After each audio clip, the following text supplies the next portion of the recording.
We are live, folks.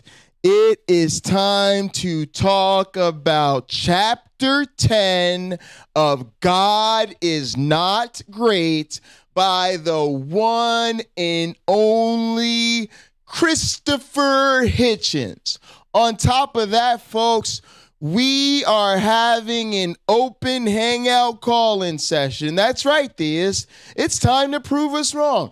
Call in. Tell us about all the miraculous works that God has done in your life. Has God done a miracle for you or a loved one? And there clearly can't be any naturalistic explanation for what occurred? Come on. Stop being scared. Tell us. You might even convert me, convince me that you have sufficient evidence to believe in your faith, and I might become a theist tonight live on this show, and I might send you 100 of my very own dollars. Now, folks, if that doesn't sound like the challenge has been laid down, trust me, the challenge has been laid down. You don't have to be alone tonight. Don't be lonely. Just call me. Let's party. Pick up the phone. Pick up the phone. Let's go.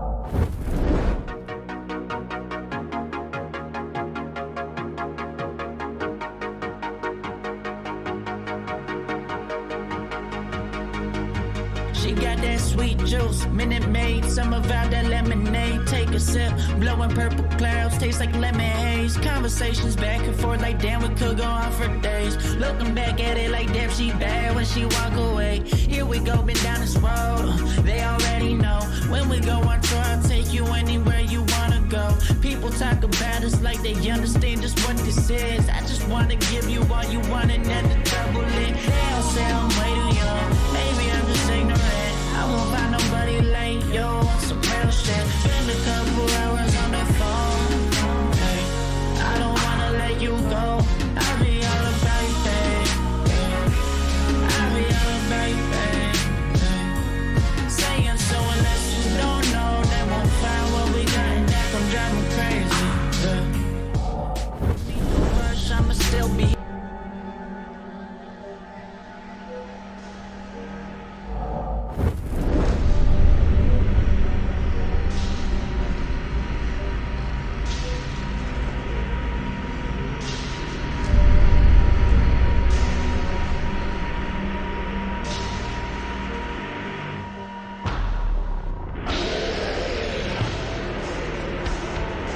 And I tell you another thing, you kind of caught me off guard here.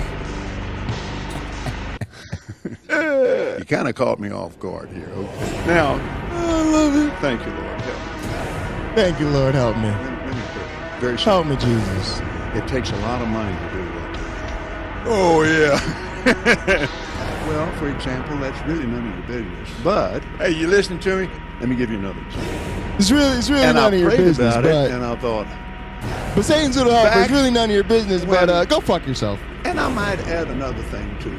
It's a misunderstanding. I'm talking about the Bible. God, I get excited talking about it because I love it. I had to learn this, the demons. Abraham was very, very good. I learned it from him, from the Bible. There's a foundation in the Bible. Wait a minute now. The blessing of Abraham. Abraham was extremely good, and he had a covenant with God. I'm talking about the Bible. The Bible. And I started out standing on grandfathers. Standing on grandfathers. I love this shit so much. This is seriously one of my favorites.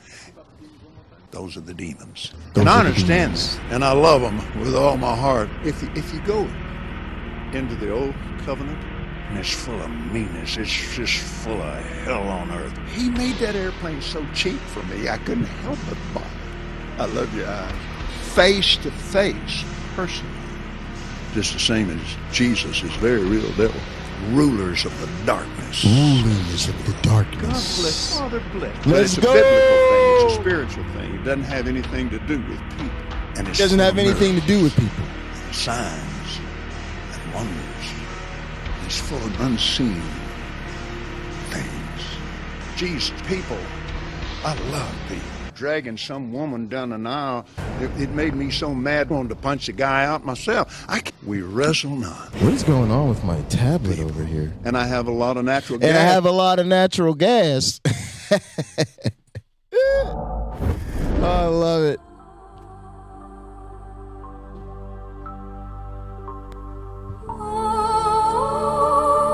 Guess I'm tabletless. It's all right. I don't really need it. I don't really need it. Who needs a tablet?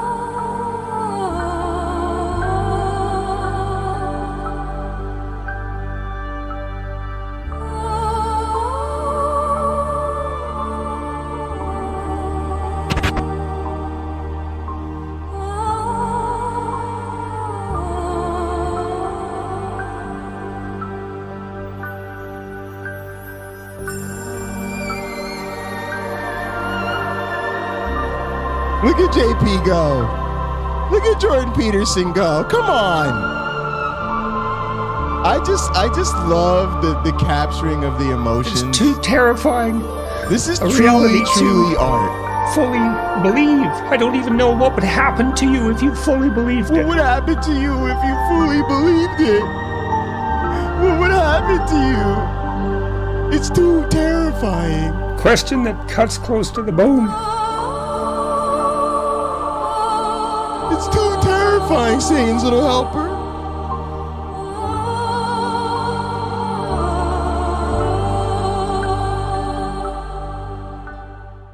Loss of faith. You in know, the this idea is better than I just want to sin. of From the now on, individual. Christians, you should just say, it's too terrifying. It is only atheist. the individual. You after don't know all. what would happen if you suffers. fully believed it. The group does not suffer. The group does not suffer. I'm having too much fun over here. And will I be should really again start the rationalized show and justified and provide y'all with for original its content. supposed benefit But nah, for the future I don't want to do my own show. of the group. I'd rather just play nano clips and react to those. And thank you.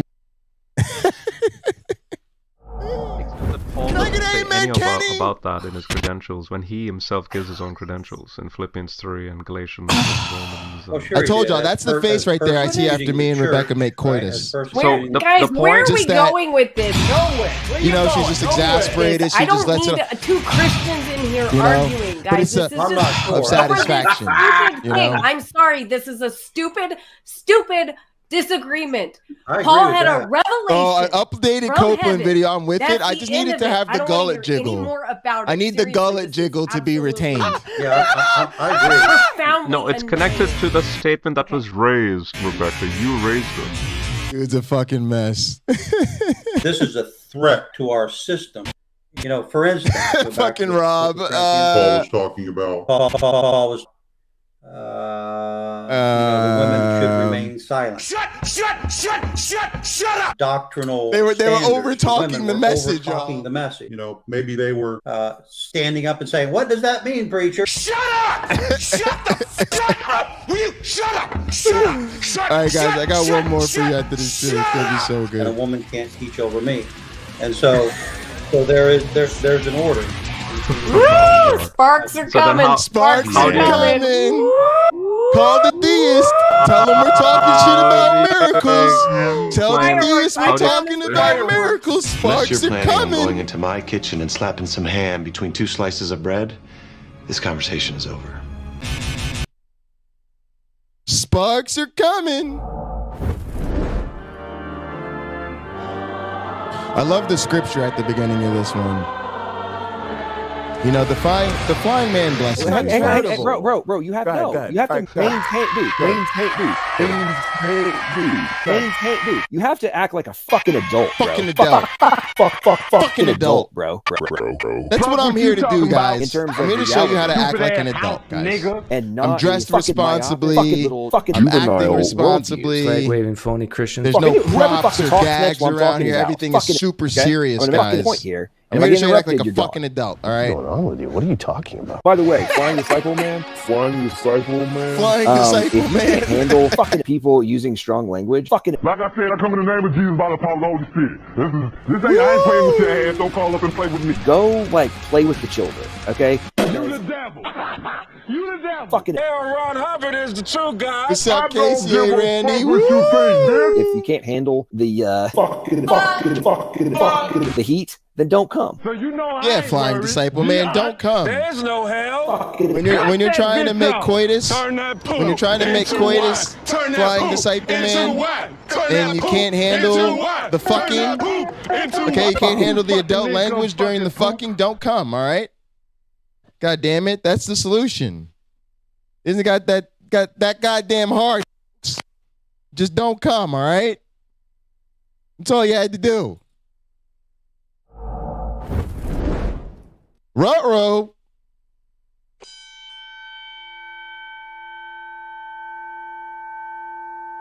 The motherfucking champ is here.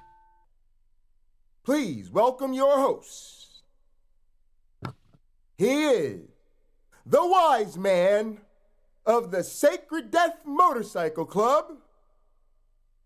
He is as seen live on Pocket Locker 86. Man in all of word wrestling entertainment. And that's a lot of word wrestlers.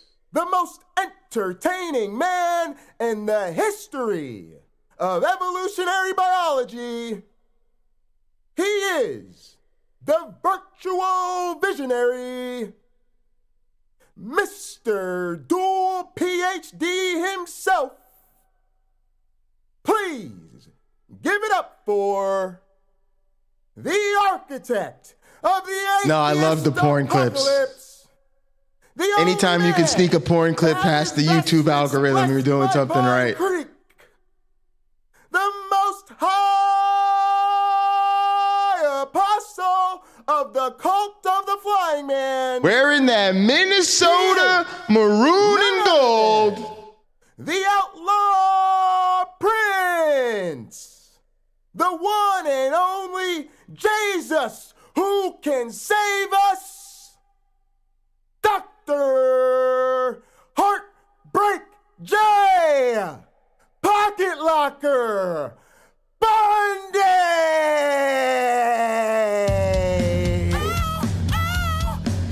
I think I'm cute. I know I'm sexy. I've got the look that drives the girls while I got the moves that really move them. I send chills up and down their spines. I'm just a sexy boy. Are y'all ready to go tonight? Are y'all ready for the Atheist Crew Book Club? The sexy boy is here. Let's go. I make them hot. I make them shiver. Their knees get weak. Whenever I'm around, they see me walk. They hear me talk. I make them feel like they're on cloud nine. I'm just a sexy boy. I'm not your boy toy. I'm just a sexy boy. I'm not your boy toy. Eat your heart out, girl. Welcome to the Heartbreak Hotel, folks.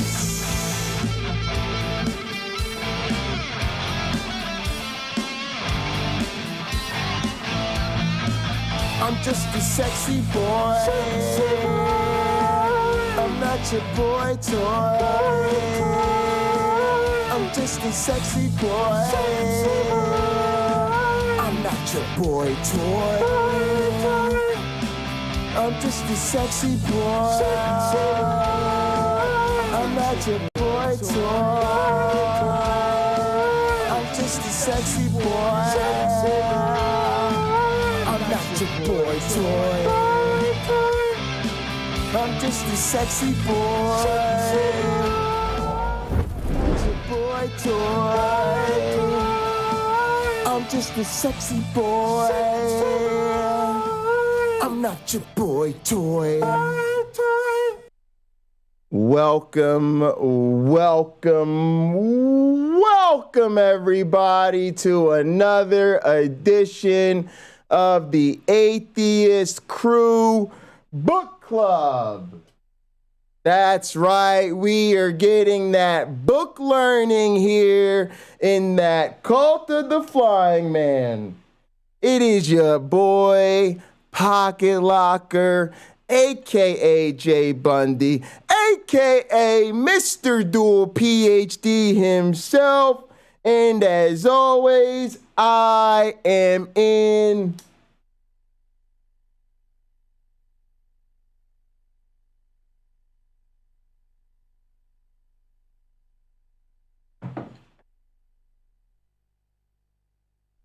airplane mode.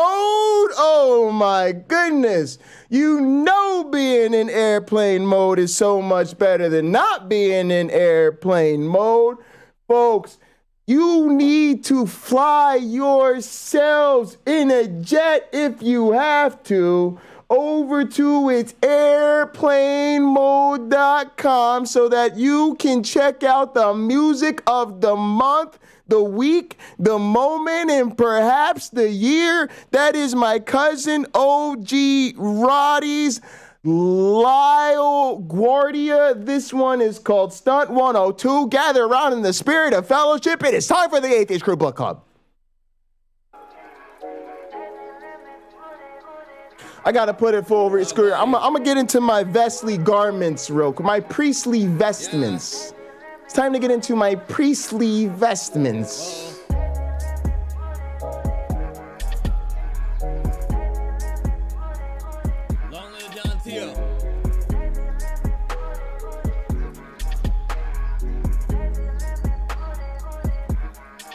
Nigga lost so many, I got no conscience. Lost my whole right. Had to check up on my circle, it ain't no rhombus. Still remember mom's call, told me about Johnny. Sitting back in the chair, thinking she lying. Then I listen close here and she crying. Then it get dark, but it's like, cause you know for a fact God do it all in time and questioned it all. But I stopped there, John put me on to some fly shit. Louis V for the baggage, time of heart stakes, we ain't gramming. Should've showed you the plan here. Matching tux at the Grammys. Dog, your family, my family. Look out the plane, still see damage. But now look over the modes. Going down as the greatest. Just to get to the top and show all the gain that you gave me. Y'all in this verse like my mom. Never bye, see you later. Rest in peace, Jonathan T.O. That's my bro, miss you daily. Goddamn,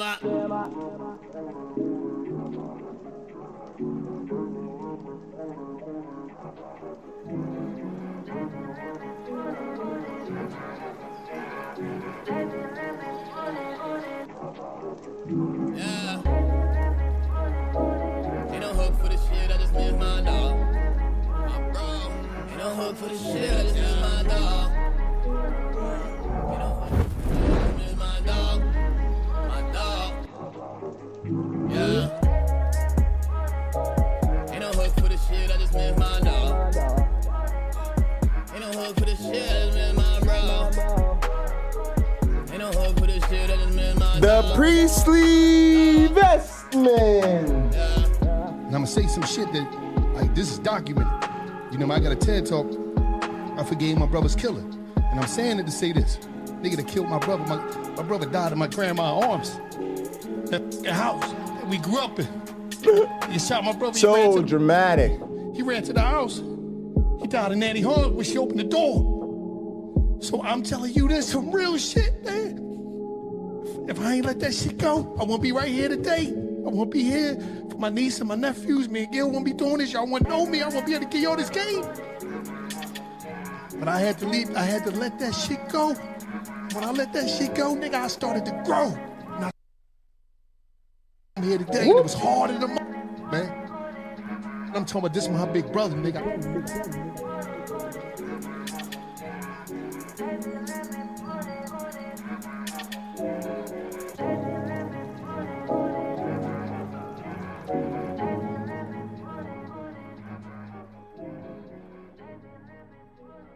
Now, folks, I know what you're thinking. That was motherfucking fire. Folks, we are going to get into today's program, which is Chapter 10 of Christopher Hitchens, God is Not Great, which is all about, as I like to say, miracles are camera shy. You know, it's just kind of interesting that since we came up with these cameras and these social medias and the whatnot with the blases and the glavinoids, we don't really see miracles. But in the meantime, I've got a minor miracle for you to take a look at yourself, which is the beauty of this purple, black, and gold pocket locker robe, fit for a champion, fit for a king, with the goddamn stained glass tights on. Oh my God. I know what the other YouTubers are thinking. The other YouTubers are thinking like, what the fuck are we gonna do with this guy? I mean, folks, hang on a second.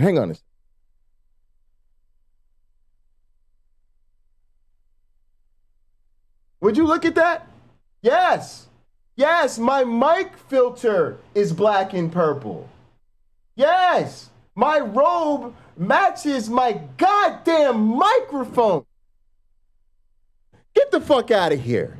Get the fuck, ain't nobody out here got a goddamn matching robe, microphone, two-piece to hit him with. Come on now. I deserve my due because the fashion game is just on another level. Folks, before we get to today's program, you probably need to check out Hot Program. I did it at 3:30 p.m. Eastern live today with my one black friend. That is in fact his name. We had former Seventh-day Adventist Cameron Bennett on the program, one of our very own ushers from the Cult of the Flying Man. And folks, it was a fantastic, incredible, stupendular, all of those good words. You need to really check that on out. Also, we did late night Counter-Apologetics last night, and we had these dumb-ass theists talking about the joy of slavery. Check that out over on the Pocket Locker 86, over on the J Bundy, over on the YouTubes. Folks, you got. I know what you're thinking. I hit you with like show after show after show after show during the weekend, and it's so hard to keep up with. That's your problem. I'm taking over the internet. I'm doing what the United States champion of Word Wrestling Entertainment is supposed to do. The fact that I'm putting out more content than your favorite content creator, I'm supposed to be putting out more content than your favorite content creator. He's not a goddamn champion. Oh my goodness, it's all right, folks. It's called educating the audience. We're gonna get you up to speed. Don't worry about it. It's all good. You catch what you can catch when you can catch it. Folks, it's time for communion. I know, this is the theist's least favorite part of the program.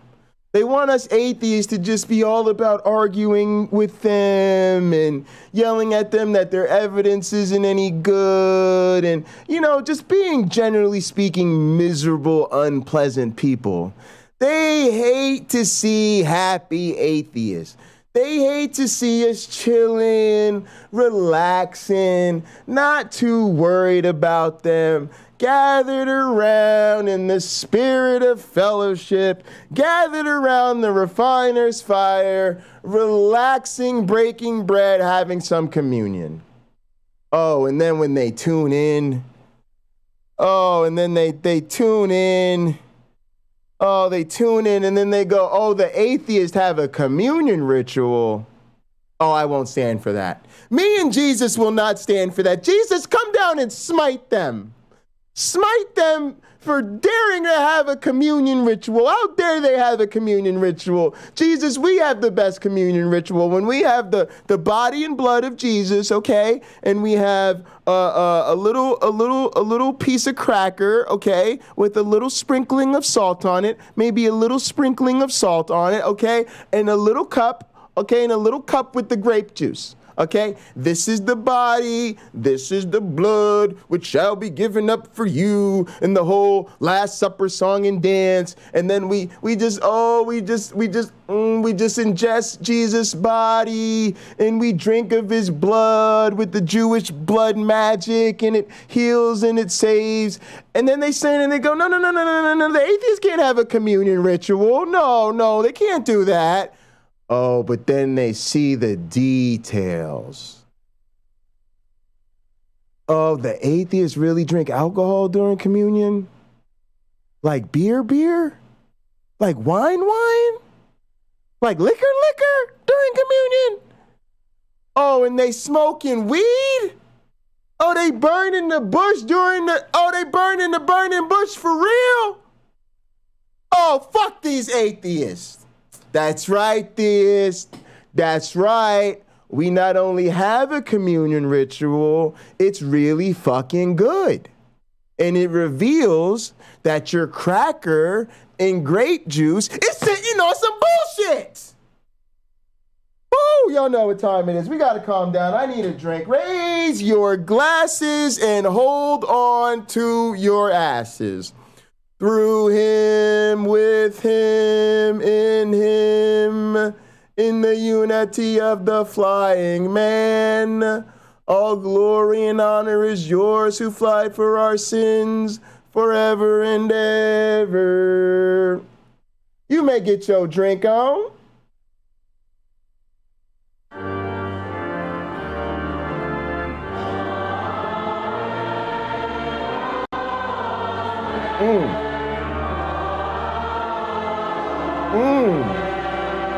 Oh, so refreshing.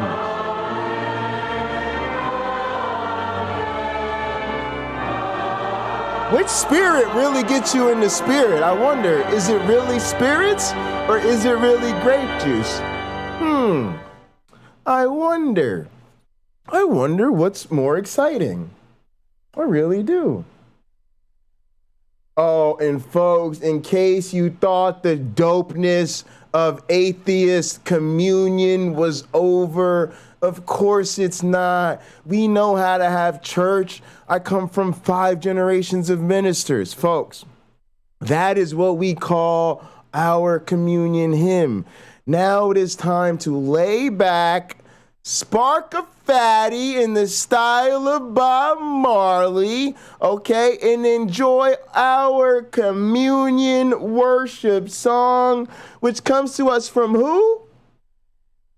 The Georgia Mass Choir. No, there's no Georgia Mass Choir here. From who?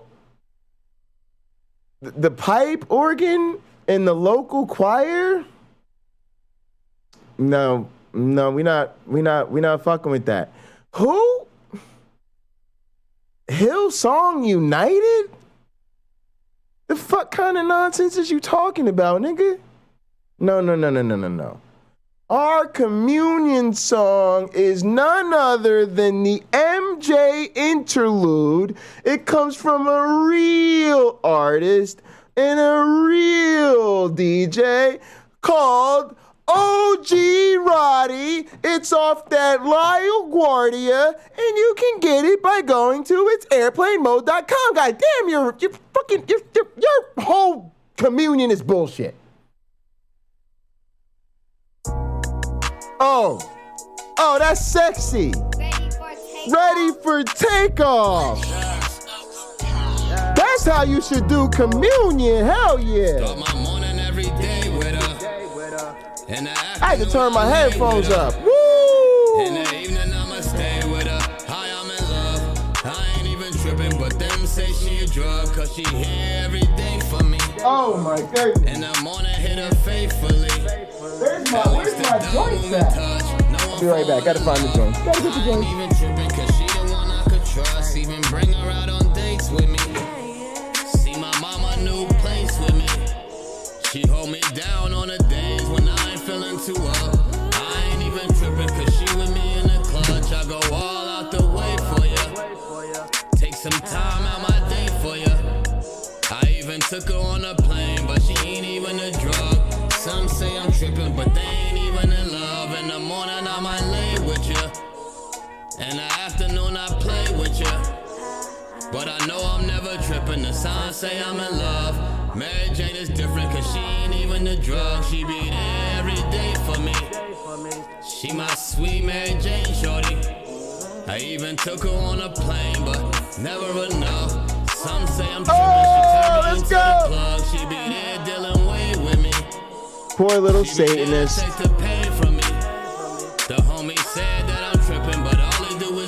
Yeah, we got a Saint Roddy. I think that's right. I think that's right. So I think y'all are onto something. I mean, these great songs in the spirit of doubt. This that new gospel. That new good news that there's no God. You know what I'm talking about? Be delivered from Yahweh. Take a long walk and stay with you. Consecrate yourself. She my sweet Mary Jane, and she the one I could trust. Niggas sipping lean, but me, I'm smoking a dub. I go all out the way for you. Take some time out my day for you. I even took her on a plane, but never enough. Some say I'm tripping, but they ain't even in love. In the morning, I might lay with you. Love it, love it, love it. But I know I'm never tripping, cause hi, I'm in love. Mary Jane is different, cause she ain't even a drug. Yeah. All right, folks. We are going to head into that first part of our Christopher Hitchens, Chapter 10, God is Not Great. Do yourselves a favor, folks. Call into the program. If you're joining us live on YouTube, look, if you're on the J Bundy channel, look, that's all you do. That's all you do right there. That's all you do. That's it. That's all you do. You just click the pin link. You click the pin link. Your slow-ass computer takes a minute to do its fucking thing. It pops you up, and boom, you're ready to join the stream. That's all you got to do. Okay? Works the same way on Pocket Locker 86, folks. The same exact way. There's a pinned comment. You click on the pinned comment. Takes you right into the studio. All right, you tell it what your name is. You can tell that your name is something like Polka Yoo-Hoo Pocket, you know? That's what they call me out in the streets. Polka Yoo-Hoo Pocket. You know? You know? You know? You know? You know? You know? When you see it, when you see it, when you see it, when you there you are. There you are. There you are. There you are. There you are. Getting the echo. There it is. I even did a live demo on stream, echo and everything, just to show you how easy it is to call in and join the program. Folks, you can call now, you can call later. We're going to do an open panel discussion about miracles or whatever else you guys want to talk about afterwards. All right, let's go ahead and get into this. God is Not Great. Here we go. Chapter 10. The Tawdriness of the Miraculous and the Decline of Hell. The daughters of the high priest Aeneas changed whatever they chose into wheat, wine, or oil. Athelida, daughter of Mercury, was resuscitated several times. Aesculapius resuscitated Hippolytus. Hercules dragged Alcestis back from death. Hieres returned to the world after passing a fortnight in hell. The parents of Romulus and Remus were a god and a Vestal Virgin. The Palladium fell from heaven in the city of Troy. The hair of Berenice became a constellation. Give me the name of one people, among whom incredible prodigies were not performed, especially when few knew how to read and write. Voltaire, Miracles and Idolatry. An old fable concerns the comeuppance of a braggart who was forever retelling the story of a truly stupendous leap that he had once made on the island of Rhodes. Never, it seemed, had there ever been witnessed such a heroic long jump. Though the teller never grew tired of the tale, the same could not be said of his audience. Finally, as he again drew breath to relate the story of the great feat, one of those present silenced him by saying gruffly, "Hic Rhodus, hic Salta."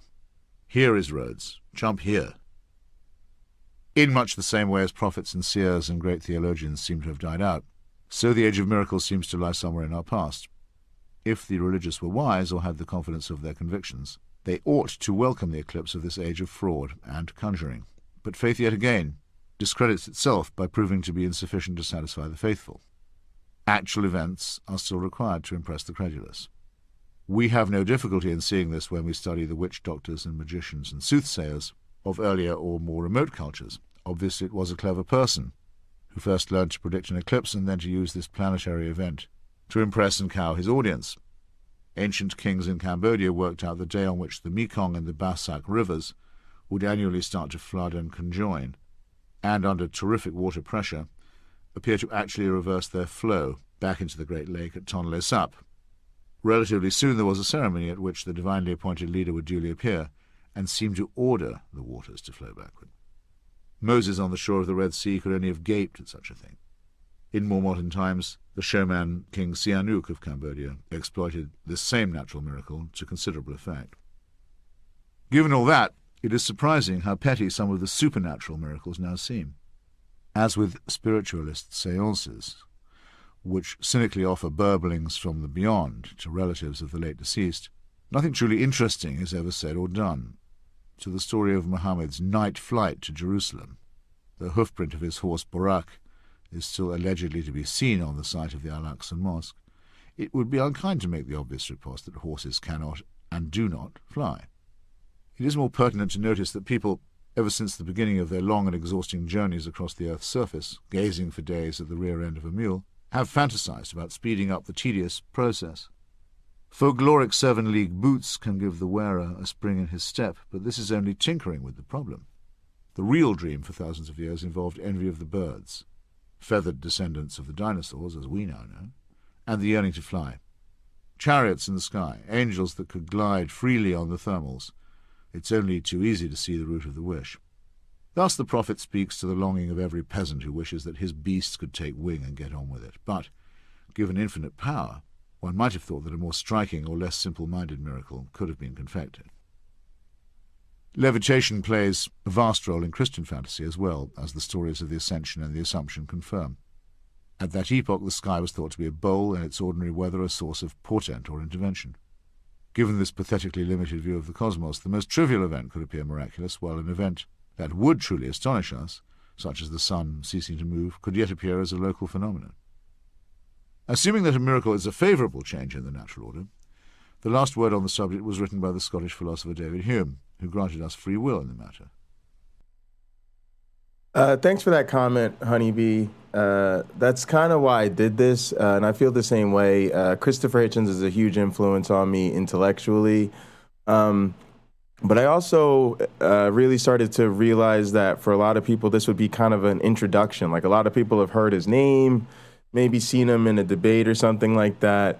But I found myself wanting so much more from him, and his books really, to me, is where he shines, because obviously he was a professional writer. And so, yeah, this is one of the classic books, right, for me. And this was, I'm just glad that other people are excited about this. This is the book I wanted to start the Atheist Crew Book Club with. In case anybody's wondering, the next two will be The God Delusion by Richard Dawkins and The Origin of Species by Charles Darwin. A miracle is a disturbance or interruption in the expected and established course of things. This could involve anything from the sun rising in the west to an animal suddenly bursting into the recitation of verse. Very well, then. Free will also involves decision. If you seem to witness such a thing, there are two possibilities. The first is that the laws of nature have been suspended in your favour. The second is that you are under a misapprehension or suffering from a delusion. Thus the likelihood of the second must be weighed against the likelihood of the first. If you only hear a report of the miracle from a second or third party, the odds must be adjusted accordingly before you can decide to credit a witness who claims to have seen something that you did not see. And if you are separated from the sighting by many generations and have no independent corroboration, the odds must be adjusted still more drastically. Again, we might call upon the trusty Occam, who warned us not to multiply unnecessary contingencies. Thus, let me give one ancient and one modern example. I think we need his voice now, like, more than ever. I guess I'll probably always feel that way. Miracles have declined in their wondrous impact since ancient times. Moreover, but it feels like a big loss right now. That have been offered us have been slightly tawdry. The notorious annual liquefaction of the blood of San Gennaro in Naples, for example, is a phenomenon that can easily be and has been repeated by any competent conjurer. Great secular magicians like Harry Houdini and James Randi have demonstrated with ease that levitation, firewalking, water divining, and spoon-bending can all be performed under laboratory conditions in order to expose the fraud and to safeguard the unwary customer from a fleecing. Miracles in any case do not vindicate the truth of the religion that practices them. Aaron supposedly vanquished Pharaoh's magicians in an open competition, but did not deny that they could perform wonders as well. However, there has not been a claimed resurrection for some time, and no shaman who purports to do it has ever agreed to reproduce his trick in such a way as to stand a challenge. A million of Satans that'll help her for being first. Has the art of resurrection died out, or are we relying on dubious sources? The New Testament is itself a highly dubious source. One of Professor Barton Ehrman's more astonishing findings is that the account of Jesus' resurrection in the Gospel of Mark was only added many years later. But according to the New Testament, the thing could be done in an almost commonplace way. Jesus managed it twice in other people's cases by raising both Lazarus and the daughter of Jairus, and nobody seems to have thought it worthwhile to interview either survivor to ask about their extraordinary experiences. Nor does anyone seem to have kept a record of whether or not or how these two individuals died again. If they stayed immortal, then they joined the ancient company of the wandering Jew who was condemned by early Christianity to keep walking forever after he met Jesus on the Via Dolorosa, this misery being inflicted on a mere bystander in order to fulfill the otherwise unfulfilled prophecy that Jesus would come again in the lifetime of at least one person who'd seen him the first time around. $500,000 on the same day that Jesus met that per luckless second. vagrant, he was himself put to death with revolting cruelty, at which time, according to the Gospel of Matthew, chapter 27, verses 52 to 53, the graves were opened, and many bodies of the saints which slept arose, and came out of the graves after his resurrection, and went into the holy city, and appeared unto many. This seems incoherent, since the corpses apparently rose both at the time of the death on the cross and of the resurrection, but it is narrated in the same matter-of-fact way as the earthquake, the rending of the veil of the temple, two other events that did not attract the attention of any historian, and the reverent comments of the Roman centurion. This supposed frequency of resurrection can only undermine the uniqueness of the one by which mankind purchased forgiveness of sins. $250K to KCA Randy And there for is no third. cult or religion before or since, from Osiris to vampirism to voodoo, that does not rely on some innate belief in the undead. To this day, Christians disagree as And to y'all whether could the tell dead 10,000 will pine give you points, that I say go fuck resurrected yourself. body that has already died on you, or will re-equip you in some other form. For now, and on a review even of the claims made by the faithful, one can say that resurrection would not prove the truth of the dead man's doctrine, nor his paternity, nor the probability of still another return in fleshly or recognizable form. Yet again also, too much is being proved. The action of a man who volunteers to die for his fellow creatures is universally regarded as noble. The extra claim not to have really died makes the whole sacrifice tricky and meretricious. Thus, those who say Christ died for my sins when he did not really die at all are making a statement that is false in its own terms. Having no reliable or consistent witnesses, in anything like the time period needed to certify such an extraordinary claim, we are finally entitled to say that we have a right, if not an obligation, to respect ourselves enough to disbelieve the whole thing. That is, unless or until superior evidence is presented, which it has not been, and exceptional claims demand exceptional evidence.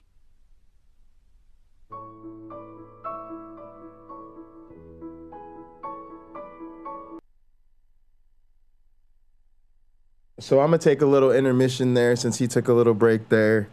Yeah, man, I'm just so glad to share this with you guys. This whole series just came to me one day. I was kind of sitting in the studio, and I was thinking about how we spend so much time in this community talking about the things we don't agree with, right? Apologists and how bad their ideas are and whatever.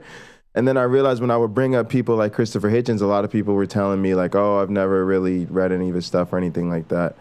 And so I just thought we should pay a little bit more attention to the ideas that we do want to hold up and the people that we do think were exemplars of skepticism or humanism or whatever it might be. And when I watch back this footage, even though he's not with us, even though anybody can sort of give commentary on anything you want on the internet these days, it really does feel like a privilege to sort of share a broadcast with Christopher Hitchens, even if in this sort of weird, sort of contorted circumstances. It's still like his ideas, his voice and my voice in a common space where my friends can hear it. So super, super cool and always fun to do this. And it genuinely feels like one of the easiest shows I have to do throughout the week because, Christopher Hitchens' words are just so great that I could kind of just kick back and hang out. And it gives me time to catch up with you guys. And this is always a stream I look forward to throughout the week. Satan's Old Helper said, I spent my entire youth being gaslit by theists. I felt like something was wrong with me for not drinking the Kool-Aid. Hitch said the things I was never allowed to say. That's it. That's the whole thing right there for me. The freedom I really felt, the sort of, as silly as cliche as it sounds, the whole, it's not just me. I'm not the only person that's been thinking like this shit is bonkers. Like, and to see him, even now, the way I call myself an anti-theist, it's literally not complicated. I saw him do it. I watched him do it so well. I admire him so much. I said I really ought to have the courage to call myself an anti-theist.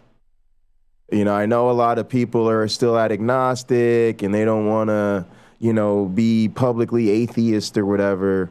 But if Hitchens had the audacity to come out and say he's an anti-theist, I should have the same courage. Woo! Definitely somebody who's not going to show me his penis tonight. You don't know. There's like a genuine sense of calm that washes over me when it's wait, hang on a second. How do I do this? If I do this, no, wait, hang on a second. That's not the one. If I do this, that mutes me. Right? That's so annoying. What I kind of want here, I know what to do. I got an idea. We go with this one, like this. Then we do this. Then we do this. Yeah, I think that's good. Because like I'm on the rest of the screen, so I'm good. And now we've got mostly you.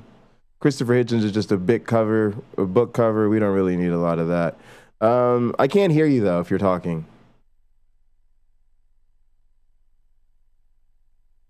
It says your audio's coming through though. Hang on a sec. Nope, it's me. It's not you. Go ahead.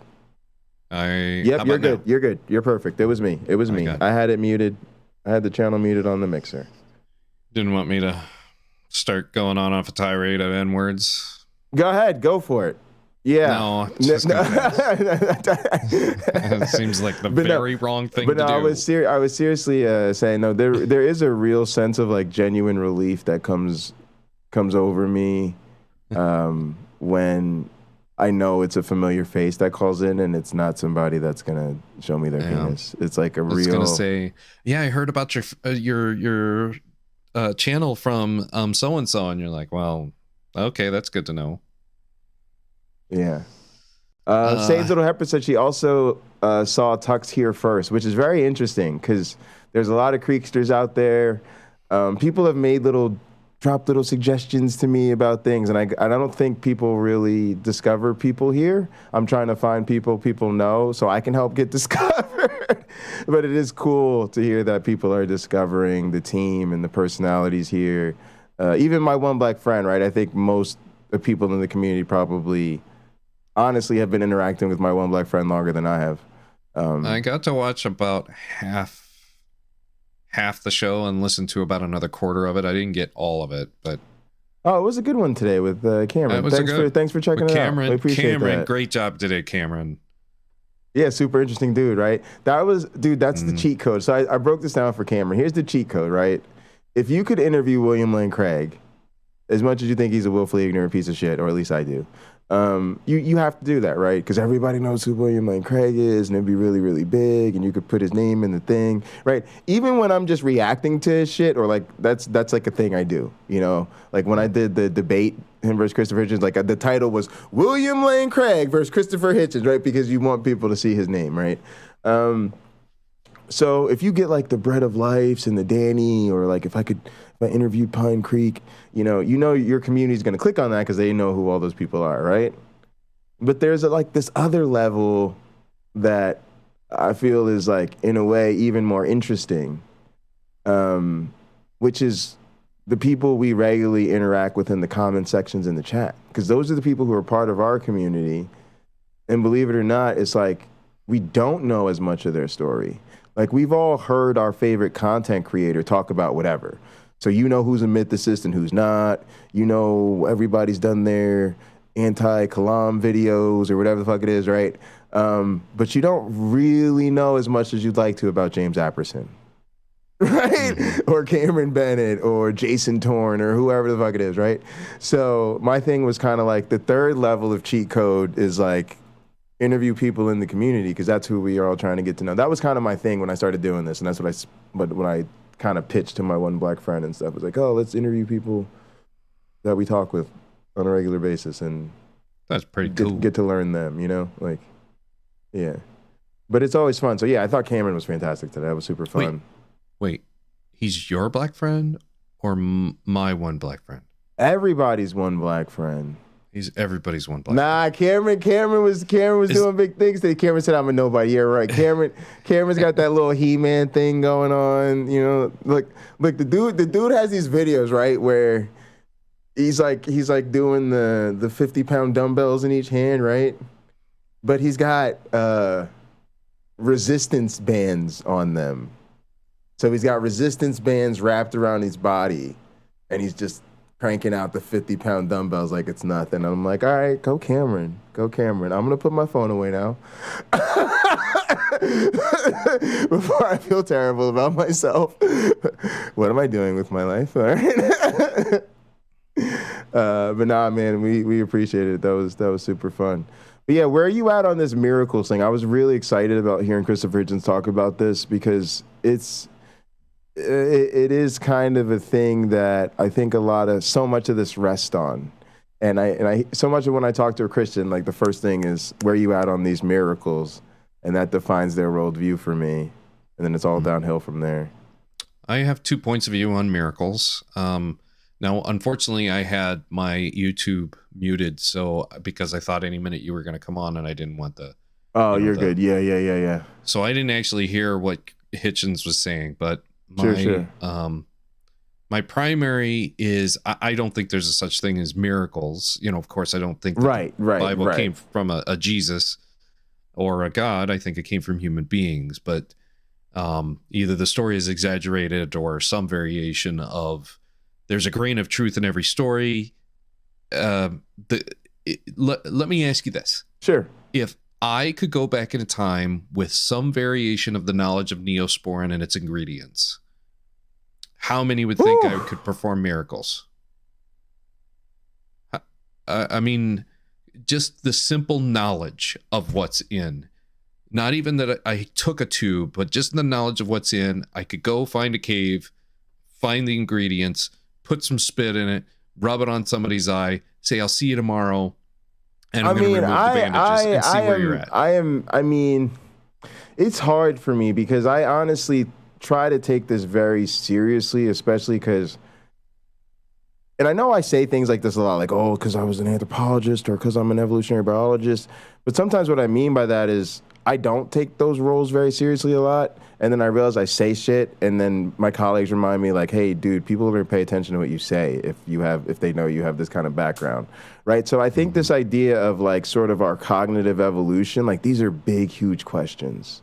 Like, yeah, like how much did, you know, people in different historic times know? You know what I mean? And what really was it? Because at one level, it's kind of easy to say, well, damn, I definitely would have thought that you were a miracle worker, right? But then I don't want to rule out that they had precursor medicinal understandings that they had worked out, right? Because we know there's a lot of great science and medicine that turns out to be probably pre-biblical in different places or whatever, right? But yeah, to your point, like, you know, given some sort of circumstance like that, right, where we're prior to the scientific or real understanding of whatever the phenomenon is, be it viruses or disease or whatever, you come up with this thing that everybody gets these infections. I can rub your ointment on it, you know, a lot of people get real fucked up off these things, but yours makes mine go away in just a couple of days. You probably got me hooked for whatever. Mm-hmm. Right? Whatever you're slinging. If it's the ointment, if it's the religion of the ointment, if it's the whatever, like, yeah. How many people were able to walk east from Rome into India, for instance? Yeah, you would think not a lot. Like it probably wasn't common, but this is like traders. There were spice traders back then. This reminds me of the video, the cartoon you showed yesterday, the Dr. Seuss one, where the guy comes in, right? Because I think even now, right, there's so many levels of sophistication. There are places in the world where we're still trying to get them safe drinking water, you know, like reasonable food and shelter, and high-speed internet is the dream, right? We're still at like everybody in the world should have high-speed internet, and unfortunately there are places in the world where like people just don't, and it's like fucked, right? Totally not connected, right? So there's real hierarchy there, right? And to your point, like, and go back in history, there's the same thing, right? Where this guy maybe could come in from Rome and he's got the medicinal ointments or whatever, but he's decided or he learns them.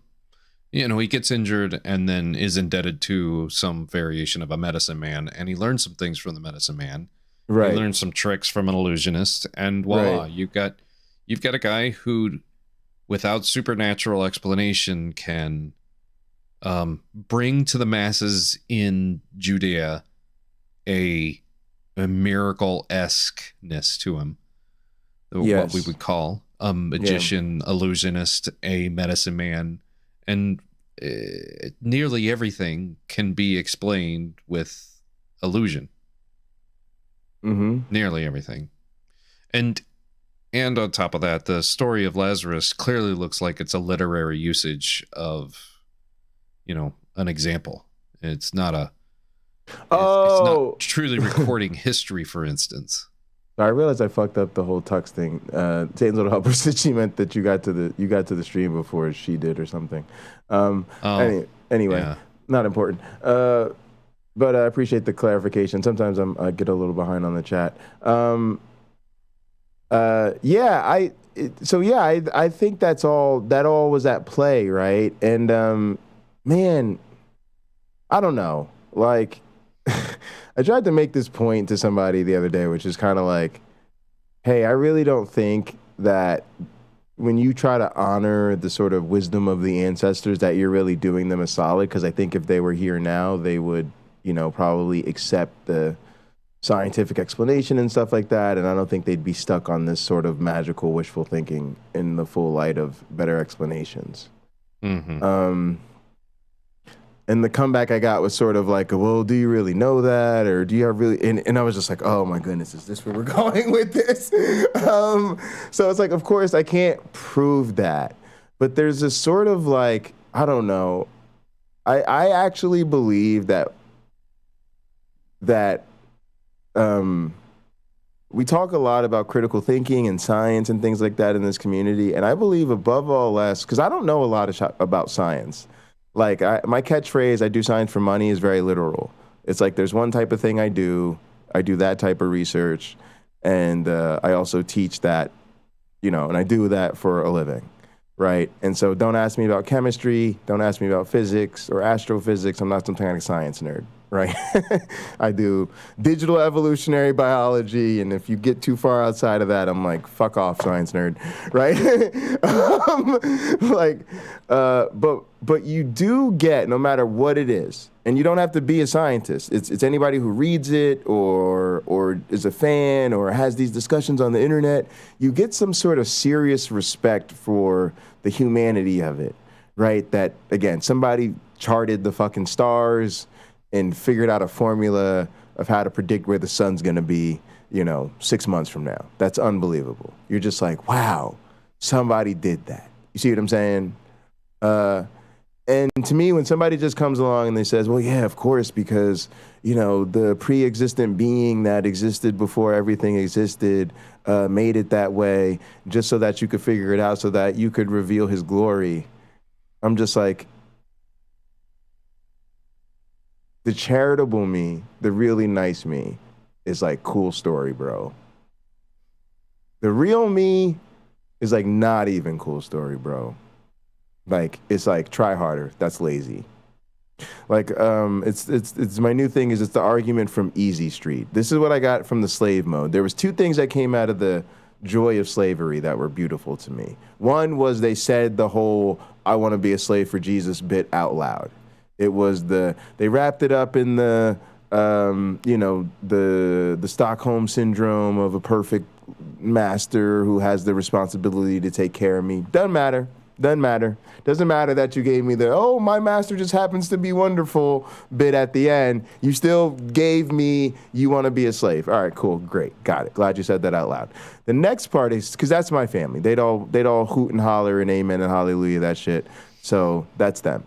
All right, the second bit, though, was that the easy street, right? That the justification, the reason why it's okay to want to be a slave, right, is because it just makes everything easy.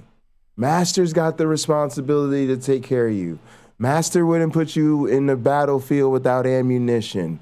Master wouldn't give you a challenge you can't handle, right? It's that, essentially, it's the gateway to God of the gaps, right? It's the everything's easy because God made it that way. Yeah, does astronomy work out? It's not because humans were clever enough from their ape-like state to scratch out some sort of understanding of the universe around them and put it together. No. It's because my beautiful God laid it out all nice and pretty for you to find it that way, right? And it's just, everything has to be easy. Everything just has to be in this nice, neat, easy package. Morality? No. It's not billions of people on the planet trying to figure out what's right and wrong and how to, legislate and all the really hard work we have to do. No. There's an objective source of morality. It's real easy. It's right here in the book. All you got to do is flip to the right chapter and verse, and it's just right there for you. Like, they just want everything has to be easy. No, you can't evolution. No, you guys didn't figure out anything. You didn't carve through the side of mountains and figure out the geological dating and preserve all the fossils. No. My God just spoke it all into existence, and boom, it was just like that way. It was like y'all are children. Hit us up when y'all are ready to grow up. Because it's honestly just feels childish. I have two comments. The slavery thing, it's one of those things where it's sitting dormant in the Bible as that's the way they used to do it. But you see a successful January 6th, 2021, and I think you see potentially slavery come back as a reactivated thought process. It might not be called slavery, it might be called something else, but still that pathway is there to be used by especially white supremacists. Secondly, Jay, I need you to look deep into my eyes and tell me what your soul told you last night in your dreams. As soon as you started saying that, I was like, I can't believe you remembered that.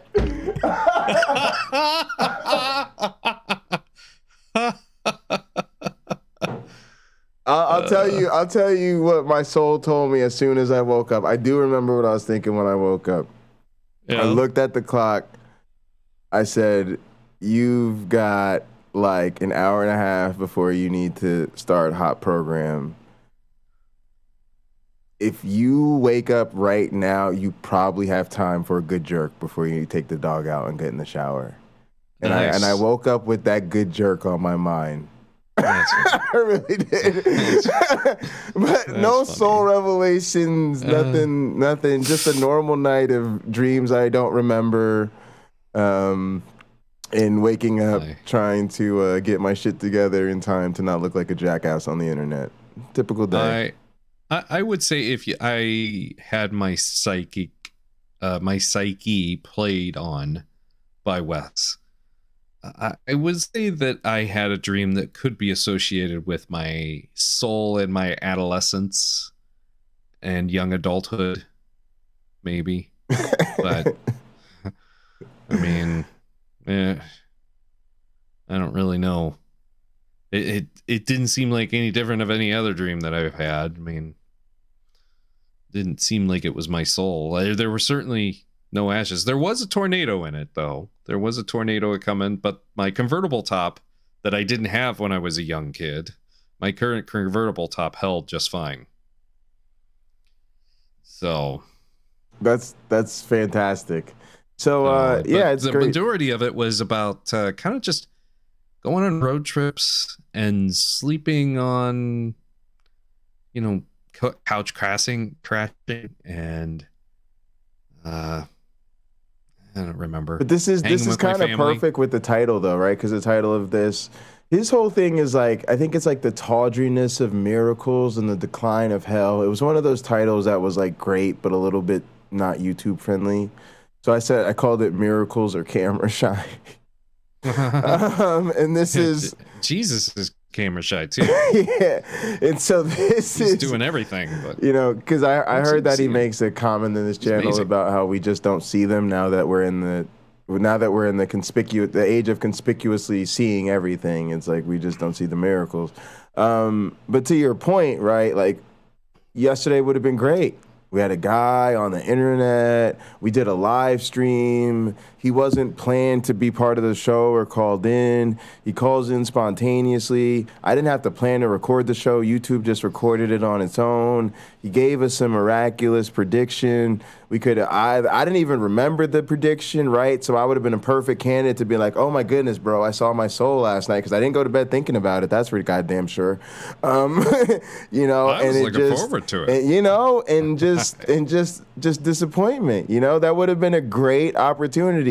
And then imagine if we'd had two people in the chat like Cameron or Lena. Hey, like I was watching the pro-slavery stream last night, and wouldn't you know it, I had this dream and I saw my soul. You know, it's just, goddamn it, these goddamn miracles are so camera shy.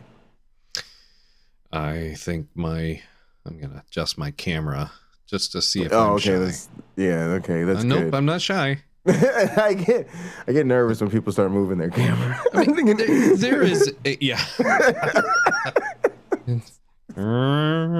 Honestly, can I tell you something? Yeah, seriously. Oh my goodness, look at that huge microphone. It's the worst. Can I tell you something? No, it has done one thing for me, which is just to realize that being a female in the world is something I can't handle. You know, I remember one time I won best costume for showing up to a costume party dressed in drag.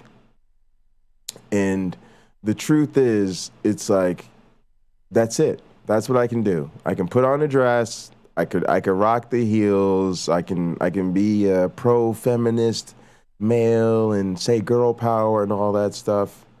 But all that day-to-day, dudes coming at you, dick pics everywhere, fucking scared to walk down a dark alley because you never know when somebody's gonna like actually assault you, like the government taking away your rights, Kenny getting on the internet and telling people about how you were talking over the preacher's messages, just all the ancient biblical shit. Like, man, that shit is rough, y'all. And also, like, it's a counter-apologetic for trans women. It really is. And I know this is not going to be politically correct, but it used to be something we used to joke about, or I used to joke about with black people. I would be like, look, do you really think we were up there like God's making people and you're on the assembly line, like you're about to come out into the world, and God's like, hey, like, I can make you white and, you'd like have all these cool privileges or whatever, or I could like make you black and, you'll be lucky to make it to 27. Who's rolling off that line? Like, oh yeah, definitely put me in the black line, like nobody. See, that's to become my kind of like, I don't know how far I want to go with black pride. It just seems a little weird. But the same thing with being female. Like, when I think about what females really have to go through, like, if you tell me, like, you need to become female because that's how you identify, like, I fucking believe you. I just fucking believe you, because there's no way you just signed up for the female role voluntarily. And I know that's not the proper way. The right thing to say is like, oh, people who say they're female are female. I'm with that. I'm just saying, if you want to think about it a little bit more deeply, think about the shit that females go through in the world, and why the fuck would somebody play games and want to take that on voluntarily? I'm sorry, that's enough to believe them. That's just right there. You tell me, it's like you tell me you want to be black. You tell me you want to be black, you want to be black. You tell me you love black people, you love black people. Because the shit it's really not easy. You know? Yeah. So it's really like, you must really be into it. Like, same thing with gay people. Like, and the thing is, the counter-apologetic to the right-wingers who come out and say people are going to do it for attention. Nobody's doing it for that type of attention. Yeah. Like, I'm sorry. That just doesn't make any sense to me. When I was around 19 or 20, I was dating a gal, and her mom did babysitting during the day for working moms,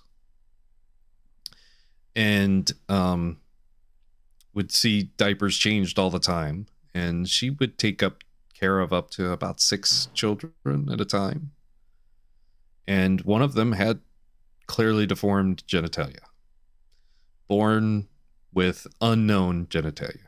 It looked like a combination of both male and female. And as the good Christian boy that I was, I thought that kids were born boy and kids are born girl, and there's no gray area at all. Until I saw that.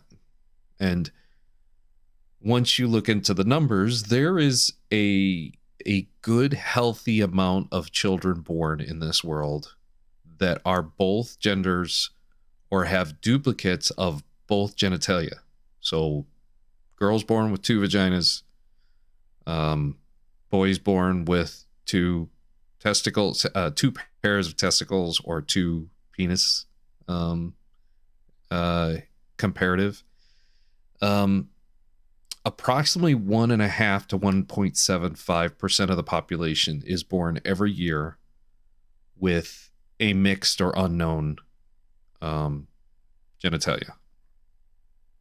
It's just the facts of life. So it's not a simple answer as it's not as simple as a boy and a girl as a girl. And if those are things that we can physically see, an attestation of physical physically visible, then my guess is that the wiring on the inside in our brains isn't so male and female as well, which says you can be whatever you damn well please in this world if nature is doing it that way. I say I support anybody who doesn't feel like the packaging that they were born with. And you like, to me, hit the nail on the head. Whatever's going on in the body is going on in the brain. And I always say, like, think about, and this gets people a little triggered, but I love saying this. If you look into nature, what you often see is one species, 2 different animals, right? Take some bird. The male is showy, flashy, brightly colored, probably dances, sings all the goddamn time, might even fight with other males, right? The female is like brown, dull, hides, takes care of eggs, gathers resources. Like if you put them, there are so many species of bird that if you put the male and female next to each other, if somebody did not tell you they were the same species, you would never guess that they were the same species. Because they literally look, they're just totally fucking 2 different animals, right? Cardinals, we live in an area where cardinals are cardinals everywhere. Are a great example. Cowbirds are clearly different. You couldn't tell that they're male and female are the same species, yeah. winged blackbirds are very common in the Midwest. Right. So if all that's going on, right, in the physical form, in these birds, right, and it makes the difference in their behavior, right? Like I said, dancing and singing, all that's brain stuff, right? And the female, what she's doing is brain stuff, right? And so you see, to me, the same thing in humans. And then with that being said, even people don't understand that our societal level is bigger. Like, our society is not just like the immediacy of me, my sexual partners, and our reproductive units. Being human means like large scale groups. Your work group, your political group, your social group, your family lineage, all this other shit, right? And so there's this argument that's been made that a lot of sometimes even these, the reason, it's the argument basically that natural selection, it's not true that natural selection would like try to weed that out, or that it's some sort of like bug in the system. No, it's like a feature. It's like there are these people born and like they support our social development and our family units in like really meaningful and important ways. And it's kind of similar actually to the narrative I used to think about with priest, right? Like, I used to think about what's the deal with celibacy and like, why would you, forego sex and having a family to be a priest, right? And the idea is like, you have this other role in the community, right? That's like not necessarily about having your own family. You support everybody else's family and you're there to do all this stuff. And like you not having your own family that you put before that makes it easier to do that, right? And I literally sometimes think the thing about my own life, like right now, like my life is not fit for a partner.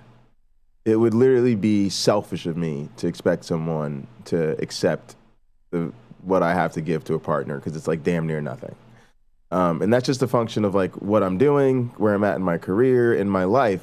And I've sort of accepted that may be the thing. I may like be a single dude and like my role in society may be to like do science and teach students and like impact the future that way. And, try to make the world this much less religious in the process. And and then like, that's it, Mm-hmm. And I think it's kind of like the same thing. But yeah, anyway, like, I just, another thing I wanted to touch on with this whole thing before I play the Christopher Hitchens is that I've been talking about this where even my biological definition is shifting. Like, I've started to see, how people say like, oh, we've got to distinguish between sex and gender. And, gender is how you identify. And sex is, whether your genitalia or whether or not you were born XX or XY or whatever the fuck, right? And I'm realizing that, no, really, when we use those type of things as, terms or definitions, they're really just supposed to be useful constructs. Like if biologists say species, we're not trying to like tell you that a dog has to identify as a dog. We're just saying like, we call it dog. It helps us distinguish it from cat. But, it's just a word we made up. You know what I mean? Yeah. And so like in this list of like, okay, so I might have a discussion of organisms, like in our digital organisms, right? There's really no difference between them. Sometimes we call one mom and sometimes we call one dad. And if we don't explicitly like make them like have one role or the other, a lot of times they can be, both. And really what mom means is that you're the first in the mating chamber and your preference decides what trait you mate on. And dad just means you have to win a tournament to like mate with the mom. And then the next time the dad might be a mom and then it might be whatever. Like it doesn't even fucking matter. And so with that in mind, it's like, when we just say male means XY or male means born with the penis, it's just like, hey, for the purposes of this study, we needed a way to like distinguish these two groups. This is what we went with. And so when we say male, we mean this. And this is true about pretty much everything in science. Like everything in science means jack shit, which is why good scientists, when they write a paper, they're all like, hey, by this, we know people mean this thing, or this thing. In this paper, we mean this thing, and we moving on, right? because you realize people use words ambiguously a lot. So for me, what it means to be a male as a person has nothing to do with any of those fucking definitions. It just means, what does it mean personally to be a male? And so I've now added to that list feeling like a male. And I heard Jimmy Snow talk about this. You guys, a lot of y'all know Jimmy Snow. He does the Sunday show sometimes. He's a content creator in our community. I think he's queer, actually. But he talked about how he's really cis, het. Like, not het, but really cis, right? And he realized, like, I'm a dude. Like, I want to do dude stuff. I wake up and I fantasize about having a ranch and getting my hands sweaty in the dirt. And I feel like a guy. You see what I'm saying? Like, he just has whatever it means to feel like a dude. That's how he feels. And I'm the same way. And it's kind of boring, to be honest with you. It's like what people imagine it is. You like want to get chicks and whatever. But like, I realized that it's enough for me to somebody to not feel that way for it to be like, okay, then you're not a male. Like, feeling that way is such a big part of it. Like, my dog he doesn't have any idea what the word male means, but trust me, he wants to do boy shit. He wants to mark his territory all the goddamn time. He wants to piss on every goddamn thing, right? And I have a girl dog. I had a girl dog, and I've had a bunch of girl dogs, and they've never been that way. They don't mark their territory nearly as much. They're way like there's just a whole bunch of difference you could go on a laundry list. And so to me, if you're a human fucking being and you don't feel like a male, you see what I'm saying? Then to me, I don't give a fuck what your genitalia is. I don't give a fuck what your chromosomes are, what your DNA is. None of that shit matters to me. Like, I'm 100% on board with you're not a male, because when you wake up in the morning, you don't feel like one the way I do feel like one. Yeah, so that's that other thing. Oh, you're gonna go hang out with your crush, Lena? All right, Lena, get it right now, Lena. That's what we hope that works out for you. I'm gonna play some more of this Christopher Hitchens. I'm in no rush, but I do want to get through this. I want to hear what you think about what he says. So far, he's talked about the ubiquity of miraculous claims, right? Every religion ever has their miraculous sort of backstories, which kind of cheapens the whole deal. But yeah, let's get into it. Can you hear it okay? It's piano music right now. All right, hang on a sec. I might have him coming out. All right, that's a good thing to think about. Oh, I know what to do. All right, let's do...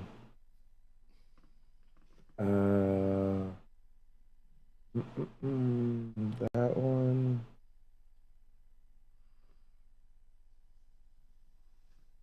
This.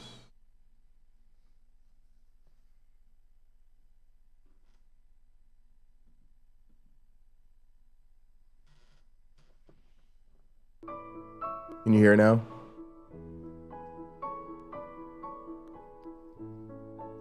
Yeah.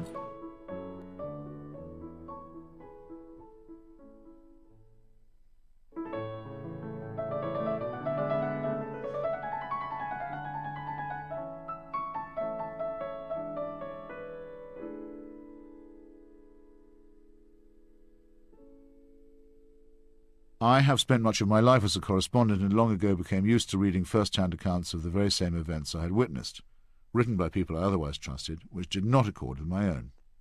In my days as a Fleet Street correspondent, I even read stories in print under my own name which were not recognizable to me, once the sub-editors had finished with them. And I have interviewed some of the hundreds of thousands of people who claim to have had direct encounters with spacecraft, or the crew of spacecraft from another galaxy. Some of these are so vivid and detailed, and so comparable with other depositions from other people who cannot have compared notes, that a few impressionable academics have proposed that we grant them the presumption of truth. But here is the obvious Occamist reason why it would be utterly wrong to do so. If the huge number of contacts and abductees are telling even a particle of truth, then it follows that their alien friends are not attempting to keep their own existence a secret. Well, in that case, why do they never stay still for anything more than a single-shot photo? There has never been an uncut roll of film offered, let alone a small piece of a metal unavailable on Earth, or a tiny sample of alien tissue. And sketches of the beings have a consistent anthropomorphic resemblance to those offered in science fiction comics. Since travel from Alpha Centauri, the preferred origin, would involve some bending of the laws of physics, even the smallest particle of matter would be of enormous use and would have a literally earth-shattering effect, instead of which, nothing. Nothing, that is, except the growth of a huge new superstition, based on a belief in occult texts and shards that are available in Alchemist reason, love that. Well, I've seen that happen before. The only responsible decision is to suspend or withhold judgment until the votaries have come up with something that is not merely childish. Extend this to the present day, where the statues of virgins or saints are sometimes said to weep or bleed. Even if I could not easily introduce you to people who can produce this identical effect in their spare time using pig... It's a weird thing, the whole relationship comment. So I was just in a relationship, and honestly, I felt like I gave my best to it. And one of the things that was really weird was I felt like I was giving that a lot of time I didn't really have, but I was like, I have to do this to make this work. And I felt like the person didn't treat me very well.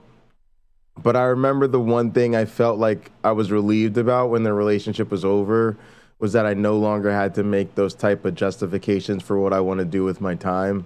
And I just feel like I'm in a really fortunate place. I'm in a fortunate place with where I'm at with, you know, everything going on with my community. I'm in a great place with everything going on in my career. I just finished grad school less than a year ago. But it really isn't time for me to like slow down and, you know, have weekends open and, you know, weeknights. I'm live every weeknight. I have like 5 shows to do on the weekend. I teach and do research, and I'm always feeling behind, right? I always feel like I'm not giving enough time to my work. I'm about to take a couple weeks. You guys are going to see I'm about to take a couple weeks of what I call workcation, right? And I just made this up, right? And a workcation is not a vacation. You're not taking time away from work so you can rest and relax. You're taking time away from meetings so you can do work. So I'm going to actually, the next like 2 or 3 weeks, I'm going to cut back a lot of my meetings just so I can block off a lot more of my time to put crazy hours into my work. So yeah, I just, you know, it's just, I would need somebody who understands that. And I think there are people out there who do. And I do think I would love to meet someone or people. You know, I'm solo poly, so I do monogamous relationships, but I've also been in polyamorous relationships. But it would take a person who really understood that and was sort of on board for the longer term investment. Understand that we're trying to build something right now. It means we don't have a lot of free time, but in the end, it'll be worth it because of what I'm trying to make happen. But I just recognize that not everybody's on board with that. And honestly, at my age, which is 35, people ain't trying to hear that shit. So, so it's just recognizing I'm not for everybody. Pig fat or other materials. I would still ask myself why a deity should be content to produce such a paltry effect.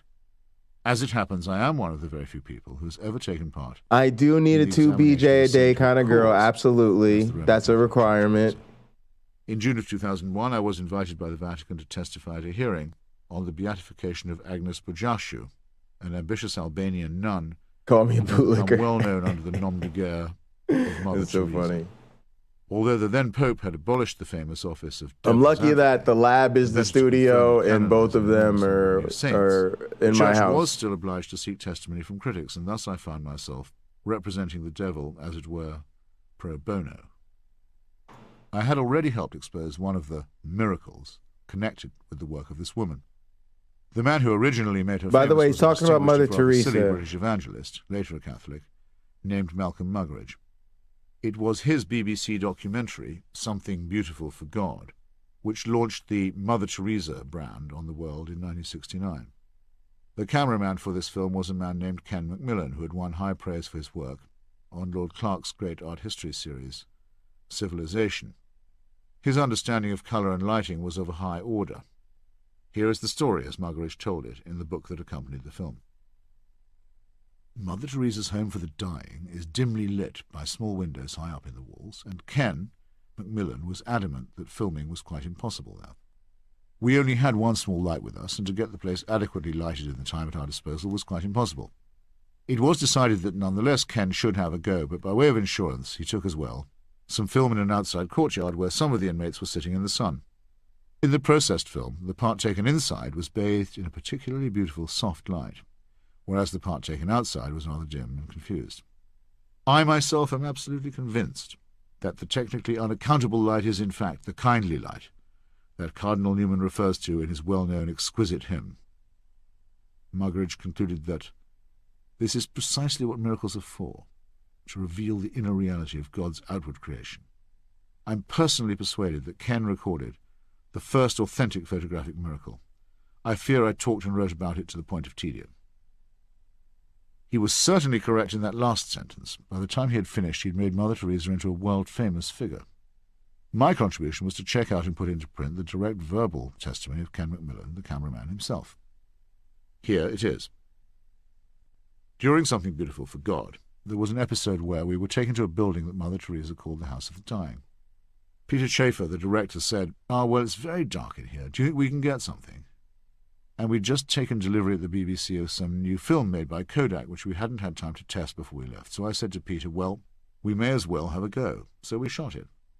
And when we got back several weeks later, a month or two later, we're sitting in the Rushes Theatre at Ealing Studios, and eventually up come the shots of the House of the Dying.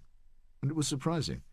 You could see every detail. And I said, that's amazing, that's extraordinary. And I was going to go on to say, 3 cheers for Kodak. I didn't get a chance to say that, though, because Malcolm, sitting in the front row, spun around and said, it's divine light. It's Mother Teresa. You'll find it's divine light, old boy. And 3 or 4 days later I found that I was being phoned by journalists from London newspapers who were saying things like, we hear you've just come back from India with Malcolm Muggeridge, and you were the witness of a miracle. So a star was born. For these and for my other criticisms, I was invited by the Vatican into a closed room containing a Bible, a tape recorder, a Monsignor, a deacon, and a priest, and asked if I could throw any light of my own on them. All right, y'all. We got to pay close attention to this part because, this is some incredible shit. You got to remember that Mother Teresa is one of the most beloved religious figures of the modern times. And here is Christopher Hitchens, a man who, did literally the job that they call the devil's advocate, pro bono, for free.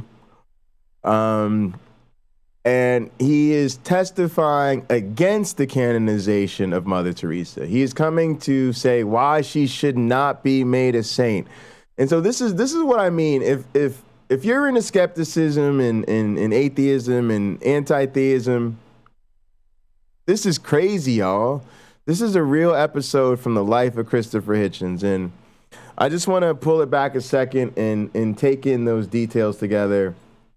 And also, before we do that, let me be a pervert. It's a perfect time to be an atheist YouTube pervert.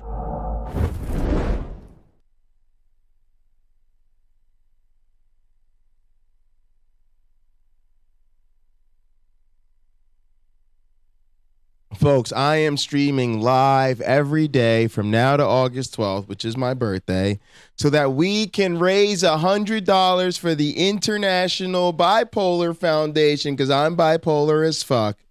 And you can help by putting that exclamation point charity in the chat. Here, I'll do it. I'll do it.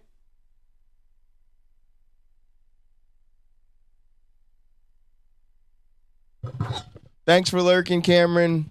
All right, folks. And so also there's a link in the description. So it is time to sing our offering song. What's going on here? What's going on here? Where's the sound? Where's my music, guys? Where's my music? That's not good. All right. Maybe it's not time for our offering song. What just happened? That's so weird. Oh. No, I don't know. Oh, you know what it is, guys? It's because I changed the primary audio device. I know exactly what it is. All right, let's say this should go to the Steinberg. Actually, let's close this. I should do this. Yeah, I did that. Oh, and now I'm not gonna hear Christopher Hitchens because I gotta change him back to. I'll just change it back to default. All right, here we go. Easy peasy. All done.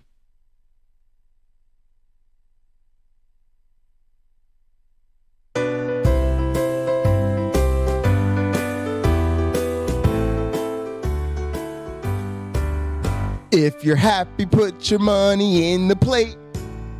If you're happy, put your money in the plate. If you're happy and you know it and you really want to show it. If you're happy, put your money in the plate. Sing it with me, y'all. If you're happy, put your money in the plate.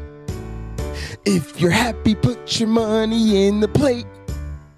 If you're happy and you know it and you really want to show it. If you're happy, put your money in the plate. Let's go. Links in the description. Always so official. Come on, y'all. We got an offering song and every goddamn thing. Come on. What are these other atheist YouTubers out here doing? I'll tell you what they're doing. They're motherfucking slacking. They're slacking on their macking, and you need to tell them BUNDY is packing. All right. I just made that up right there. You like that? Here we go. Christopher Hitchens. Pay attention. We're about to hear him testify about being the devil's advocate. Yes, Christopher Hitchens. Yes, Christopher Hitchens. Even in 2020, when he's gone, we are reaching beyond the grave to commune with our brother Christopher Hitchens. Let us celebrate being the devil's advocate. No more sainthood for those flag-waving phonies like Mother Teresa, who, by the way, folks, this is personal to me, all right? This shows you my growth as a human being. When I grew up, Mother Teresa was one of my heroes. And quick story, I went to Catholic school, gang, right? But because I wasn't Catholic, I was always jealous. As the Catholic students, they went through their different things. I didn't get to do like communion with them. I didn't get to have a Catholic confirmation, right? Because I wasn't Catholic. And when they all name like their patron saints, like I chose Mother Teresa as mine because I grew up in that time where when I was in high school, she wasn't really a saint yet, but we all knew she was going to be made a saint.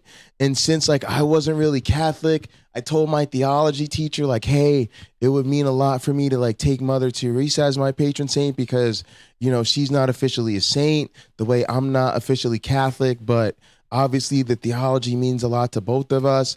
And so I was really into Mother Teresa.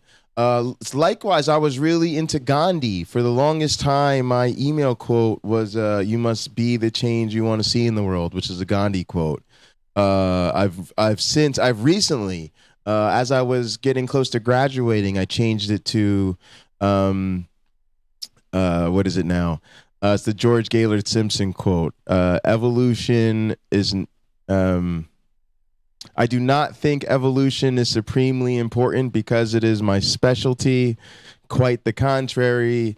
It is my specialty because I think it's supremely important, which just speaks to my motivation in life.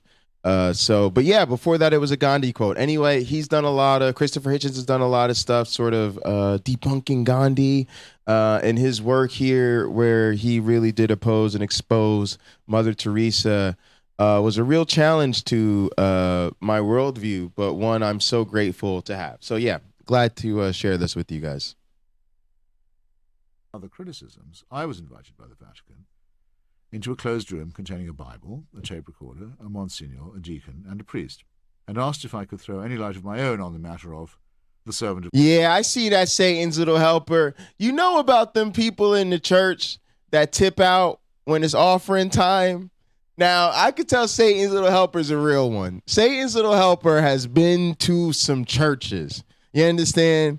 You understand? Because a lot of people, they're just kind of there, kind of going through the motions. They're not really paying attention. No. If you're a real one, you know who tips out when it's offering time. You notice them. Oh, all of a sudden, y'all got somewhere to go.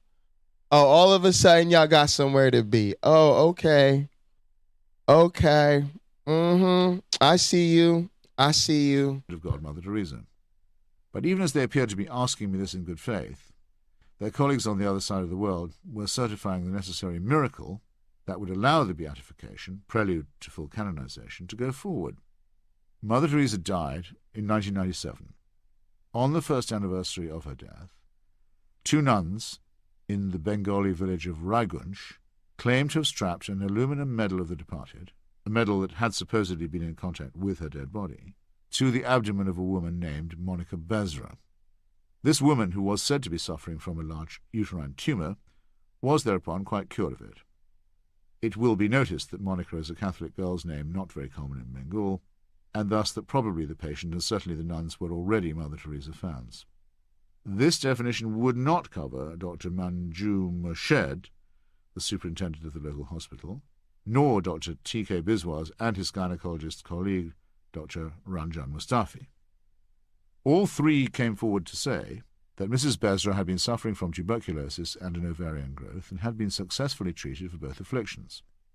Dr. Murshid was particularly annoyed at the numerous calls he had received from Mother Teresa's order, the Missionaries of Charity, pressing him to say that the cure had been miraculous. The patient herself did not make a very impressive interview subject, talking at high speed because, as she put it, she might otherwise forget. And Dominic, I love Dominic.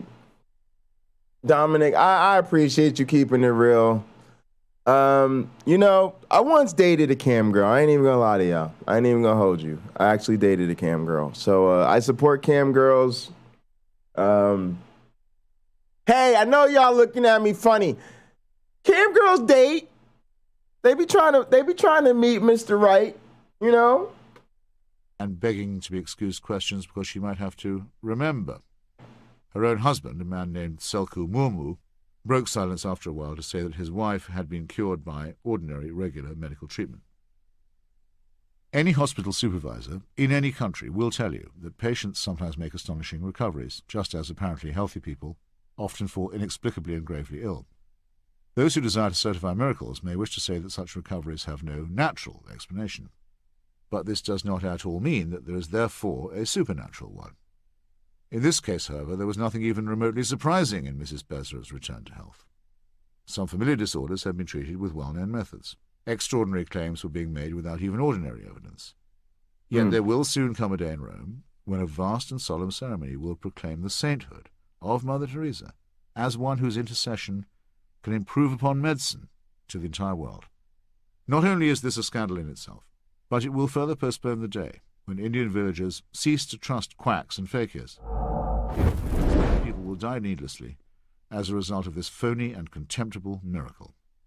If this is the best the Church can do, in a time when its claims can be checked by physicians and reporters, that's right, it isn't difficult to imagine what was rigged in past times of ignorance and fear when the priests faced less doubt or opposition. Once again, the razor of Occam is clean and decisive. When 2 explanations are offered, one must discard the one that explains the least or explains nothing at all, or raises more questions than it answers. The same goes for those occasions when the laws of nature are apparently suspended in a way that does not offer joy or apparent consolation.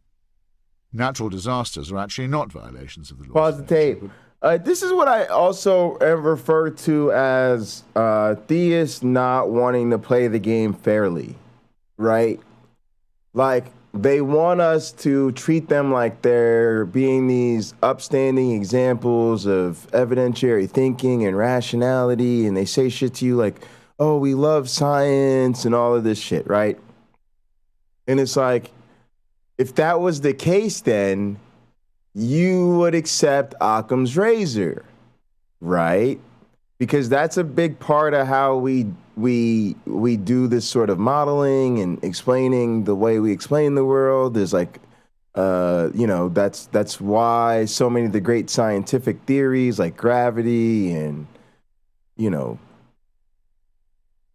Big Bang, whatever it is, right? It's like they all fit within that framework. They want to violate that and then tell us about how much they love science and shit. And it's like, no, that's what I mean about wanting to color outside the lines. It's like, if you want my respect, then come to us with something that we can apply Occam's razor to. And the simplest explanation is none of our naturalistic explanations can explain this. You guys have provided sufficient evidence that this occurred. And let's get busy with this. What are we flirting about? Like, let's stop with this dance. Like, when are y'all gonna show up with the goods, right? But to be honest, the burden is on us, because you can't argue rationally for an irrational position, is my sort of belief on it. And I genuinely don't believe God exists. I genuinely think these people are being foolish. So it's on me to kind of remember, as we like to say, apologists are going to apologize, and just sort of pay attention to the nuanced ways in which they do it. In other words, pay attention, try to learn the dance steps. We already know they're going to dance. All right, let's play this fucked up ass tape. But rather are part of the inevitable fluctuations within them. But they have always been used to overawe the gullible with the mightiness of God's disapproval. Early Christians operating in zones of Asia Minor where earthquakes were and are frequent would rally crowds when a pagan temple fell down and urge them to convert while there was still time.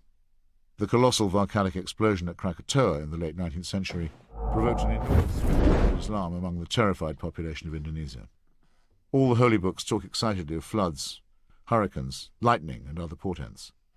After the terrible Asian tsunami of 2005 and after the inundation of New Orleans in 2006, quite learned and serious men, such as the Archbishop of Canterbury, were reduced to the level of stupefied peasants when they publicly agonized over how to interpret God's will in the matter. But if one makes the simple assumption, based on absolutely certain knowledge, that we live on a planet that is still cooling, has a molten core, faults and cracks in its crust, and a turbulent weather system, then there is simply no need for any such anxiety. Everything is already explained. I fail to see why the religious are so reluctant to admit this. It would free them from all the futile questions about why God permits so much suffering. But apparently this annoyance is a small price to pay in order to keep alive the myth of divine intervention. The suspicion that a calamity might also be a punishment is further useful in that it allows an infinity of speculation. After New Orleans, which suffered from a lethal combination of being built below sea level and neglected by the Bush administration, I learned from a senior rabbi in Israel that it was revenge for the evacuation of Jewish settlers from the Gaza Strip, and from the mayor of New Orleans, who had not performed his own job with exceptional prowess, that it was God's verdict on the invasion of Iraq. You can nominate your own favourite sin here, as did the Reverends Pat Robertson and Jerry Falwell after the immolation of the World Trade Center. In that instance, the proximate cause was to be sought and found in America's surrender to homosexuality and abortion. Some ancient Egyptians believed that sodomy was the cause of earthquakes. I expect this interpretation to revive with a special force when the San Andreas Fault next gives a shudder under the Gomorrah of San Francisco. When the debris had eventually settled on ground zero, it was found that 2 pieces of mangled girder still stood in the shape of a cross, and much wondering comment resulted. Since all architecture has always involved crossbeams, it would be surprising only if such a feature did not emerge.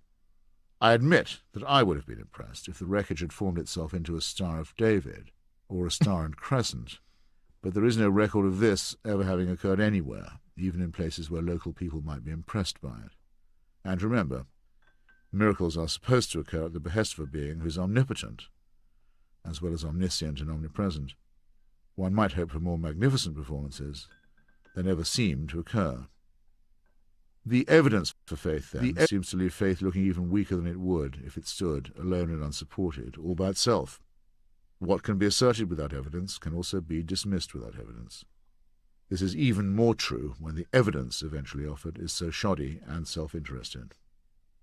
The argument from authority is the weakest of all arguments. It is weak when it is asserted at second or third hand, the good book says. And it is even weaker when asserted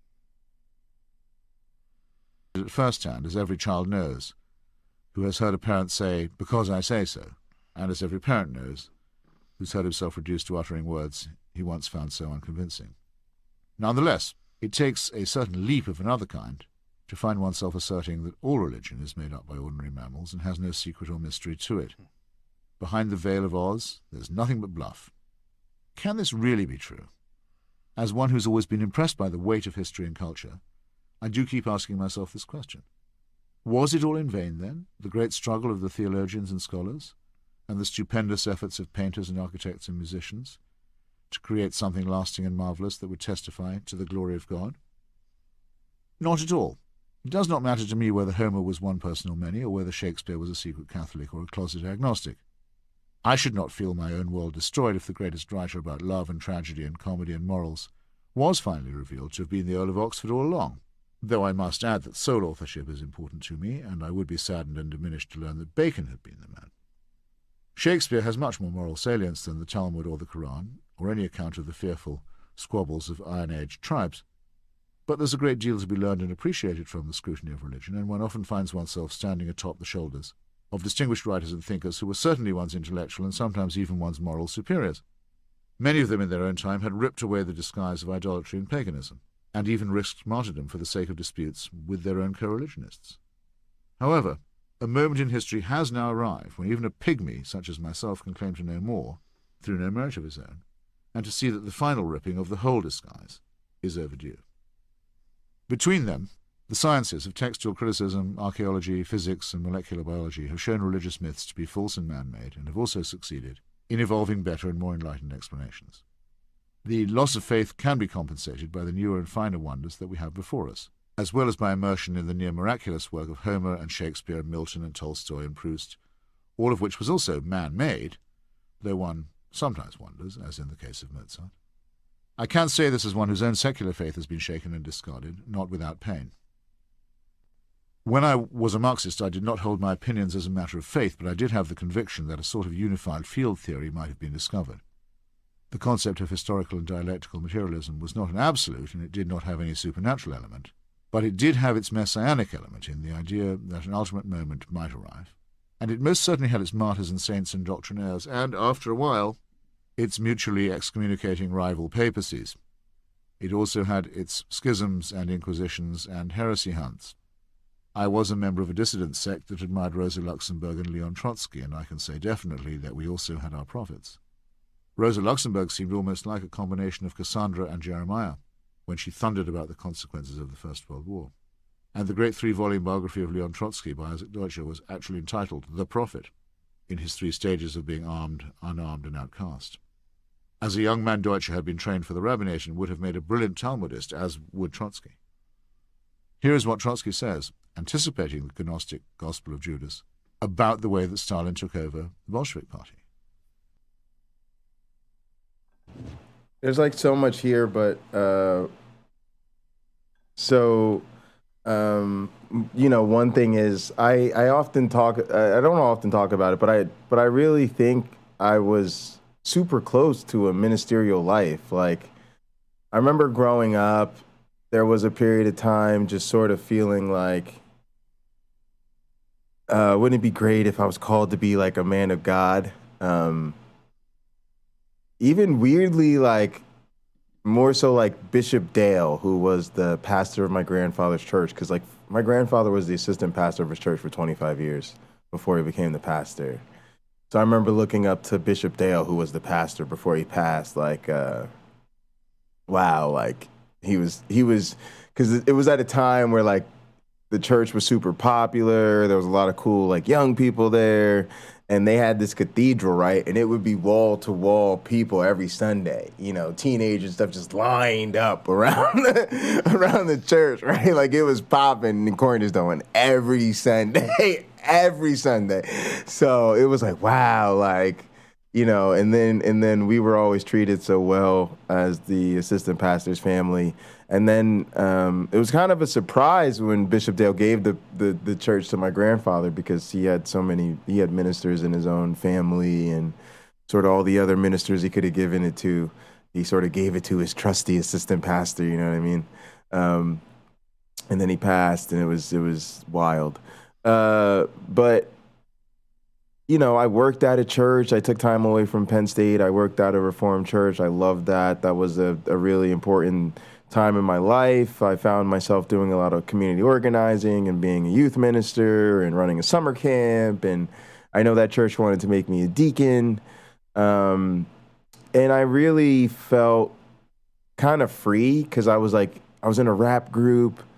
And we were doing like clean music. We weren't doing like Christian rap, but we were doing like clean rap. It was like clean rap made by Christians, not Christian rap. We didn't rap about theology or Jesus or anything like that. We just didn't curse in our raps. Because we worked at a youth program. So we wanted to make songs we could perform for our students. And also, like, I was a musician, right? So I didn't feel like I had to like be a preacher to like be a minister. I could always like work behind the scenes, do the type of political and community stuff I really enjoyed doing, and then like play drums on the worship team, and there'd always be preachers, so I wasn't going to have to worry about being a preacher. And that was like my biggest prayer of God growing up, was like, give me the ability to play drums. I really don't want to be a preacher. I don't want to be a singer. I knew God was going to call me, so I didn't really have a choice in that, right? It was just preacher, singer, musician, and I was just really hanging on to that musician thing. So I was glad that worked out. So it's just, I feel like this close to me, just going down a total different walk of life, right? And being Kenny or something. Just really being out here like an apologist or something. And so I remember hearing Christopher Hitchens speak to, in a different walk of life, this person, would have been a great minister or whatever. I'm like, man, I really feel I was this close to feeling that way. And definitely, I feel like the way I grew up, the odds were definitely way more towards me becoming a minister than they were going the direction I went. I think it's just the curious fate of education and indoctrination and evolution that kind of sent me a different route. Not that I think evolution has anything to do with atheism, but it did sort of undermine the creation that was important to my particular God beliefs. So yeah, and the really, again, speaking to, if this is what people could get away with now, what could they get away with? Like you spoke of, if I showed up with the Neosporin back in Bible times, right? Yeah. It would have just, it would be indistinguishable, probably from the supernatural. Even if I figured out the powers of zinc, wouldn't even need the full recipe of Neosporin, but zinc and spit, a little mud, look like mud, right? Rub it in somebody's eyes, it's got an eye infection, and it clears up and that made room for Jesus the Magi for me, right? There was like some chance he was like a dude who got into weird stuff and had his toolkit of and then maybe people mixed them, right? Like maybe you had an ointment that worked a little bit, and then sometimes you had things that were more placebo, or there were pharmacists back then, medicine men back then. It would have been, it would have been a little more nature provided, of course. But I mean, clearly the Roman Senate had access to what were called physicians. Right. In some form.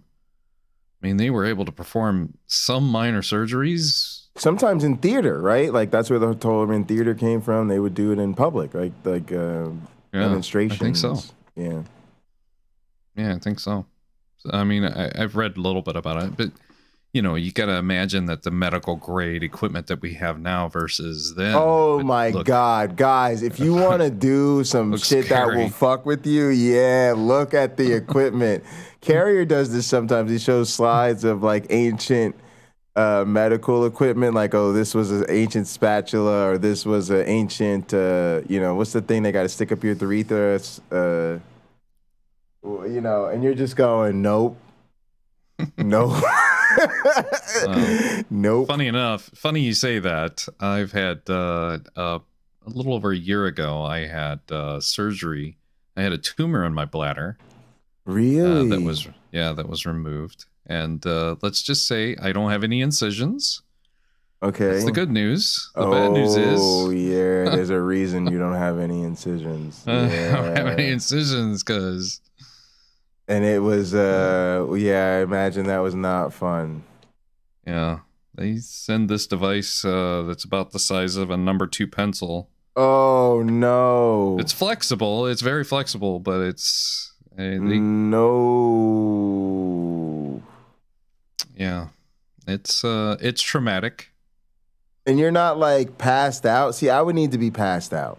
Yeah, I would just have to pass me. I'd have to be passed out. Yeah. Some, yes, an anesthesiologist.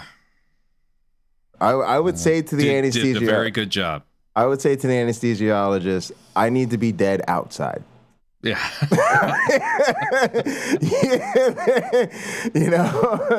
Y'all need to check the vitals, make sure he's still technically alive, and then you're probably good to go. Yeah. I very much was in the position going in for that surgery after they had used a tool to go find it, being quite all right if I didn't come back alive after. Oh, yeah, you just put under. Yeah, you're going under. I'm going under, all the way under. Yeah, I would need to. And I don't want to hear anything about dependence. I need all the drugs afterwards. I don't want to hear shit. I need all the drugs, Doc. I don't remember what drugs I got afterwards. All the drugs. That would be the thing. Did I go to work the next day? I had the surgery was on a Tuesday. And I think I worked on the next day. Oh no, I did not. I was like, I'm pretty roughed up. Okay. I was pretty roughed up, and let's just say, you know how when your bladder kind of knocks on the door. Oh, and you're like, I'll get that in the next, I'll get that in the next 15 minutes. Let's just say you no longer have any time at all. Basically. Yeah, okay. Like your bladder does not knock anymore. It's just like, I need to go and I need to go now. There's no holding it back. The muscle mass that used to be there is now damaged. Right. Yeah, because your muscles and all of that should have just been traumatized and everything. Traumatized. There's been a believe it or not, I had a traumatizing bout of the amount the size of about that much of my pinky. That's how big really about that much of my pinky right there. There was a tumor they removed. It kind of felt like I had a flapper valve for a couple of months. I thought it was a hockey injury, actually. As I was playing hockey. I got injured, and I thought it was a part of the injury when they found it. Wow. Because they stopped focusing on the injury that I had, that I was trying to get diagnosed, when they found the tumor. Oh, that's so crazy. Well, yeah. I'm glad they got it out, and it was benign. Yeah, it was basically an inverted papilloma or something like that. And it kind of looked like, that thing that hangs in the back of your mouth. Yeah, and I actually have tori in my mouth too. You know what tori are? I don't know what that is. They're like I didn't mean almost to like go down this rabbit they're, hole. you know, by they're the like way. little bony masses in my throat. They're very scary though, because I smoke weed. So I definitely originally thought like, I done fucked up and got a mass growing in my mouth. But it's no, they're a common deal. All right, we're almost done with this though. So we're gonna do an open panel. We've only got like a couple minutes left of this thing. I wanted to comment on 3 minutes left. Yeah, go ahead. We're good. That I love that he said that mammals wrote this book.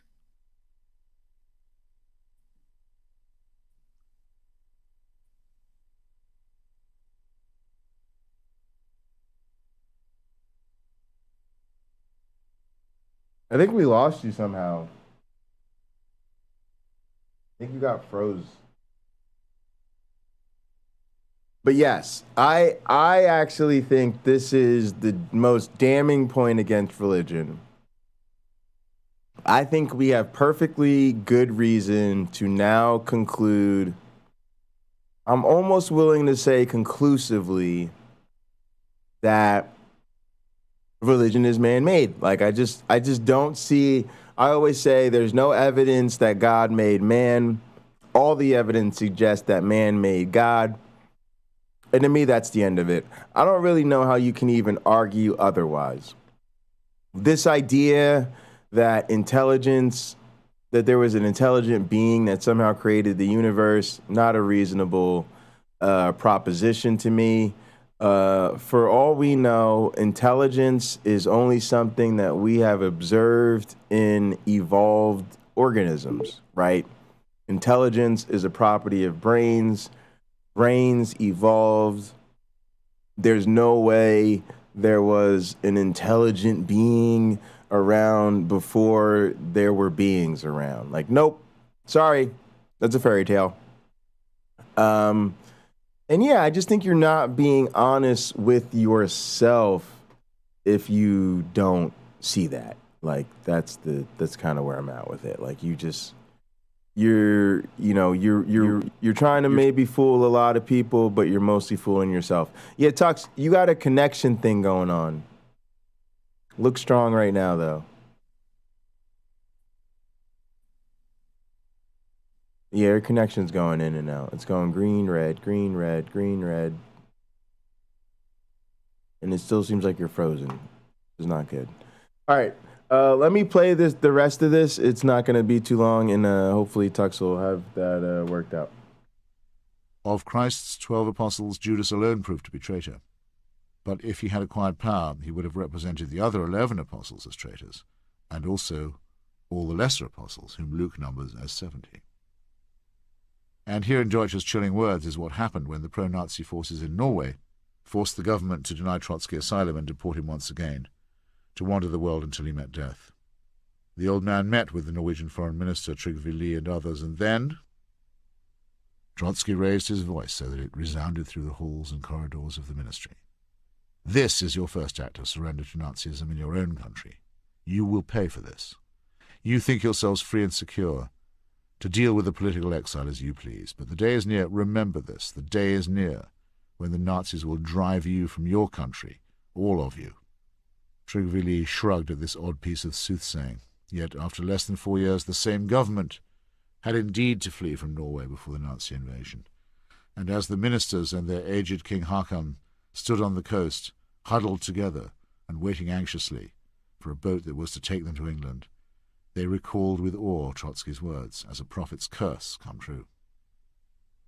Trotsky had a sound materialist critique that enabled him to be prescient, not all of the time by any means, but impressively so on some occasions, and he certainly had a sense, expressed in his emotional essay Literature and Revolution, of the unquenchable yearning of the poor and oppressed to rise above the strictly material world and to achieve something transcendent.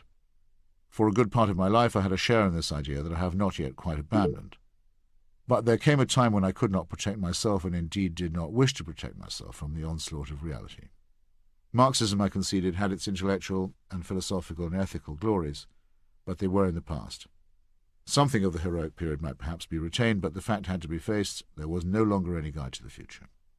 In addition, the very concept of a total solution had led to the most appalling human sacrifices, and to the invention of excuses for them. Those of us who had sought a rational alternative to religion had reached a terminus that was comparably dogmatic. What else was to be expected of something that was produced by the close cousins of chimpanzees? Infallibility?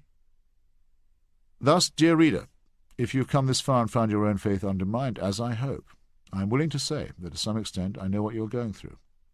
There are days when I miss my old convictions as if they were an amputated limb. But in general I feel better, and no less radical, and you will feel better too, I guarantee, once you leave hold of the doctrinaire and allow your chainless mind to do its own thinking.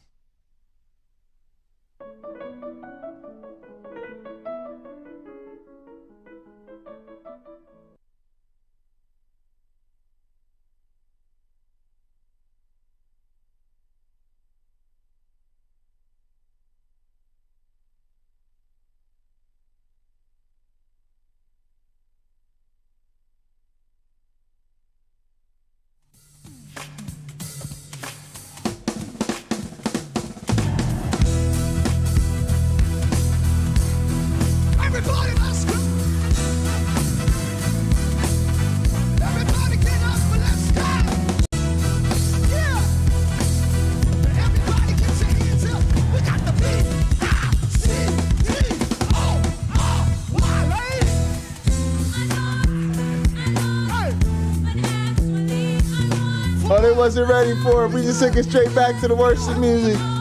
You're supposed to go back to the worship music after the word.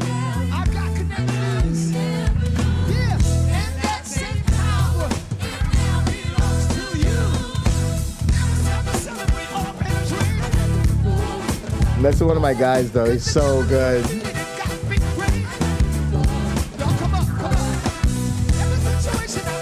And actually, he's playing with Ty Tribbett. This is one of the biggest gospel artists in the world. Don't get it twisted. They're not fucking around.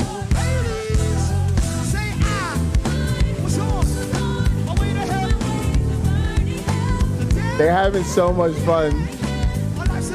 That's the choir you want to be in.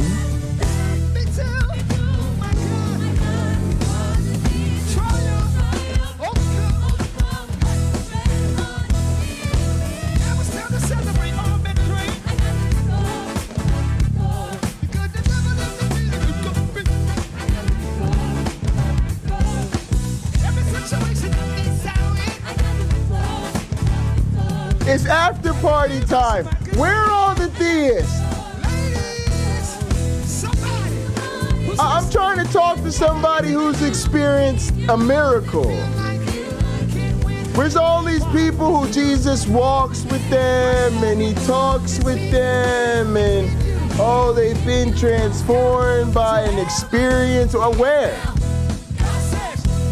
The link is pinned in the just click the pinned comment. Stop being scared.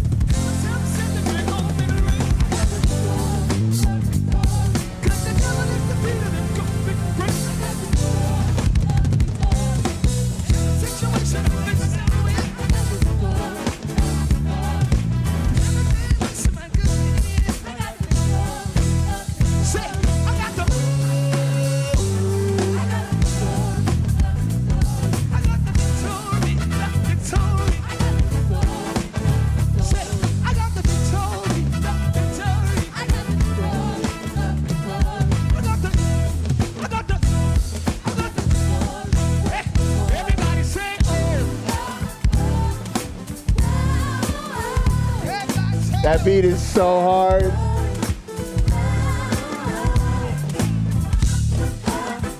And he's on click, played it to the click track like it's nothing. Let's go. You said, I got victory. You said, little louder, I got victory. Yeah.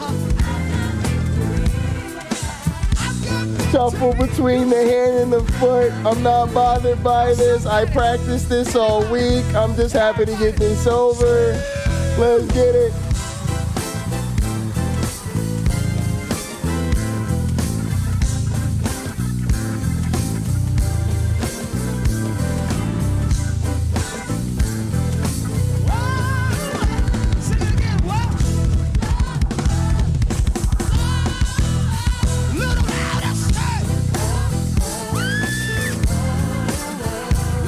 Yes, in case you're just figuring it out, live drummers like to listen to live drummers. Fuck your record. I don't know what you was doing with them 3, 4, 5, 1900 takes on the record. One take. Let's do it live in front of real people. See what you got. Jesus, you are the head. Only. We ain't playing none of that studio nonsense softy.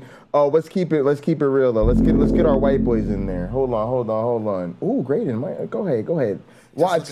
Oh, this is my guy though. Hold on. Watch this though. This is clean.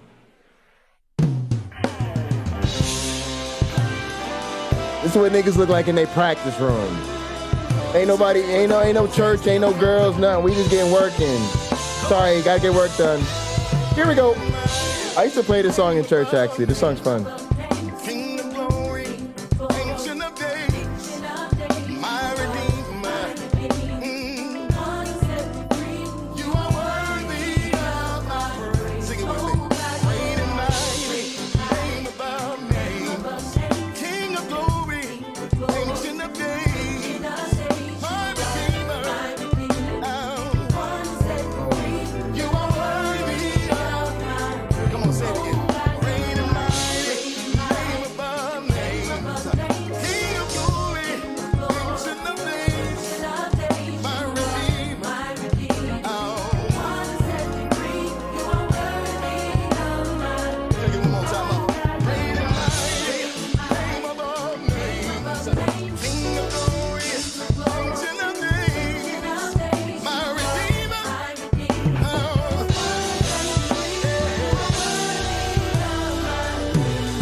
All right, guys.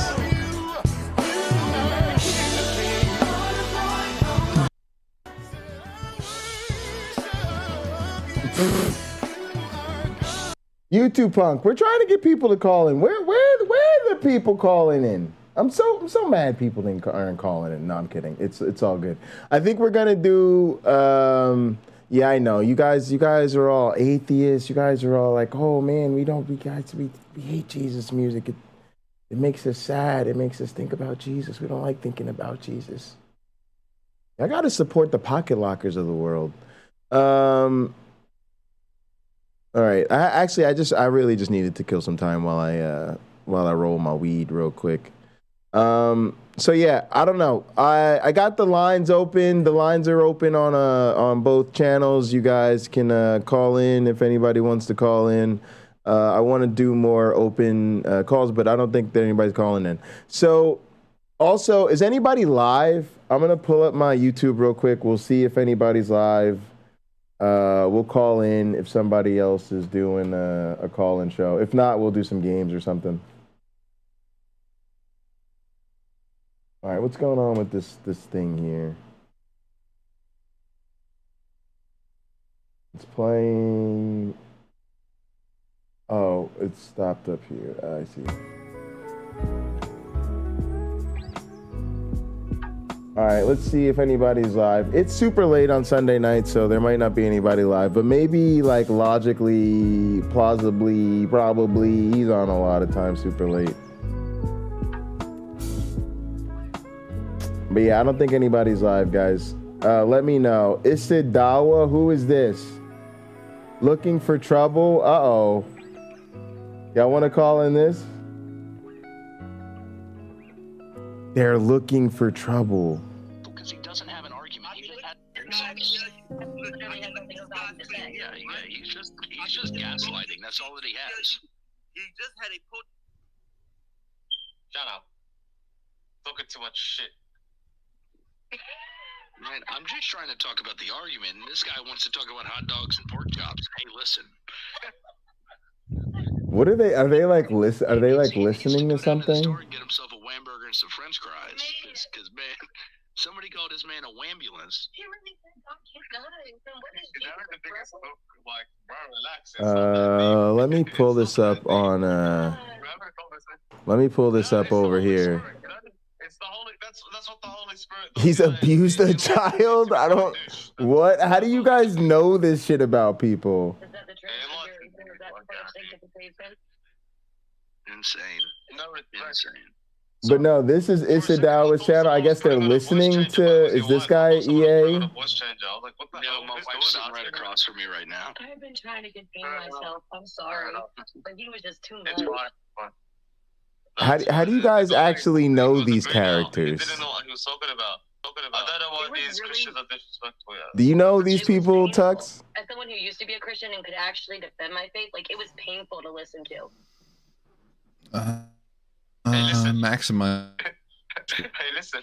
Scream for me. Hey, listen. I'm gonna miss that guy. No. Hey, listen. Oh, come on. Man. Hey, listen. Hey, No. listen. I really almost sped up. I wanted to say, listen, Linda. I don't think We should watch our tongues. They double stream. You should come up here, Almighty Christ. You got enough followers to come up here. Maybe you should come up here and let me know what's up. Like they're also live on Ephesians 4:29. Do not let anyone voice some words from out of your mouth. both channels or something. We humbly accepted the cloud of the invitation. It's okay. Hey, listen.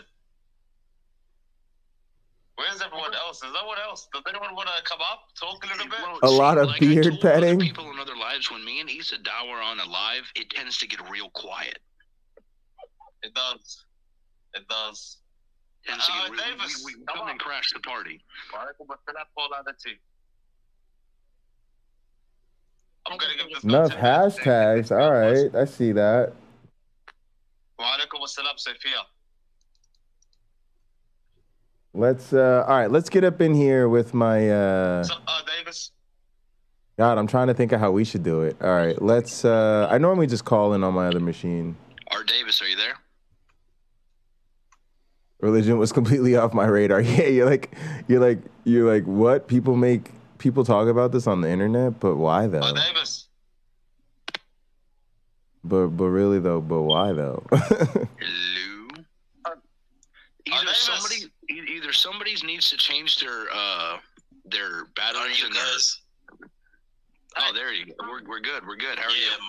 All right, we got the It's the Dallas stream pulled up. Oh, okay. Yeah, good night, everybody. How are you doing? I'm doing well. Okay, good. Interesting conversation.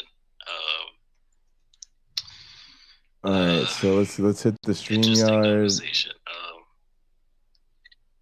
Did you see how he started insulting this person's mom and wife? Yeah, well, you see, what happens is when you try to defend God. Oh, why did I block it? I didn't mean to do When that. people try to defend God and think that God needs defending, that's what happens. People start taking things personal and they start. But was that the Holy Spirit? God doesn't need defending. So. But does the Holy Spirit do that? Do what? Like, was the Holy Spirit in him, you think? Well, you know, the Bible talks about the fruits that you show, right? You know, humility, respecting persons, not saying things that's going to, you know, be peaceable with your neighbor, don't be contentious. You know, that's what the word says.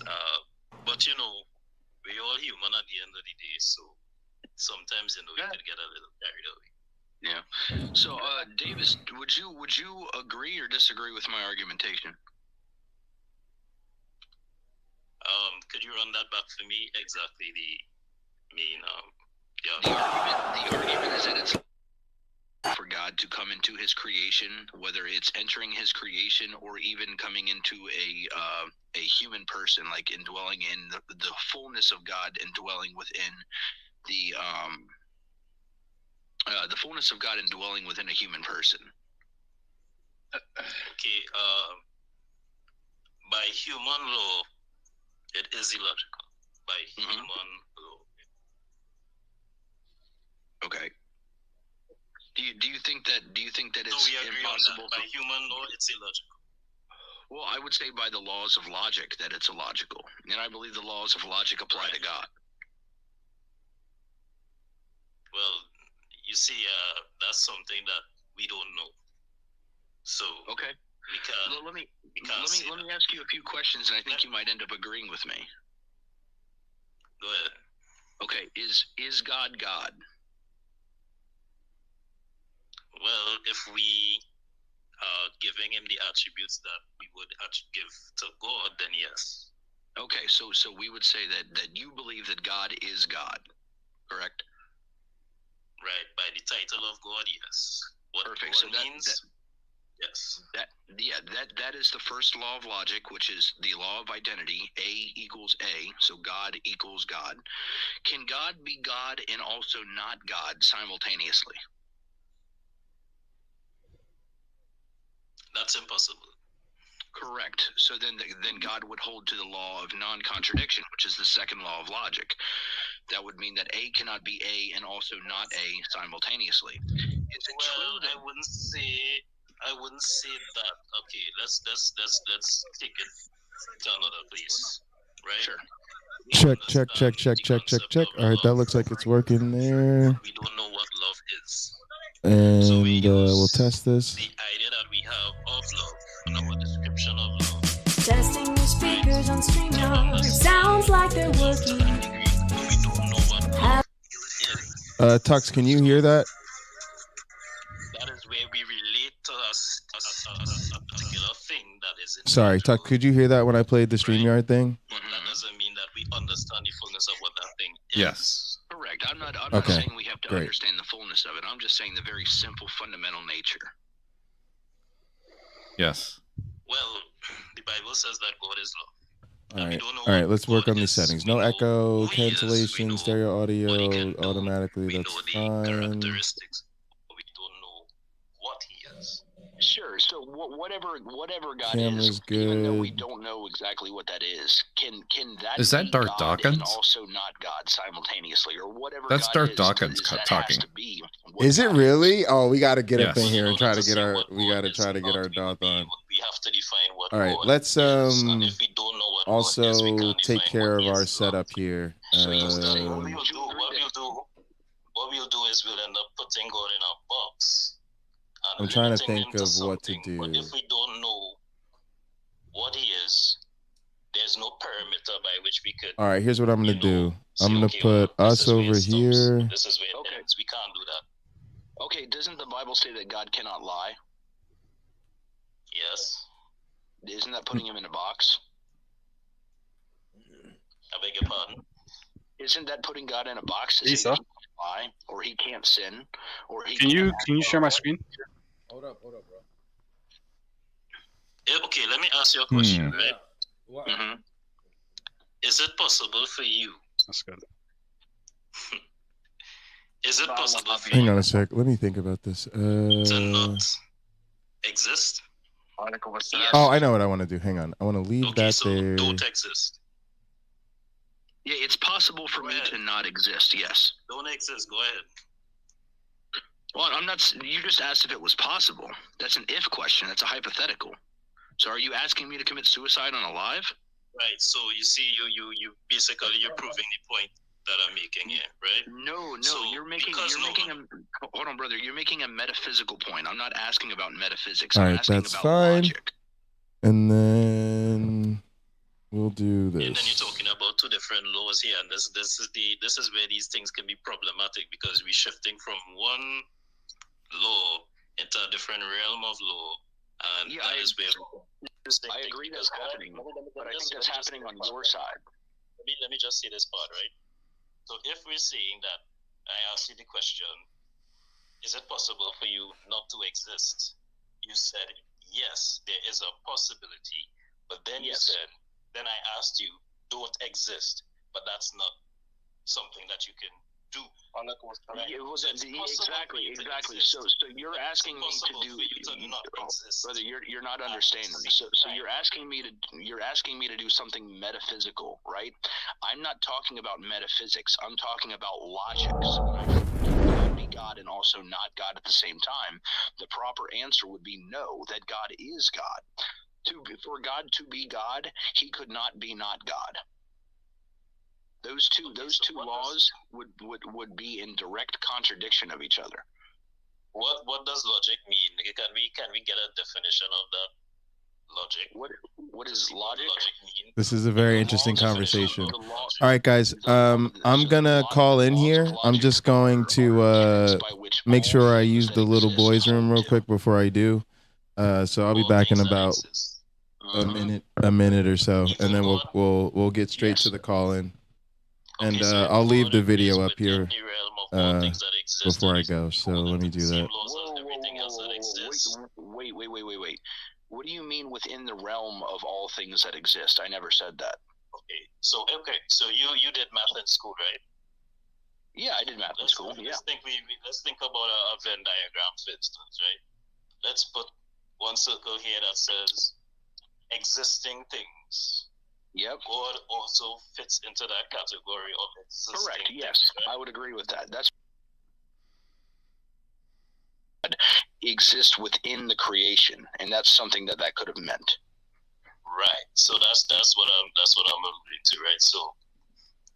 So if God is within that Venn diagram of existing things, right? Is he subject to the same law as all those existing things?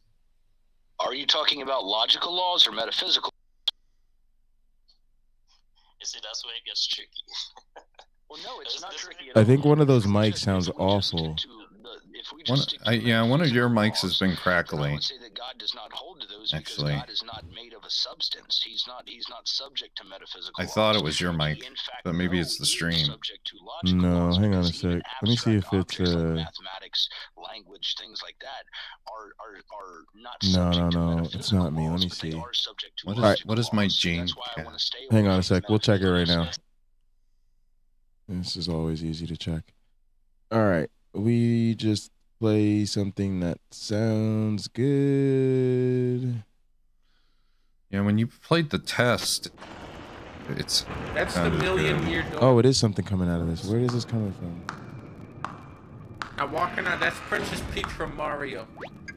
How good to see. It's the USB? That's weird. My internet is cuckoo for Cocoa Puffs tonight.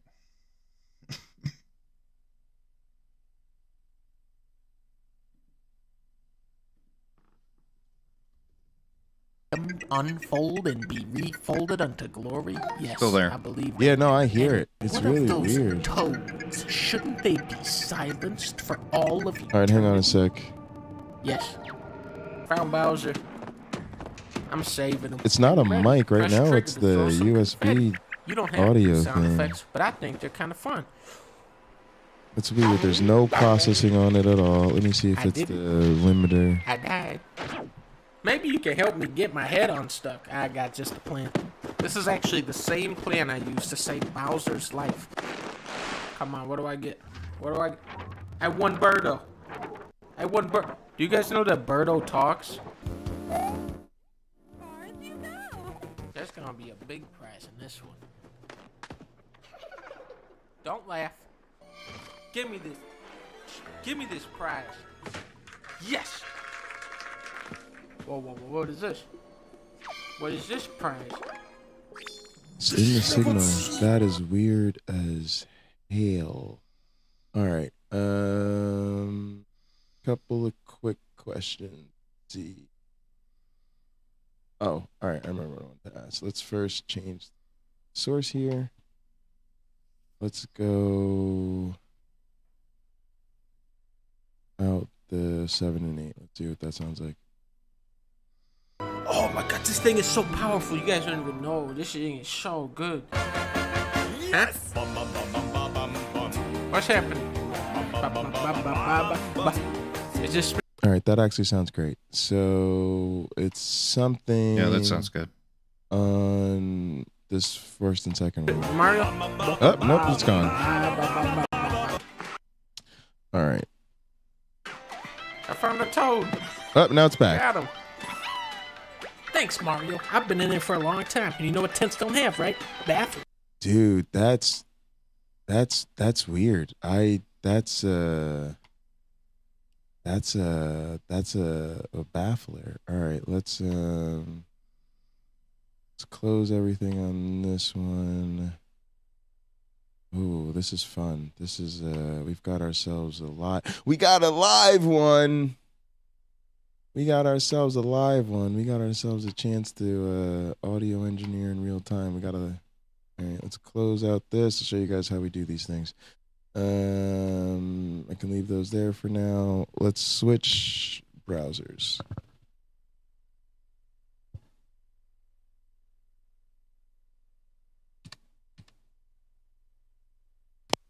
The first thing we want to do is change the source. Get ourselves a different source going. Sign in.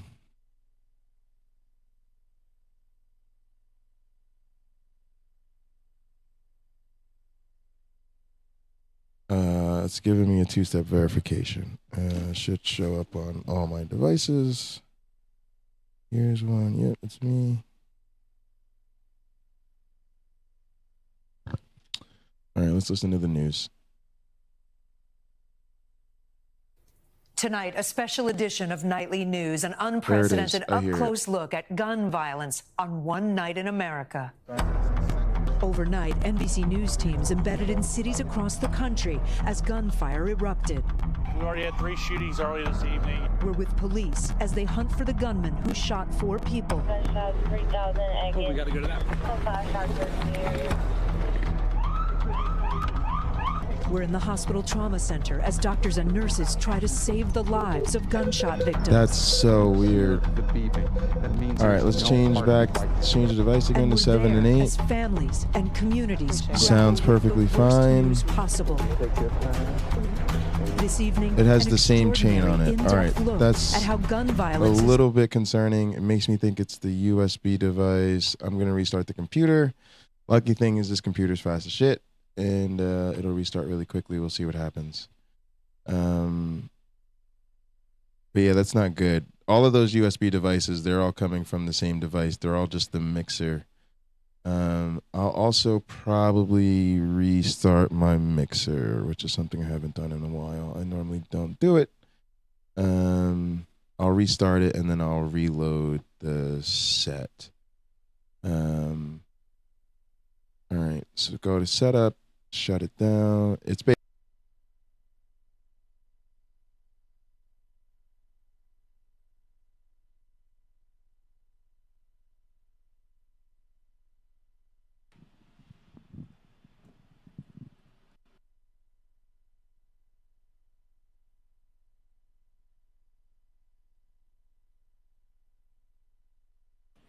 basically got a computer inside of it. It just needs to be reset. All right, it's telling me it's safe to shut it down. I'll shut it down. And we'll turn it back on. And really funny.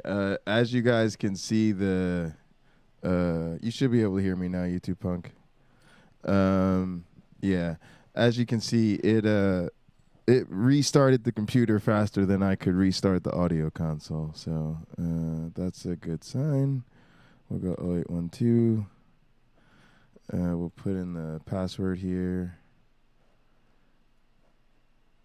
Let's make sure we're not getting conflicting audio signals on these devices that sometimes send audio.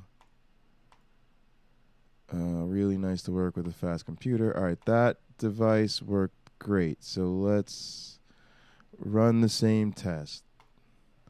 Fire up our web browser. Let's log in. Do your bullshit. Sign me into my main account.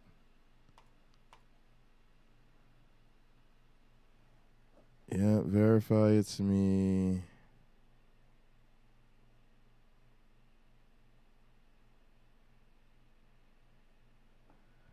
Oh, I gotta send out something to my cousin's texted me back and asked me to send him something. All right, come on, here we go. There's the I was waiting for the authentication prompt. There we go. Lo-fi is great, but sometimes it's got noise. All right, that's loud as shit.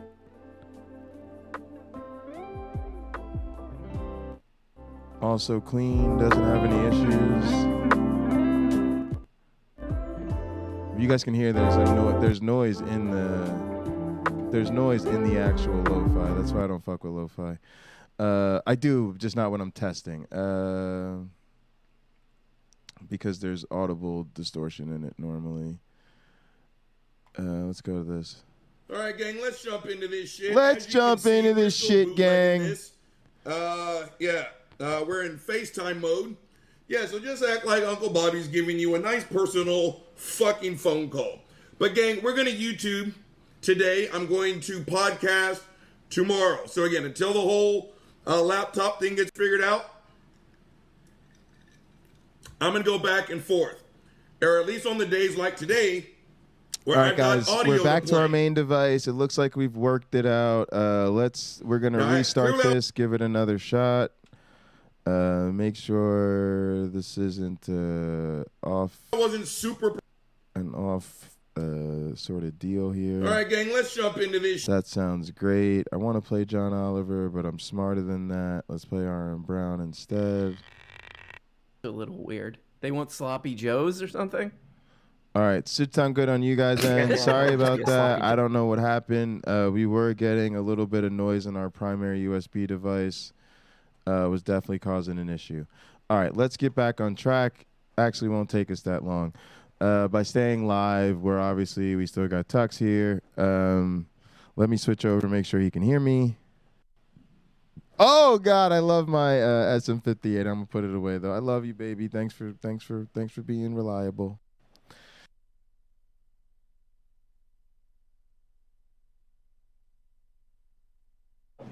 All right, Tux, you should be able to hear me again. Tux, can you hear me? Oh no, I'm muted. Oh yeah. I didn't join on this computer yet. Okay. Let's all right, so here's what we want to do. Oh, this is my main account. We're good. Here's what we're gonna do. We're gonna join the restream. I keep clicking on the wrong machine. You don't need to do that. All right, log in.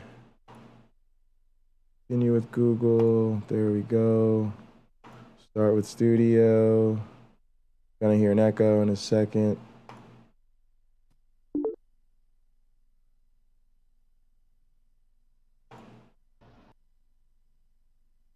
All right, Tux, can you hear me again? I got him. I can hear you on the stream. Yep. Can you hear me on? You should be able to hear me in Restream now. I hear you in Restream. Great. All right. Perfect. Sounds like you're on a computer mic, though. Yeah, I am on a computer mic. What do you mean, like a local mic? Like it doesn't sound good? Oh, maybe I've got both of them open. Sounds. Closed it. That one's closed. Yeah, like it's picking up the entire room. Oh, that's just because I've got you can hear the fireplace or something. I think that's because I got the air conditioner on. Yeah, the AC. Yeah, it's just the AC. Hang on, let me turn the fan down.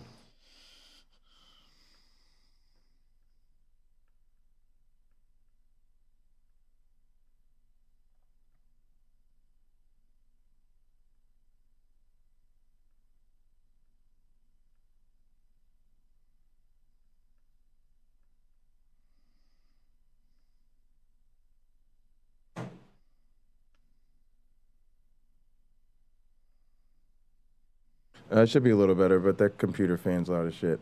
But yeah, it's still gated and everything. All right, so let's get back to this call-in guy looking for trouble. Javen, you know him? I've heard of him, yeah. Yeah, he shit. Khalil was sitting there just boxing with it, just body slamming him. I like come in the room like, what the hell? What's going on here? You know. back alleyway tumbling. I don't know what they were doing. But yeah, I think I was actually reading the part. So this essentially talks about Allah's attributes, right? It's in a book by Sheikh Uthaymeen. It's called Sufficiency and Creed, right? And it's like an explanation of the entire book. And one of them is it says all of Allah's attributes are of the highest degree of perfection and praise possible. There is no deficiency found in them in any way whatsoever. So it says some examples of these attributes are I'm pretty sure it's supposed to be loving, but his loving knowledge, ability, hearing, seeing, wisdom, mercy, highness, etc. Right? And it comes from this surah, right? Nahl, verse 60, where it says, "To Allah belongs the highest description." And then it goes on to say how the ones that are imperfect and deficient, such as death, ignorance, inability, deafness, blindness. Always like the Most High triggers people. There we go. Along those lines, right? We would say, we can't affirm that for Allah. Right? We can't say that Allah, possesses these attributes. All right. And it says Tux, here, I'm gonna play the also it's not test. possible for the Lord, the Rabb, to have. It says it is not possible to You hear have a that? defect due to the due to the Test? incompatibility of deficiency with the Cannot hear the aspect of test. lordship. So that's why we say it's logically impossible I can for hear you God talking. to die, for God to be ignorant, All right, hang to on a God sec. to, not to have an ability to do something, for God to not hear all things or see all things, right? Oh yeah. And I think this is the problem in which Christians run into is like, and this aspect, the incompatibility with lordship. Can you hear that? Another word for this could just be aseity. Yeah, on Restream. On Restream. Yeah. Okay. And I think that's the really, really important part for Christians to get over, because as soon as you do that, we can't. Also, do you ever come across the verse, where it talks about, Allah, deceived, the Christians, right?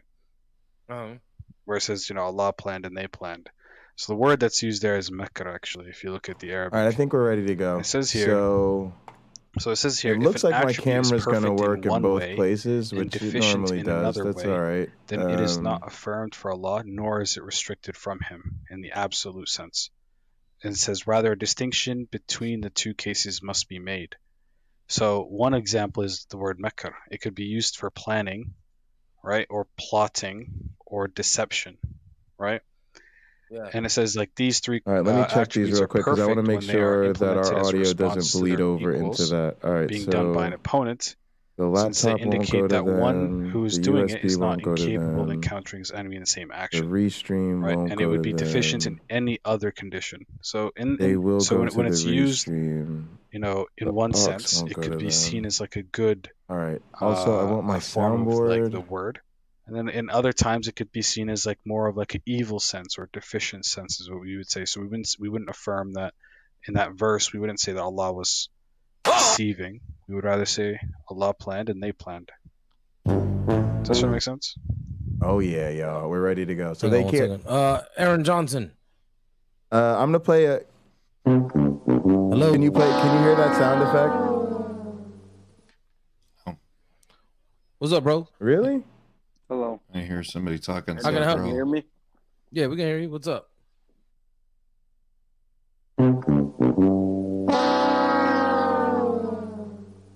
Oh no, you can't hear it. It's not going there. That's right. All right.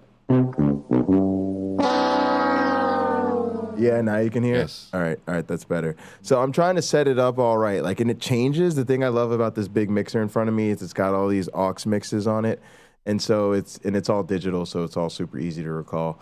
But it allows me to pipe it so that, like, if I play a sound effect, you hear it in the restream, the stream will hear it, but they won't hear it in the Discord.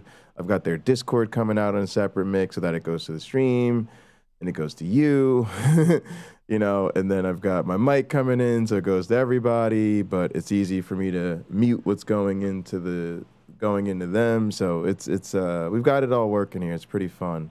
But yeah, I wanted to actually test it out because there's, you know, a couple of those changes I needed to make real quick because actually it changes, right? Like and here's where people might not see the difference it makes, but like right now, since you're in the restream, I want you to hear sound effects, right? But if you know, a dumb apologist was in there like Rebel Nazarene, and I wanted to play the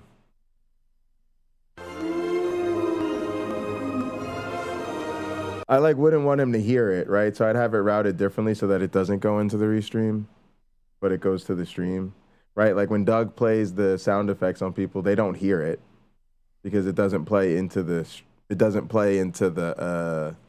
whereby, but it does play into the stream. So you got to have all your routing set up. All right. Anyway, we're pretty much ready to go. I don't know why this thing is being crazy like that. Where I can't see the top of the window. All right, guys. I'll be right back. Good night, Satan's Little Helper. Appreciate you. I forgot to mention that. Yeah, guys. Give me about 30 seconds. I'm gonna leave you with I shouldn't say 30 seconds, probably about a minute. I'm gonna leave you with these guys that are looking for trouble here. 7 ayah 143, when Allah is like speaking to Moses, and Moses is like, you know, if I can see you, can you show me yourself? And Allah is like, well, if you look at this mountain and I appear there, I could actually read it. I think he his connection. Yeah. Yeah. You can't back out of if you're on your phone. You can't back out. I can read it for you. What verse is it? What verse is it? Yeah, I have it up. 143 ayah Araf, I think. Yeah, I'm there already. It says, and when Moses came to our appointment, and his Lord spoke to him, he said, "My Lord, allow me to look and see you." He said, "Allah, you will not see me, but look at the mountain. If it stays in place or in its place, you will see me." But when his Lord manifested himself to the mountain, he turned into dust, and Moses fell unconscious to the ground. Then when he recovered, he said, "Glory be to you. I repent to you, and I am the first of the believers." Okay, yeah. So, what's your thoughts on when it says that Allah said, "If I show myself to the mountain, and if it stays, then you will see me." And then when it's also talking about when Allah actually did manifest himself, or however you see that, the mountain, disappeared, or got destroyed. Yeah, it crumbled to dust. Right. Yeah, can you tell me your thoughts on what does it mean when Allah is saying, when he gives sort of this rhetorical statement? Yeah, so I mean, you could take it as sort of like a lesson to be learned on Moses' side. So obviously God knows that the answer to that question. He's just sort of giving Moses an idea of like God's might, God's image, God's glory, his power, etc. And so when it says, God will look, and if the image is there on the mountain and the mountain stays, then it's essentially sort of alluding to the fact that nothing in this like planet, and as you know, like back in that time in Arabia, the mountains were seen as like the greatest structures built at that time. Tux, I'm down to rock either way, but like, do you want to stay over on Pocket Locker like you are now? Because I always looked at that as like you can kind of hold it down and the chat can hear you, but they can't hear you when I call in. Or do you want to call into their channel? Or are you going to go to bed? No, I think I'm going to go to bed. All right, man. I don't know how long you're going to be on. I have no idea. I'm just going to call and see what they're talking about. It's just to show that, God's attributes. But yeah, let's see. Let's see what happens. They're done talking to Darth Dawkins. So it's alluding to that fact. Oh, got you. Were they actually talking to Darth Dawkins? It did sound like him. I think that was him. I think that was. So I think that was Darth Dawkins. Yeah, me too. That lesson, and to teach us because it's That's in the Quran, exactly how he talks. of God's attributes. All right, I'm gonna go. He goes down some rabbit hole that really isn't the love of Jesus. Never. I mean, I wouldn't. I mean, there's nothing that I would say that you know, I have no reason to reject that didn't happen. I just I don't know the howness. I don't know what it looked like. I can't tell you that. Right. I haven't looked into, you know, the tafsirs of this specific verse and as to what happened, but I can definitely search it up and find what the early commentators have thought this verse to mean and let you know. But I mean, from that, I would just say that I don't know the howness, but I just believe that you know, just got his you know, our Lord's likeness was appeared to the mountain, and it just says like when his Lord's what is it? Give me a second. It says when his Lord appeared to the mountain. I mean, I'm not going to make anything or any statement, you know, on behalf of God. Let me read this word for word translation really quick, and I'll put it up on the screen here, inshallah. That way we can find it. Yeah. Look at this, Kino, inshallah. So it says, and when came Musa to our appointed place and spoke to him, his Lord he said, "O my Lord, show me I may look at you."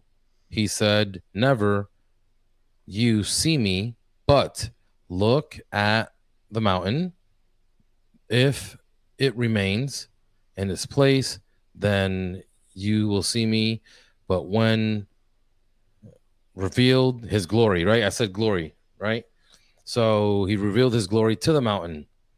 So the word that's used in the English translation of the Clear Quran, that's where I was on clearquran.com, because for some reason on my Brave browser, the other one just doesn't, for some reason Quran.com doesn't want to load. But yeah, it doesn't have the word manifest here, but basically revealed his glory to the mountain. Do you want me to go to the that's what I was thinking. Where you know, because I'm kind of in Kino's boat. Like, I really don't know much about this. It doesn't matter. We're just laymen here. You know, we try our best, but this is definitely awesome because we get to learn, and this is why we do this, right? So like I said, he just revealed his glory. I just wanted to make it so how you could exactly see it did back he do there. this? Did he manifest himself in this existence, this realm? I would say no, but how he did it, Allah knows best. I don't know. Right. So yeah, no, I understand, and so I did want to speak to Khalil about this. So I'm not sure if I had a conversation with him about this topic. I know we had other conversations, but the reason why I brought this up or want to speak about it is because for me it seems that he probably got a phone call or something. Hello? Do you want Can hear me? to share my screen as well? Yeah, go ahead, Aaron. Yeah, sorry. So for me, it seems like, in some sense, by default, if God creates something, he would have to limit himself. And the reason why I would say that is because hopefully this analogy kind of works. So I see so God is a being. I don't, even as a Christian, I don't put the Father in a form. And neither do I put Jesus in a form. I would say he took on a form. But I know there's issues there that you guys like to address. But so I would say God is not in a form, but wherever and whoever God is, energy emanates from him. Similar to Dragon Ball Z, when somebody powers up, they have this aura around themselves, and depending on how strong it is, it destroys things around him. And so I feel like, and this seems to be consistent with a Sahih Hadith, where it says that Allah's veil is a light, and this veil I don't want to say covers him, but it's there so that the rest of creation will not burn up. And so this is sort of the thought that I already had even before I saw the Sahih Hadith. So it's like God by default isn't he's in an eternity past by himself. And so his glory is emanated, his energy and power is emanated everywhere. And in order for anything to exist, he must restrain some of his glory so that anything can exist. You understand what I'm trying to kind of build up? I see where you're going, yeah. And I think that's the exact same. I'm actually looking into Ibn Kathir's tafsir on this, where he says, in earlier scripture it is reported that Allah said to Musa, O Musa, no living soul sees me but will perish, and no solid will be demolished. Sorry, no solid but will be demolished. Specifically talking about the verses that you were saying. But yes, like for instance, when the Prophet went up to speak to Allah in the Quran, there was a veil between God and the Prophet. And so we believe in this veil. But I mean, right, even that example right there. So like, let's say a prophet does go and happen to speak face to face with Allah.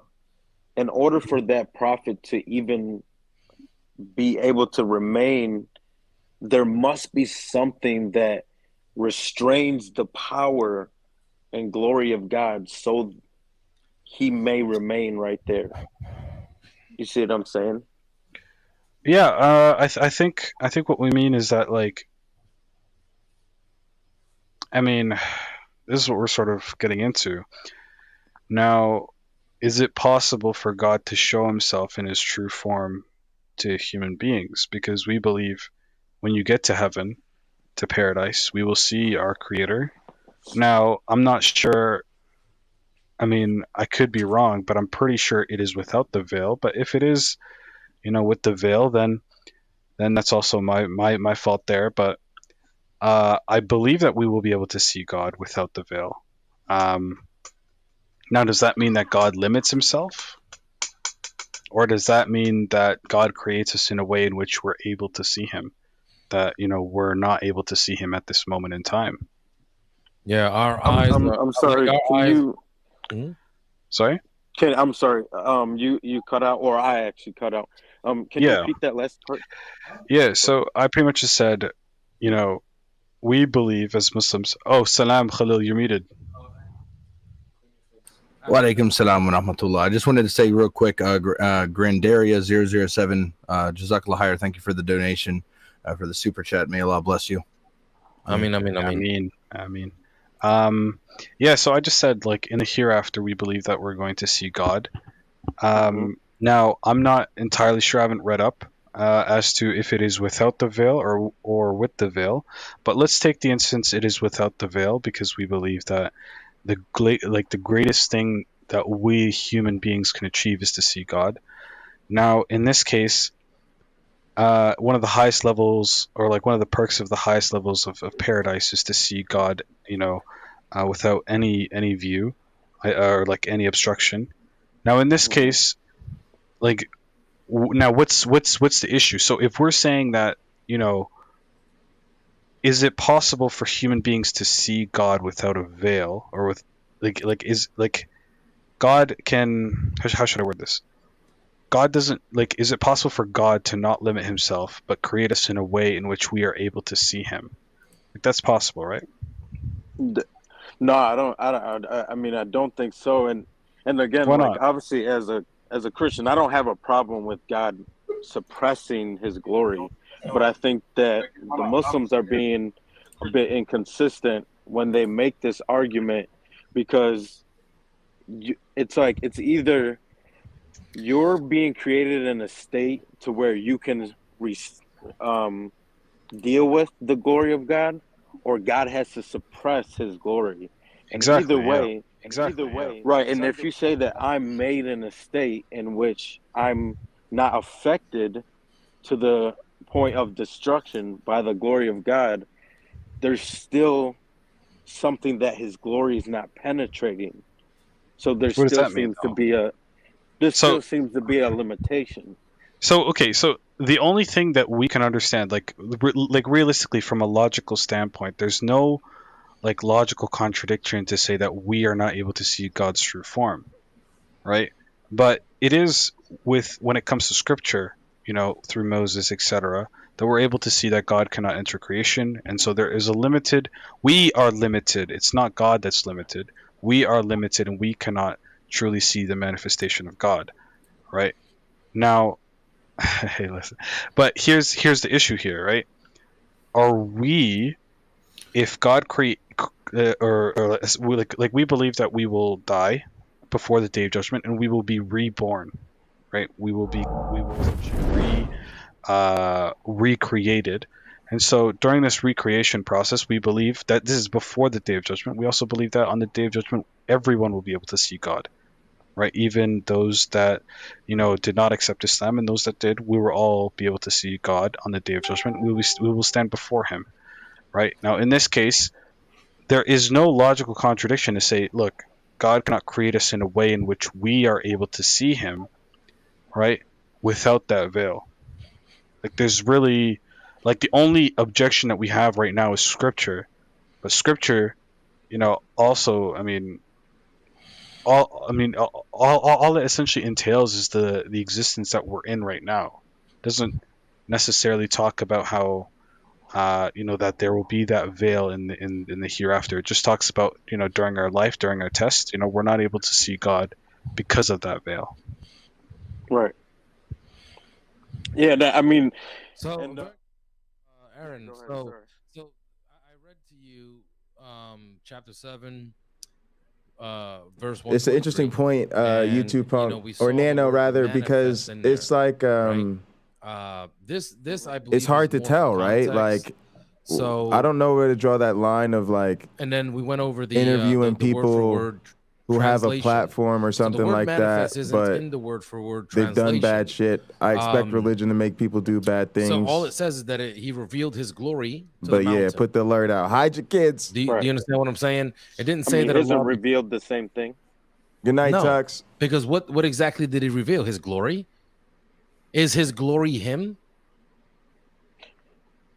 That's what I mean. I feel it seems like it's definitely a part of him. And this. Let me know if y'all want the link to call into this channel.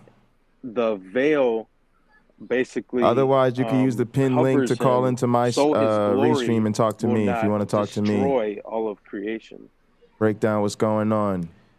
Would you agree with that, Khalil? What I said? I'm muted over here. They can't hear me. Is Allah his glory?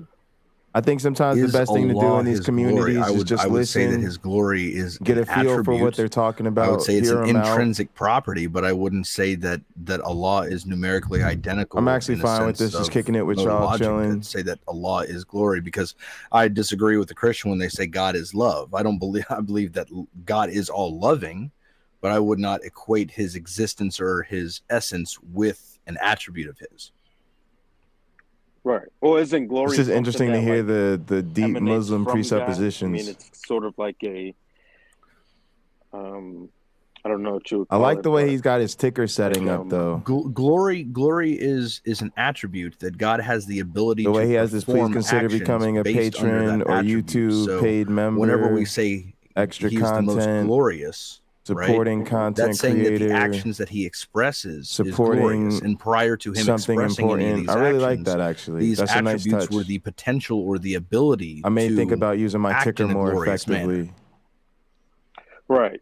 So okay. So yeah, I guess the glory can also describe sort of a status that you're. Yeah, I in feel you or on that, Nano. I mean, that's just perform. part of the journey, you know. But it does seem to me that I'm nobody to glory these is a part people, of who and he is. they're having their conversation. I don't mind. I don't take it Because, personally. As I was stating, the hadith says that I also know how difficult the it is to veil be a is there, so broadcaster. his glory doesn't burn up. Deal all with of the creation. conversation that's So going it does on. suggest like Have his people you glory really is, want to in a hear sense, from. Try to attached follow along with to your him. chat. Try to get new people in from time to time. I don't. I never take this type of thing personally. What exactly is? What's the context? What are we talking about? So what I was Yeah, go ahead. No. To be honest, if they didn't want me here, want obviously me explain it better than I to can speak because it's eventually, he wouldn't have question. brought me But in, go you ahead. know. Yeah. So basically, what I was speaking. And he brought of me in right is, away. for He didn't me even keep me backstage Khalil, a I long don't know time if or I put had me this through any hoops. conversation with I you. jumped in, he I put me believe right I did on. have So this with Jake. it's all love. Well, I know I had it with Jake, and so And to be I was honest, saying sometimes that this it actually seems helps to me me because it gets that people wanted to hear from you. Allah And himself also is sometimes you just pique powerful people's interest and they and wish you has could have said energy more. They that could have heard more emanates from from you, him. and that And helps I them sometimes compare this to like Dragon Ball Z, subscribe to your when channel. you Or sometimes you power just up end and up on you a have this thumbnail, aura that's around you, depending on right? how Like strong of they a might clip part of person this you were, you would and, you know, put destroy it out on the Earth channel. It might get like because 300 of this views, and some of aura those that people will just decide they're that going to was around subscribe to you. everybody they can And so find from this God panel, also and has sort of a we'll get a few new energy subscribers. aura. These are just words that I'm trying to. I know may that not sounds fully crazy, convey, but it's it's doing my all part of best. the YouTube game. And in eternity past, it consumes And again, this is fun for everything, me, so I'm chilling right whatever that now. happened to be. This is And like less stressful if even than anything was gaming. created, he would have to suppress this glory or this energetic aura so that something can exist. And the Sahih Hadith seems to suggest this very understanding that I had even before I read the Hadith. And it says Obviously, that if somebody Allah in our has a community was veil streaming of where I know I light, could get on, I'll probably because do that. if But he didn't, then his glory would it's all love. destroy or burn I got up to spend some time the getting our setup right. creation. What we're doing now is pretty powerful. Okay, so you're saying that God's existence itself, sans creation or I have you guys doing past, a call in. I got if he somebody does people could create call something, into he would my have to have restream. some I can type show of y'all veil that. for his existence or his essence to not completely destroy whatever that is which is created. Right. I can So, share my yeah, screens exactly. in the different restreams. So God has to suppress something. sometimes about we're just out here making sure He has everything to put works, some putting sort in the of time, putting boundary in the grind. so And then creation when can bigger exist. opportunities come along, you've worked out the kinks. I think I see what you're saying. I'm not sure exactly how I would explain it, because I think that God is existing in an unlimited, like he doesn't have a spatial location. That's the one thing that I bro, wouldn't be and able that's to such a get past, cop because out. Like I just can't the even get with creation the itself timeless, is within spaceless, space, time, and immaterial matter. being thing. Well, I don't know if all of creation is, but My I would God's say so that the cool. He creation just that we doesn't live have in, like limits. the I'm sorry. multiple levels of heaven. There could be some levels of heaven that are not, spacious. That There it could doesn't be. There could just consist be of like dimensions of actual heaven. matter or anything. Crazy.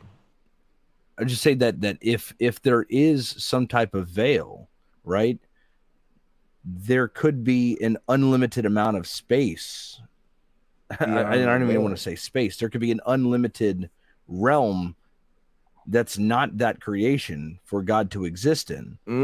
This is kind of a good point. I'm Actually, not sure. I would have to read the hadith and get a better That's understanding. actually kind of because interesting. I'm kind of like shooting in the dark here. He's basically saying there could be a realm beyond our universe, and God exists in that realm, and it's from that realm in which He created ours. To be honest, it's kind I of don't know if you guys have the same it's kind of understanding, clever. but we would say that spirits exist Again, in all a different apologetics realm, is and they're barely able to clever, enter but into the physical it realm, classifies but as they're not barely a part clever. of this realm. And so, but then it seems like then it would still suggest that there's something about God that doesn't penetrate all of creation. And we also all have of just no the reason to dimensions that presuppose exist. this motherfucking other realm. Again, like I don't have an issue with this, and I really couldn't, because I'm a Christian and I believe that God has restrained His glory so He could enter into a human body. But it does seem to me that just like, again, without even knowing the hadith, I've always had this kind of understanding of, well, God is just all powerful and so majestic that nothing could exist unless He allows it through restraining His glory. And then, me seeing that hadith, it seems to suggest the same thing. And especially as far as I know, the Quran or no hadith, it doesn't explicitly say that Allah cannot enter His creation And so I really don't see the issue with Allah being able to restrain himself. So, these things could happen. I just think there's a difference between setting up some type of veil, and that veil may not be limiting God. It may be limiting the creation from God. I would say that veil is not placed on God. The veil is placed on the creation to not see the fullness of God. I think that's different from saying that God could encapsulate himself within a finite realm. Right. So when it comes to the sun, like we look at the sun and nothing changes about the sun. But if I put sunglasses on, now there's something that is in existence that is able to block the glory of the sun. And so even if Allah does create me with a body or eyes to where it allows me to see him, but now that means that there's something that Allah has created that can resist the power or the energy of his glory, so it doesn't be destroyed. Sure, yeah, and like with the idea of putting sunglasses on, or if you put suntan lotion on, right? That those glasses are not being put on the sun. Those glasses are being put on the limited. Let's just say the sun's unlimited, just hypothetically speaking, just to make it analogous. So the sunglasses would be put on the thing that can't experience the fullness of the sun, or the sunblock would be put on the body that is able to, I don't know if we want to use the word resist, but I mean, I guess you could say that, resist it, but I wouldn't say that limits the nature of the sun itself. The sun is still doing exactly what it does, regardless if I'm wearing sunglasses or suntan lotion. Right, but it does give the sun a boundary in which it cannot cross. So the sun doesn't, in its essence or in itself, does not change, but the penetration that it has now stops at my eyeballs. Yeah, and I mean, I would agree with this on multiple different subjects. Like in Islam, we believe that some have what's called a clouded fitra. That clouded fitra is some type of resistance. If somebody wants to go down a specific path, Allah subhanahu wa ta'ala, if he so chose to, could clear up the fitra right away. But that fitra, if it is clouded, the understanding of that person towards what we would call the truth, that would be some sort of resistance to the truth. That fitra would need to be unclouded for them to get the fullness of the innate disposition. Right. Yeah, I don't necessarily have a problem with that. Okay, yeah, no problem. So I guess I'll just kind of wrap it up here, because this is really the only question I had at the moment. And I was telling Khalil I do want to have further discussions. I'll try to jump on when I have more time. Sure. It's already like 1:00 now. But because I wanted to kind of comment at this, because I was listening to your TikTok with the other gentleman, and I know a lot of times you talking about the WWE no holds bar wrestling match that was going. Yeah, so and as I said, I've heard some of the arguments against like the Trinitarian doctrine, or even just like this idea that God himself is able to enter into a body because he's able to or because he's like restraining himself or limiting himself. And so this is why I kind of brought up the example, because I don't believe that Islam explicitly teaches, and I'm talking about Quran and Sunnah. Now, I know that you may have some of the scholars that will say, oh, well, no, we don't think this or that. But as far as the primary sources go, there's no explicit statement that says that Allah is not able to enter his creation. He's not. And so I really don't. I think the rejection against it is more of a opinion. I think we just came up with it, though. I think. Wait, Isa, were you not there when I was streaming the? It's like one of the books on Aqidah. I think Isa stepped out, but I think we were just talking about this, where it talks about the impossibility, rather, of God taking on attributes in which there's any form of deficiency, right? So God taking on, say, the form of a human being, like as Khalilullah stated in the TikTok live stream, he was saying that, it is impossible for something unlimited to come into a limited sense. Being limited in and of itself is deficient of something by definition.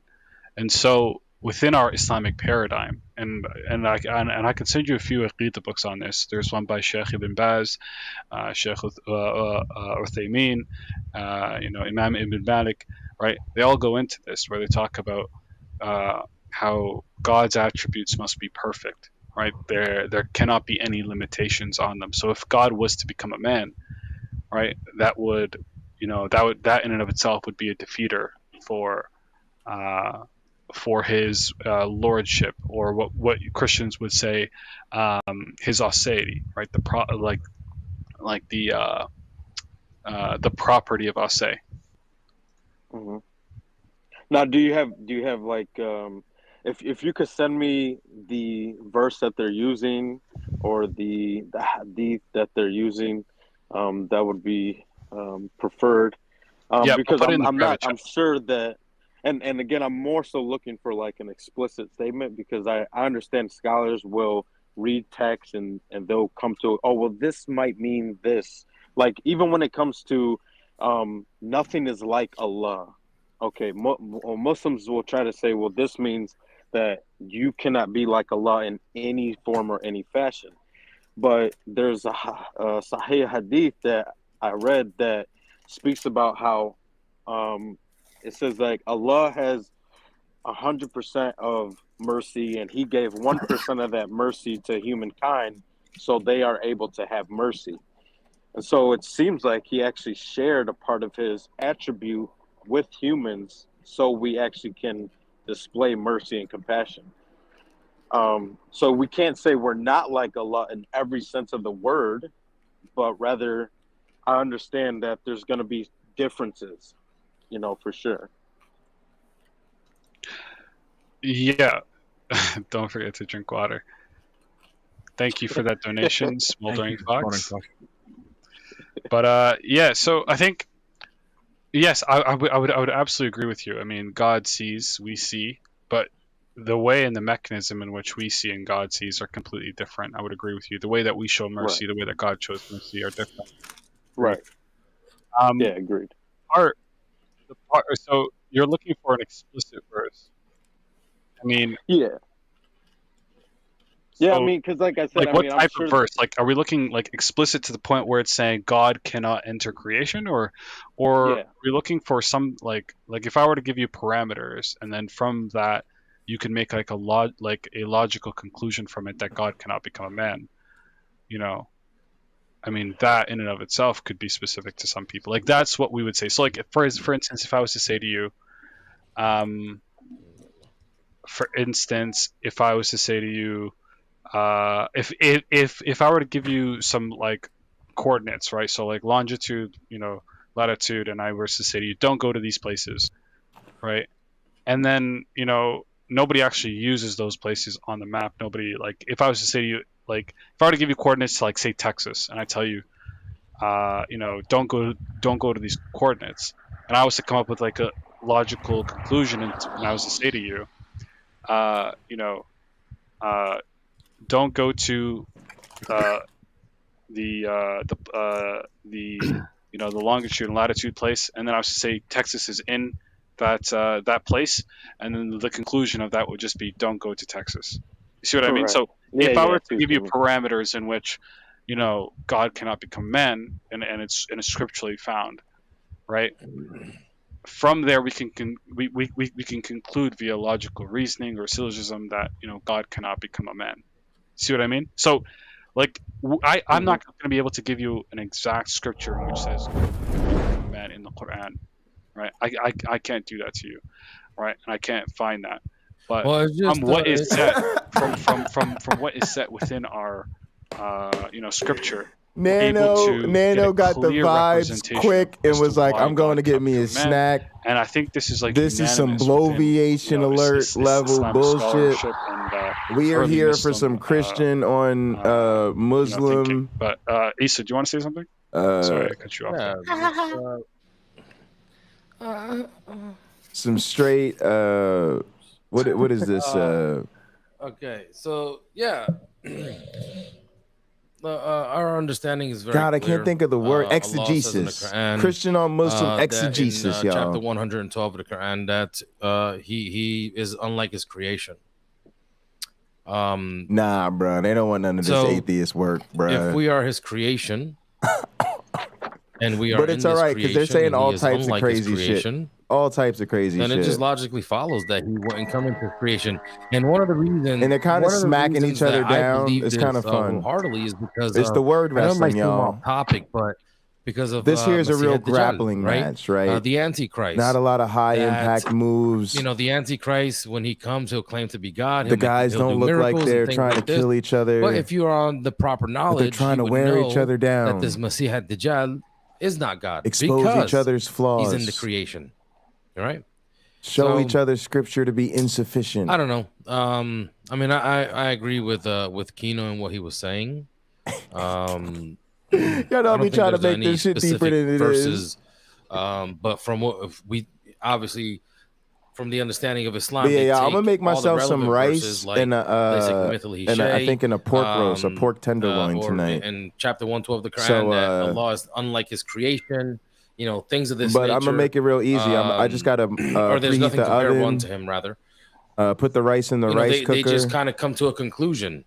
God is unlike. He's not like us. Put the pork in the oven. He does not come and into his creation. I'm gonna just chill here while it cooks and everything. Because this is the realm of the creation. There's nothing to it. Right. He's outside of that. Yeah. Although I will probably preheat the oven soon. What you're saying. And zone theory. You have those parameters that you were speaking of. You could, zone theory. I wonder how you could contact me. I'm trying to think. Very quickly, let me get a shout out to the brother Amir. Thank you very much, my brother. That was the second super chat, one on Khalil's channel and a super chat on my channel. Thank you very much, my brother. May Allah subhanahu wa ta'ala bless you and grant you everything you desire in this life and the next, inshallah. Ameen, ameen, ameen. Thank you, my brother. I mean, yeah. Hey, guys, except not the non-Muslims. Say it, Kino. You better say it. Say, I mean. There you go. All right. Yeah. So, hey, Aaron, I've been looking for knowledgeable Christians to rehash a prior debate. Damn, they took over zone theory. And I didn't know if you were interested in engaging in that debate to where I've already given my opening statement verbatim, so you would have all of my ammunition. If you would be interested in rehashing a previous debate that I had. What was the topic? So the topic was, is God a Trinity?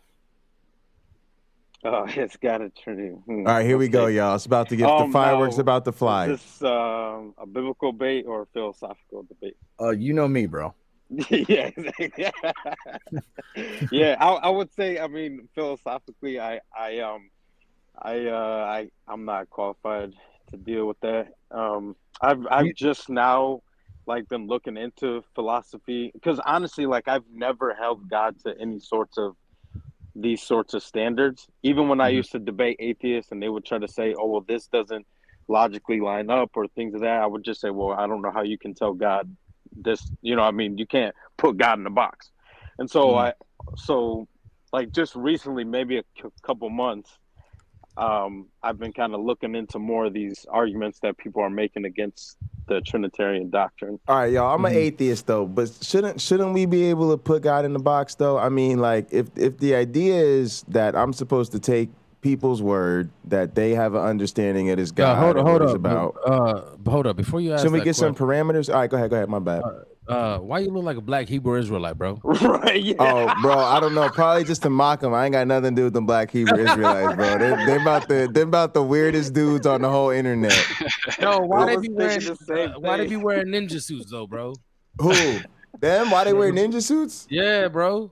Bro, they look like Power Rangers. I don't know. And then the thing is, like, none of them really go to school or nothing, right? But they be like, so and so studied under the prestigious so and so, and he's a student of so and so. And I'll be like, bro, you just hang out at the dude's kitchen?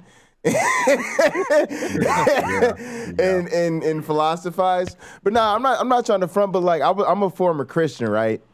And so to me, it's hard to hear people say things like, oh, you know, I don't really know if God, because to me it's like, no, y'all were telling me this is God. God is the Trinity. God became man. You know, God sent his spirit. The spirit gives you the gift, and you can speak in the tongues and perform the miracles. We should at least understand his very fundamental nature. Yeah. Not that we can fully understand God, but at least his fundamental nature. Yeah. This is a tough. It's a tough, and I don't mean that to like poo-poo Christianity. It just didn't work for me. Like it was a hard thing. I guess maybe I was particularly evangelical with the way, and so it became a hard line for me to sell other people. I get you. I was an atheist for 12 years up until about a year and a half ago, to where I became Muslim. Thanks to Christianity. Well, you know, all the Christians, and I know Aaron won't say this, he's smarter than this, but a lot of Christians are like, but the Bible is the #1 sold book on the planet. And I was like, the Bible is also the #1 book that creates atheists. Right. Yeah, that's the weird thing. If reading the Bible, they say is a fast way to make you atheist. So what sold you on Islam? Well, I want to get to that in a minute. I just want to finish up with Aaron. Sure. Sorry, I know I'm interrupting the conversation. I would love to speak with you because I love speaking with atheists. Yeah, no problem. I want to hear what he says about the Trinity. I come from a completely different direction. You've probably never engaged. I don't want to say that, but you may have never engaged with someone. Sure, that's fair. Like I engage with atheists, it's on a completely different level. I don't bring the cringy words like faith and God into the conversation at the very beginning. It brings so much baggage that I would have to unpack. Right. You know, we have to do little steps at a time. And I just basically give the way that I came to the belief. I use that same method to talk with other atheists because it seems more logical. It seems more reasonable to go from that route rather than more of like a presuppositional route. Sure. I'm definitely interested in that. So I guess we're going to let him talk about the Trinity though, right? So that we don't get too...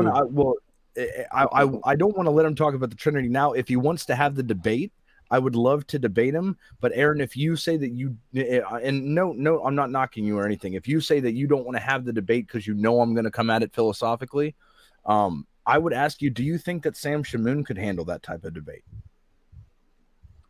I mean, I don't know if he's a philosopher.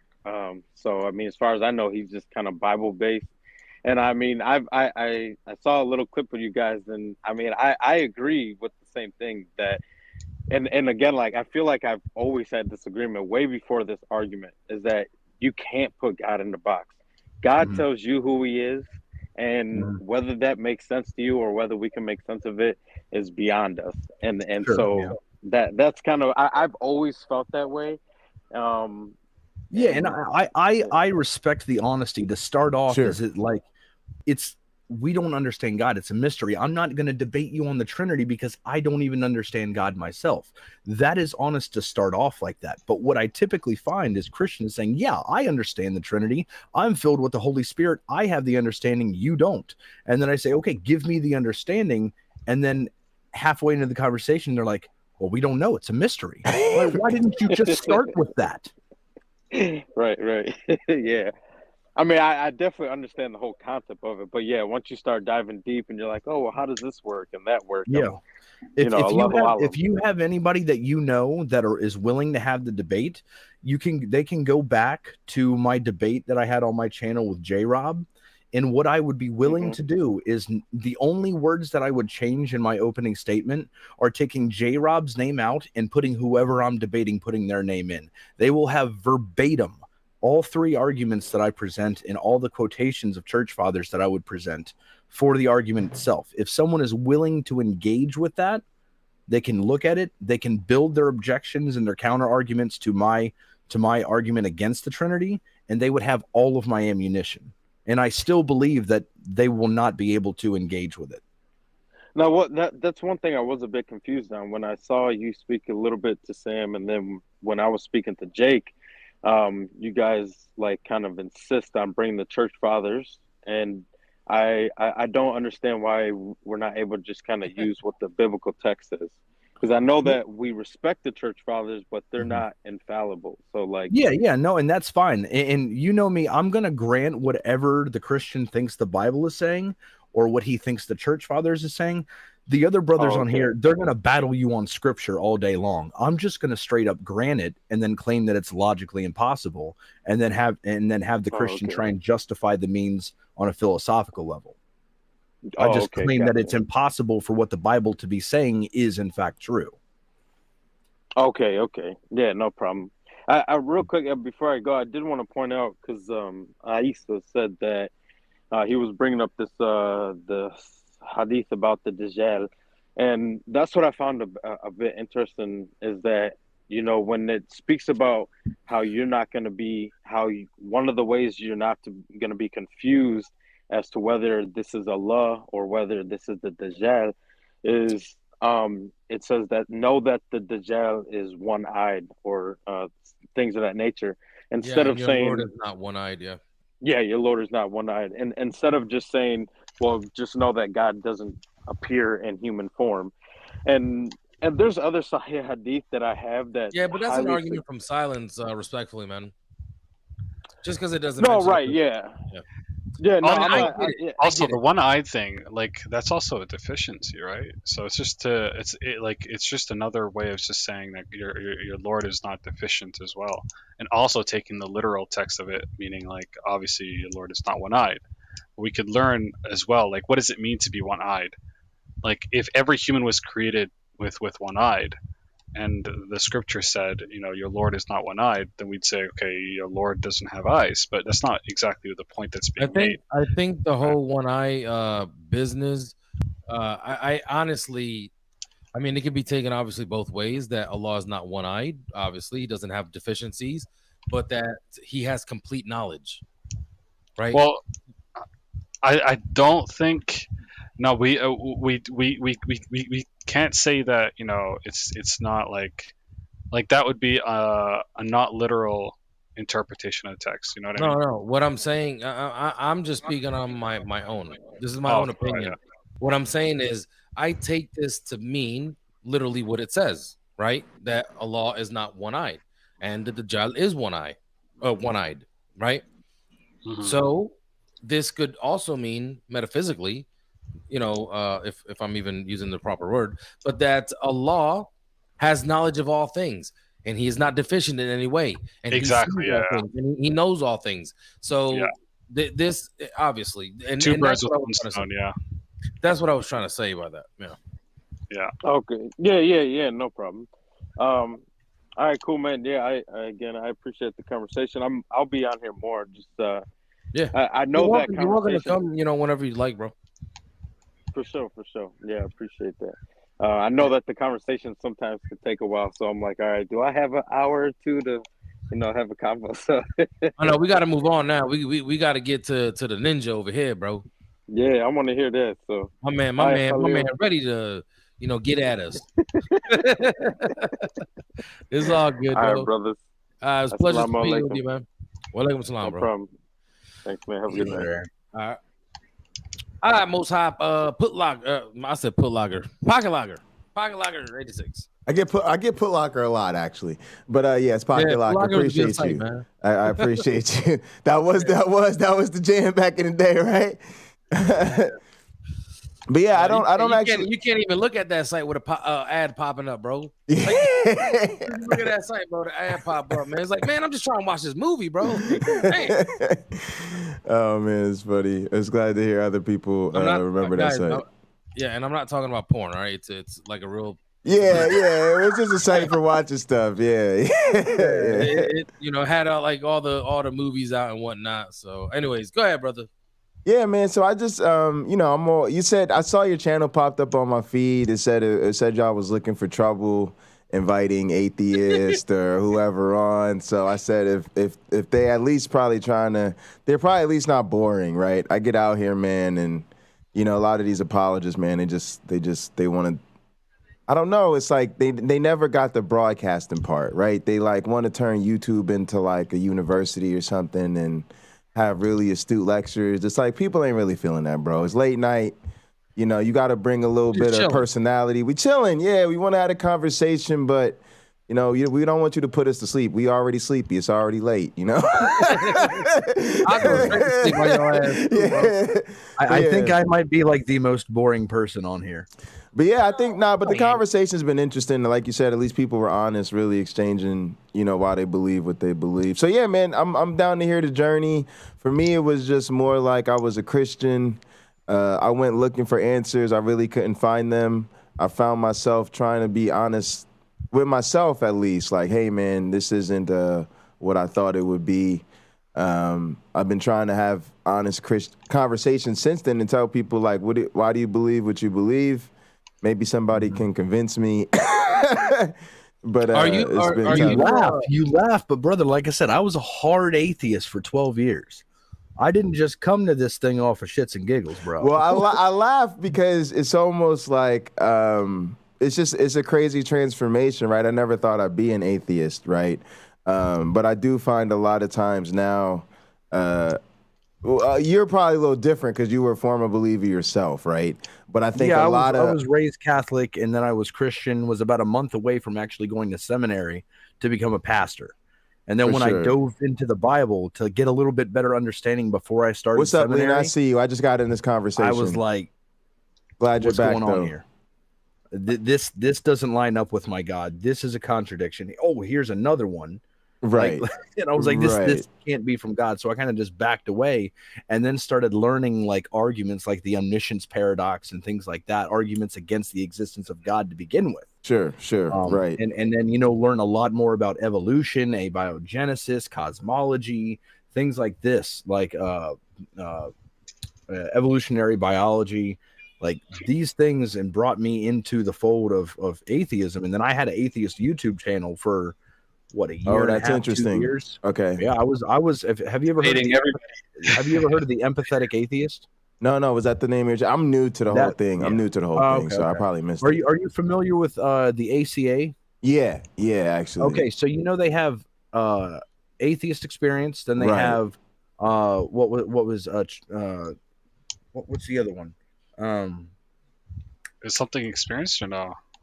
No. There was 3 shows, like the Sunday show and the Transatlantic show. They got a bunch of these kind of. So I was on one shows called Truth Wanted. Have you ever heard Truth Wanted? Oh, okay, yeah. I actually co-hosted. I co-hosted that show. Okay, 1 or 2 times, I don't remember. But yeah, I was an atheist. I was a pronounced atheist out there debating Christians and other people.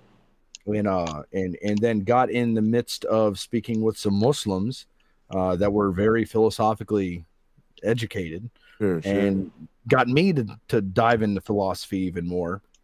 And the more I got into it, the more hand waving I started having to do with my own atheist worldview. And I'm not saying atheism is a worldview. I said my worldview as an atheist. Sure. Right? Okay. So, yeah, I appreciate that. People need to understand that atheism is a single position on a single question. Does God exist? Either yes or no. Right. That's how I see atheism. Yeah. So, and I got in a discussion with these guys, and I eventually had to do so much hand waving, and their worldview solved all of the problems that I had with my own and with Christianity. Okay. And I mean, I couldn't deny it anymore. So do you want to? Multi, real quick. What you got a name, bro? You can call me Jay. That's my Jay. Name. Yeah, that's fine. Jay. Yeah. So, would you consider becoming a Muslim if, in fact, it can be proven to be true?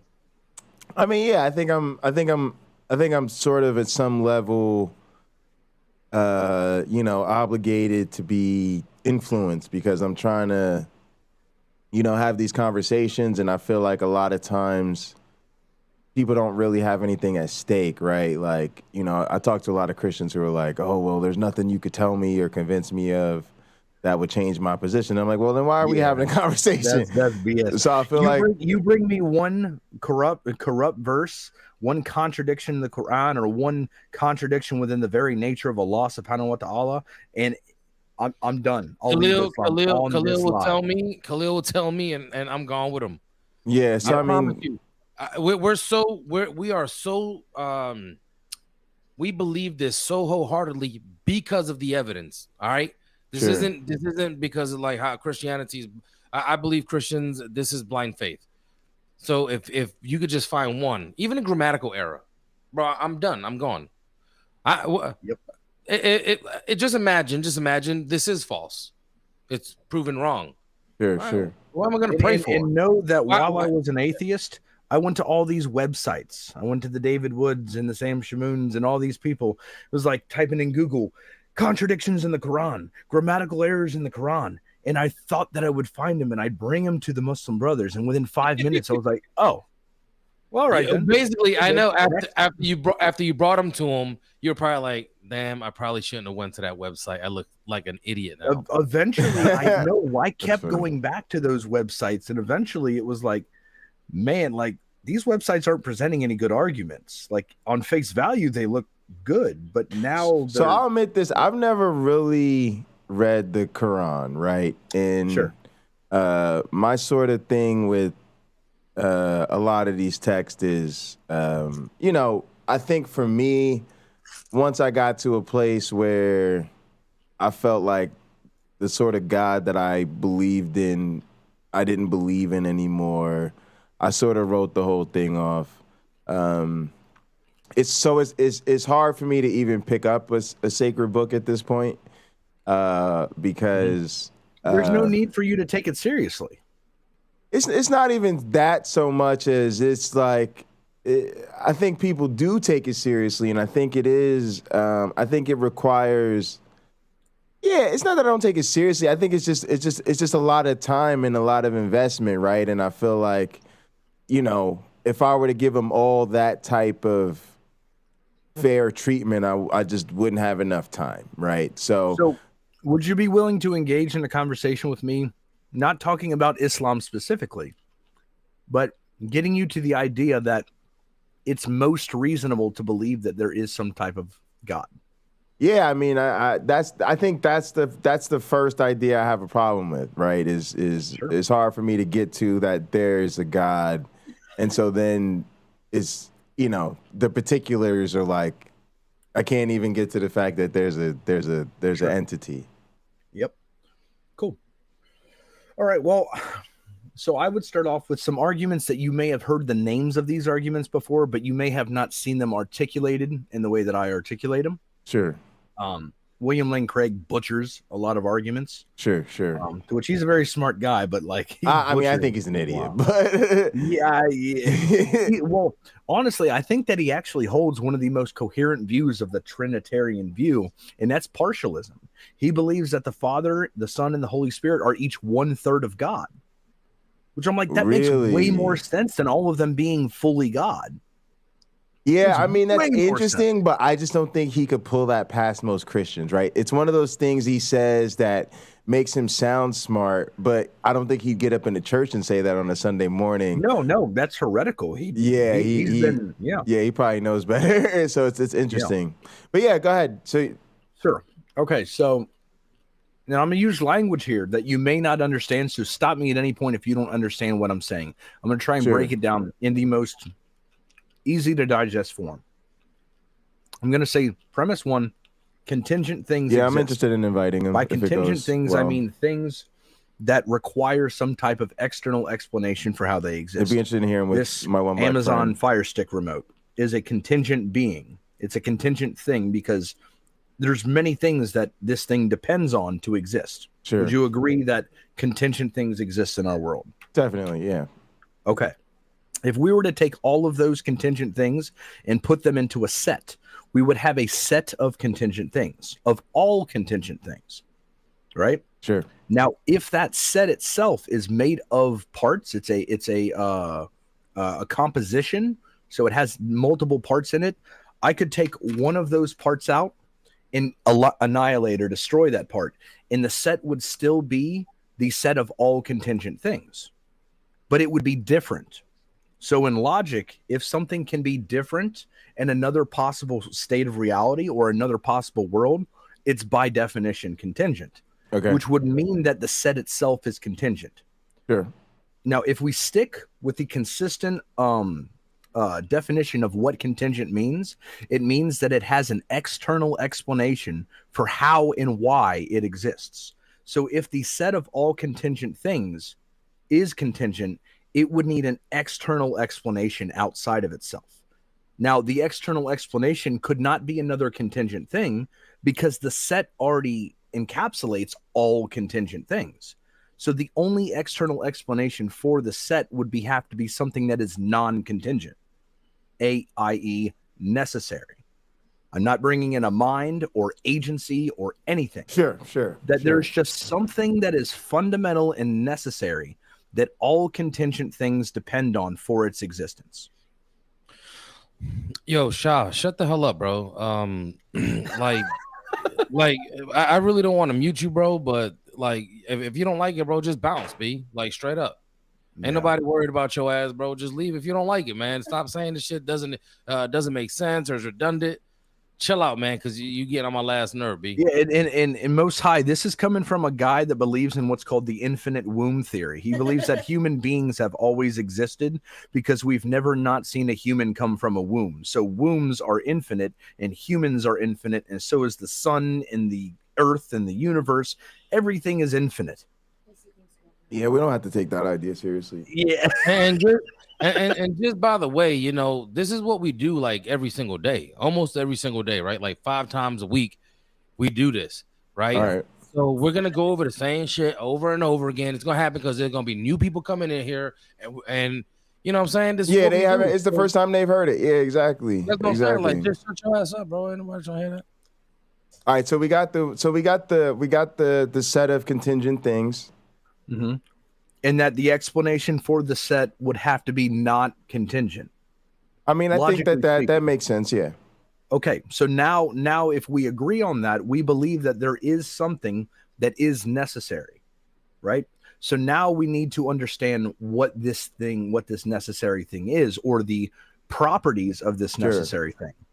So then I would make an argument from arbitrary limitations, which states that if this thing truly is necessary, it could not exist any other way in another possible world.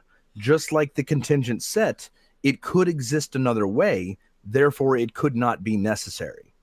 Now, if I was to say that this, you're basically saying this thing is not contingent. So yeah, not being contingent, that it's not contingent, it exists in one state and it can be a different way. And it could not be arbitrarily limited in any way. Let's just say this necessary thing had something that is logically possible for it to exist or for it to have as a property. And then you would say, well, it doesn't have this, or it has a limited amount, right?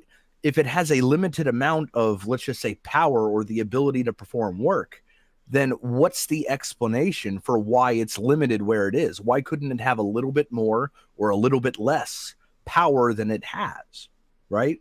There would be an external explanation on why it's limited in the way that it is. So the only way that something can truly be necessary is if it's not limited in any logical aspect. Would you agree with that? I mean, the problem, the issue I have with it is I don't have a problem with anything you're saying. I guess I just don't see us living in this world where we've been able to demonstrate that everything is in fact contingent. Well, no, basically what I'm arguing is not knowledge claims. I'm saying that with the information that we currently have, let's come to the most reasonable position with the current information that we have, just like the scientific method does. We take all the knowledge and information that we have, we build a model on something, right? With the current information that we have, knowing that it may possibly change in the future. Right. And say, hey, as of right now, this is the most logical. But if we were to do that though, right? I think we would have to be scientific about it, right? So we'd have to say something like Occam's razor, right? Because we'd never have a theory of gravity if we continued to speculate. Well, it could be this, it could be that, it could be this, it could be that. Once we had a theory that explains the body's in motion, explains why your pen's going to fall to the ground or whatever, we call that good, right? And when we say, okay, well, we found that model, we didn't need any sort of supernatural or non-contingent beings to explain that. And then we sort of did that with biology, and we do that with the Big Bang I totally and abiogenesis. So when we do all that, to me, if we're going to say, if we're going to then build the model, we would say the model works without assuming this non-contingent being. Well, the question is that what any of these processes, like any of the cosmological constants, are they limited in any way? I mean, I don't think we know, right? Like, one, I get this argument, but sometimes I think that it comes down to me sometimes a difference in understanding of the actual facts of the matter. So, for instance, I think if you assume the fine tuning of all these constants and things, I think that does a lot of work for I don't people. like fine tuning. I just don't think it's a horrible argument. I just don't think. I just don't think the universe is fine tuned. I just think the people who I've seen that seem to know this things the best, they seem to suggest, hey, these things could be whatever they are. There's probably a range that they could exist in, and and I just also think it just if it gets you anywhere, it just gets you to a fine tuned universe. And I think the same thing of contingency. Like, I think even if you get to a non-contingent state or something like that, I think you just get to, for a lot of people, a way in which our notion of contingency is inherently temporal, and our sense of space-time tends to come from this, Big Bang cosmology. And so a lot of people would just say, in no meaningful way does there really need to be this assumption that there was a before then. And if that's the case, then we in fact have a universe which may not in fact be contingent. It may just have always I understand, been, but the things that you're very quickly, Cleo. So I don't know if this the Halesh, I don't know if it's a brother or sister, but consider becoming a member to Brother Khalil or even myself on our YouTube channels, because if you're getting a lot of information, alhamdulillah, from Brother Khalil right now, I mean, his personal notes can be sent to you on certain things for members. So all the members of the channel, the paid members, obviously, they have access to Khalil and myself's personal notes. So that's all I wanted to say on that. So go ahead. Yeah, so I understand what you're saying. You said Jay? Rebel Nazarene, come get in here. Yeah, it's Jay. Jay works. Yeah. Okay. Yeah, so I understand what you're saying, but what I think we're doing here is that you've brought in a few other arguments that. Sorry, I didn't mean to. Yeah. No, you're fine. No, I totally understand what you're saying, but what I'm saying is that we're at a very fundamental level, and I want us to stick with this fundamental level, because it may give us better understanding to where we approach these other arguments in a different way. Okay. Without because when it comes to these naturalistic explanations and these cosmological constants, and you could say it's not fine-tuned and whatever, that's fine. But what I'm saying is that all these naturalistic, like evolution and abiogenesis, I don't deny either one of those. Sure. I mean, as a Muslim, I hold to abiogenesis and evolution. Sure. Absolutely. But what I'm saying is that these methods or this process, these naturalistic processes, are still causally dependent on something fundamental. You can't have the theory of evolution without matter, right? You need matter for things to evolve.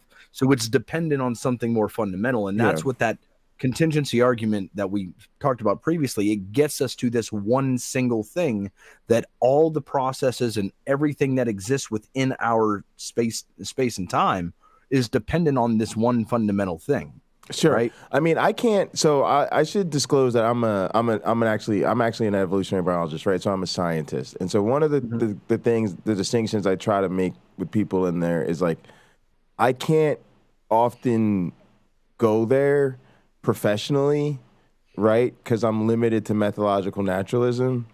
So I've got this lens on the universe that just says I have to have like this testable hypothesis, or else I can't get money. Let's call it a spade. Yeah, no, I totally understand. But no, so I'm for finally me, happy. We finally have somebody that's on stage that if I was to question them on what phylogeny is, he would be able to explain it. Yeah. But so for me though, I do kind of grant that there's a sort of a different level of explanation, right? So that we sort of can't investigate, right? For whatever reason. Temporally, scientifically. Yeah, we just can't. We just don't have access to it. Exactly, and so while I can't say I am confident, like, because I can't test it, right? But I will say that like it answers things I can't answer, right? And so there is a way that I think you can get to a sort of logical consistency where you can reasonably, I think, make the case that there's a sort of ultimate grounding from which forth all of these regularities and laws spring forth. A lot of scientists have left this sort of area open and just acknowledged the limits of our method, right?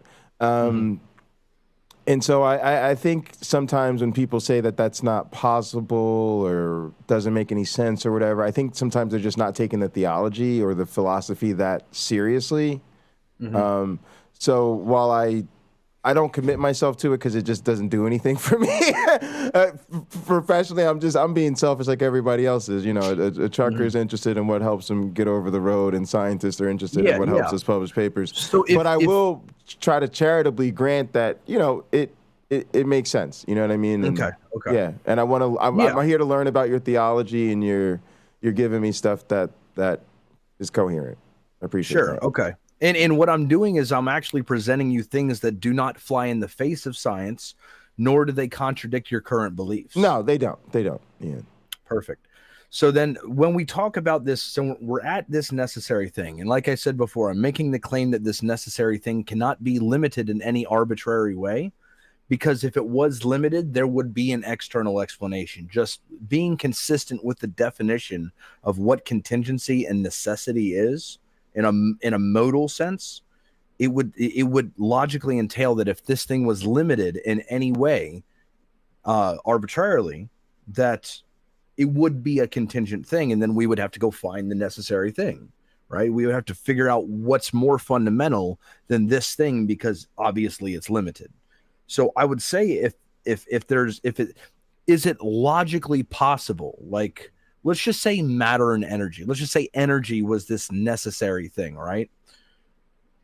Does energy have a certain amount of power or a certain ability to perform work? Is it limited in its ability?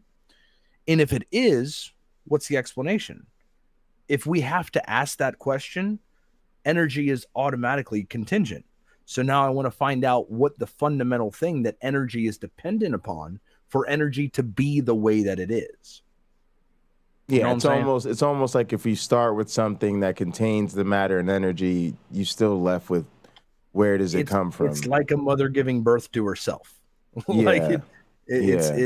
So we need something which in some weird sense is how I understand it, to be perfectly fair, right? I understand it as you're telling me there's a ball of matter and energy or whatever, and it's in some pre-banged state. It's all there, it just hasn't banged yet. And then something happens, it bangs, right? And then we get the expansion of the universe, and eons later, we're here talking about it. So yeah, I would say my current understanding is that right? It's there, right? It's just there, and there's no explanation of how it got there.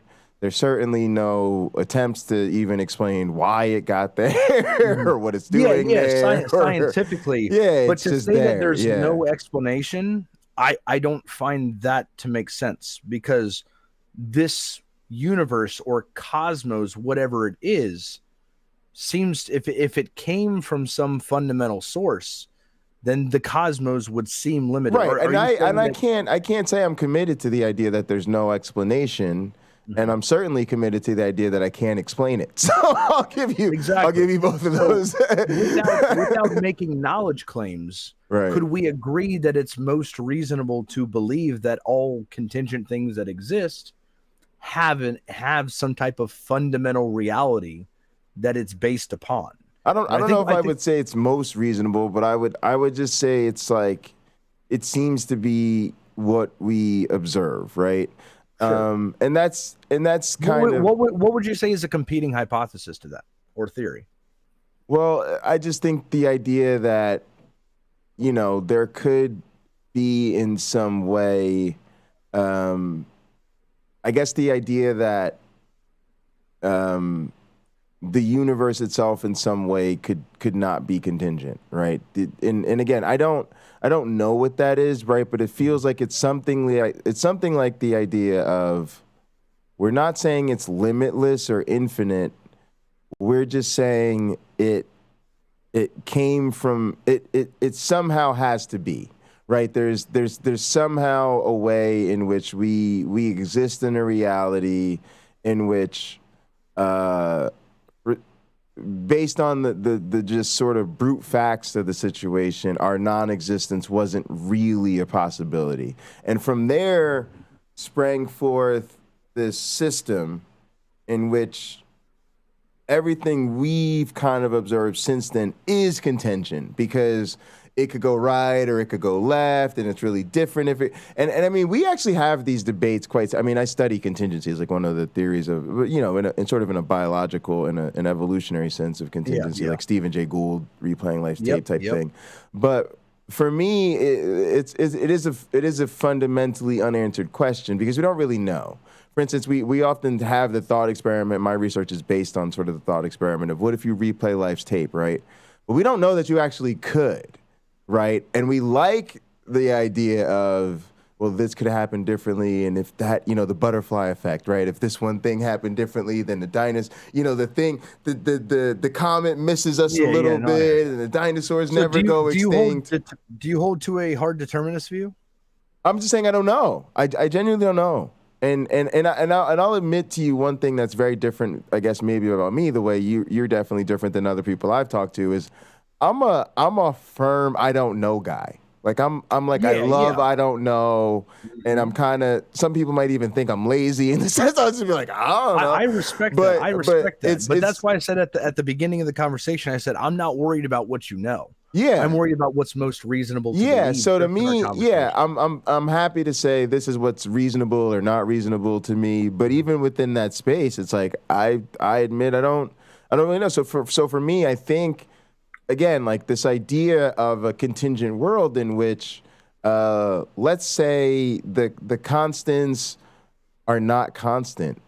I don't think that means they're infinitely variable, right? There's probably some way in which, if the gravitational force is too wonky one way or the other, things don't work out. Let's just put it that way, right?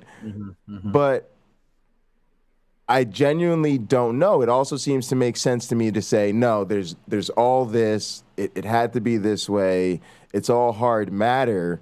And so, the thoughts you're thinking right now, they're just a pure brute fact of the chemistry going on in your brain, and our sort of indeterminate worldview that we have is just a presupposition that we have to have because we're humans and we perceive that we have agency even if we don't.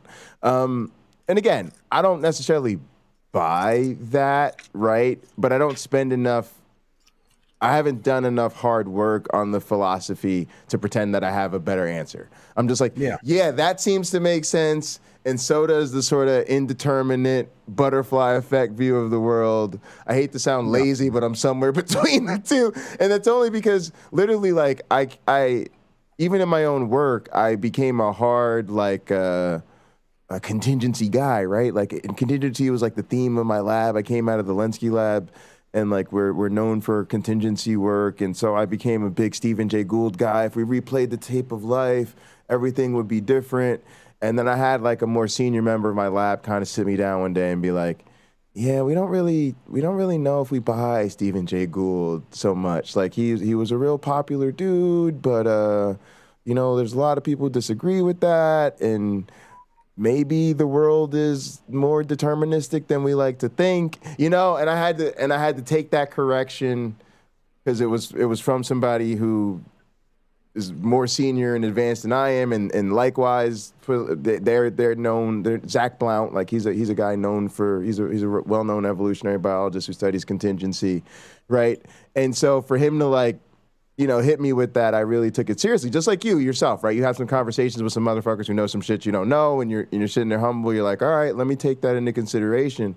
So yeah, I just think we don't know because of the fact that we don't have an alternate world. We don't really know. We haven't been able to say, let's rerun it a bunch of times, change the parameters, and then go, oh yeah, it still worked out. We don't have the ability to have novel testable predictions. We really don't. So we are kind of stuck, again, to give you kind of a credence here, like we're stuck making the best of it. And to even put science in check, science isn't the only way of knowing. I don't even think it's the best. Again, it's just the one that keeps me fed. But long before science, people had to know things. They had to figure things out, and they weren't able to sit around and go, well, we really don't have a testable hypothesis for this, so we don't know if we should run from the lion or not. Maybe we should run from the lion. Maybe we shouldn't run from the lion. Type 1, type 1, type 2 errors. Yeah, right, exactly. They didn't have time to sit around and do all that. They just, some of them ran and some of them didn't, and we're the descendants of the ones who ran away. So I do think, and also to say this, like, I always say I'm a Christian atheist. That's the God I don't believe in, right?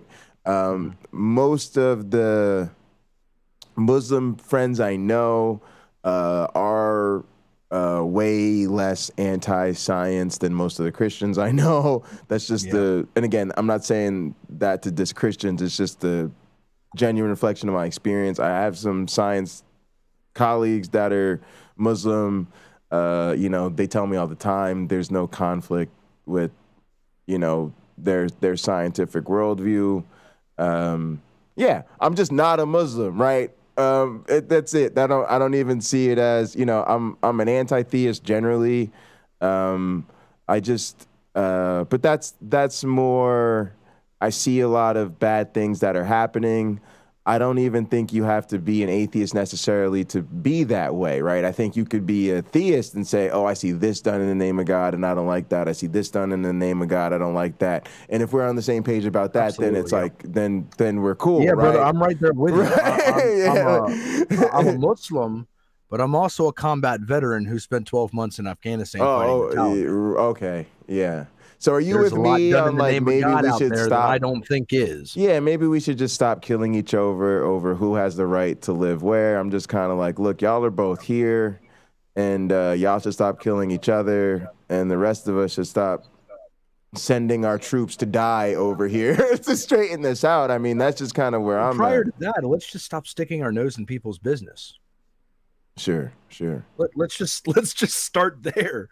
Yeah, right. But I mean, at some point, we do have to deal with the practicality of people have to live together, right? And so one of the things I have with, you know, even I think most of the current faiths, like I'm happy to look at the evolutionary tree of humanity and say, you know, I happen to be existing currently in the world as an atheist, right? And there are these other people who are existing, same species, we can interbreed, we can intermarry, we're all in the same families. That's the other thing I think is really true, right? It's black Muslims in my family, it's black Christians in my family, it's probably atheists or skeptics in your family. You know, it's just, we all are the same people, whether we want to acknowledge that or not. And so my thing is like, I'm happy to say, all right, we're all here, right? So if we could move towards a world where, like I said, we could all just live together. So like the Middle East, like that's a thing to me. Like if we could literally sort that out and they could just show me 2 states or whatever, but we're just gonna figure it out. We got Hebrews here, we got Muslims here. Cool, we're gonna figure this out. All right, in the United States, we're not gonna try to like legislate according to our religious beliefs. We're gonna actually respect the separation of church and state. We recognize non-believers are citizens as well. So you know what I mean? If we actually move towards that, honestly, I'd probably just take them few hours that I'm streaming Counter-Apologetics, stream some extra gaming, and call it a day. You know, because we'd be all good, right? Like, yeah. Well, unfortunately, Islam wouldn't move in that direction because, you know, we believe in Islam that, you know, there is no separation of church and state. Obviously, we respect, you know, America for how it's set up in the democracy that it has. People have the ability to believe what they want. And we, in fact, as Muslims, utilize the Constitution in our civil rights. We utilize our rights on a daily basis to be Muslims or to go in a public place and lay our prayer mat down and pray, knowing that we have the right to do it. So we utilize the rights that comes from a separation of church and state. Yeah, so, and I would say too, like, that's a fiction, right? Separation of church and state. I'm not a patriot, right? So I hate having to sound like an American apologist because I give 2 fucks about this country. But I have heard some legal historical analysts say, hey, you know, that's kind of a cool novel thing that they did, and that's not necessarily common throughout the world. And so I respect people for saying, hey, I have a different worldview. I don't necessarily buy into the separation of church and state. Because again, it is just an idea, and I think you only have the rights that are actually granted to you, right? And so if I had a worldview that said, hey, my God gives us dominion over this land, and he wants his people and his community, he wants to see things on earth a certain way. You see what I'm saying? And so we're going to go about setting that up. Y'all may not like that, but that's what we're commanded to do. I actually respect that, especially if you're going to tell me that honestly. Because what I find with the Christians is they want to do the theocracy, but they don't want to tell you that, right? They want to preach separation of church and state, then they want to vote with their Bible. I would much more respect them if they said, hey, I think America's better off as a theocracy. I'm going to vote with my Bible. And I'd be like, all right, straight, cool. I'm going to vote the other way, but let's have we could. And I say this about William Lane Craig. I wonder if you feel the same way. I say the same. Look, I think William Lane Craig is a willfully ignorant piece of shit. I'm sorry if that language is not acceptable on your channel, but I say it all the time on mine. It's just keep from dropping the F-bomb. Sorry. But that's how I feel about him, right? And so but I say that it's professional, right?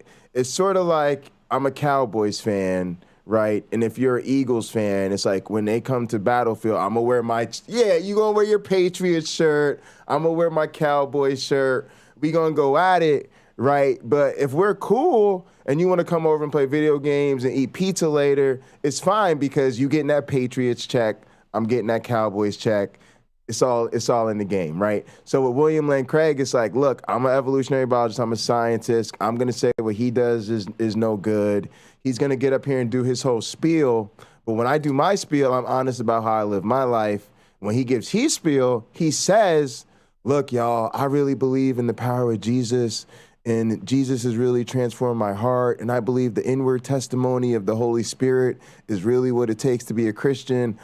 But when we're arguing with atheists or when we're having a public debate, that's when I think it's good to go to these arguments, right? So he says it. And so like you, I say, look, when it comes to the man told you right there. He told you what it was. He's honest with it. So I could have burgers with him. Because he told you up front right there. I can't hear you. Oh, sorry. Yeah, so kind of getting back to the I know it's fundamental conversation we were having. Like I was saying, I get what you're saying when you're like, we don't know. And I wholeheartedly agree with you. We don't have philosophical certainty of the things that we claim. We have psychological certainty, and we have beliefs that can be justified. Knowledge is justified true beliefs, right? So it all depends on epistemically what method you use to justify the beliefs. What's up, Snake? I see you. For them to eventually become what we call knowledge, right? Sure. But I'm a fallibilist, so I do believe that even though we can call something knowledge, that if there's something that's unfalsifiable, don't call it knowledge. Sure. It's unfalsifiable. I need to provide you, like I said at the beginning, one contradiction in the Quran, one contradiction within the very nature of Allah subhanahu wa ta'ala, and I'm gone. I will give you the means to falsify the beliefs and claims that I'm making. Wait, Khalil, though, I got a question. I mean, in virtue of Descartes' demons, even if you were to, be able to falsify something, do you really possess knowledge even then? What's up? I appreciate y'all. I'm just trying to learn how to do the balance between our stream and staying focused on the conversation with them. And actually need to put my dinner on. While I have this conversation, I got to put it. We're always, preheat the oven real quick. susceptible to Cartesian scenarios. Yeah. Sure. All right, I'm gonna hit them with the BRB real quick. You might hold like a belief or a proposition to be true, even if it's falsifiable, right? And somebody, I'm just going to preheat my oven real quick. Like there's just no way. I'm actually leaving the camera on here. Someone tried to falsify it and they can't. So I'll see when I come back. I'll be right back. And it appears to be true.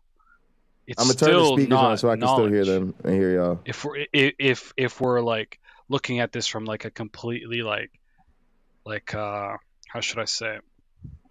Like pretty much in virtue of just Descartes' demons, right? Like there's just no way to have knowledge per se. It's just what we assume to be knowledge or what we believe to be knowledge. Mm-hmm. But yeah, I would agree with that, and that falls into the fallibilist view that I have, is that I'm using what I have to work with in the way that I understand it, and I don't really know how anybody could go any further than that. Yeah, you still there, Most High? I might have stepped away for a minute. Oh yeah, I think he's back. Yeah, I just stepped away real quick because I had to put some food in the rice cooker real quick to make myself dinner. But I can still hear. I turned my speakers on. But yeah, I'm gonna be right back. Good. I'll be right back. I'm just listening to you guys. Hello, did you ask if I was still here? No, I asked if Jay was still here. Oh, okay, all right, yeah, because I couldn't like hear nothing for some reason, but whatever. Yeah.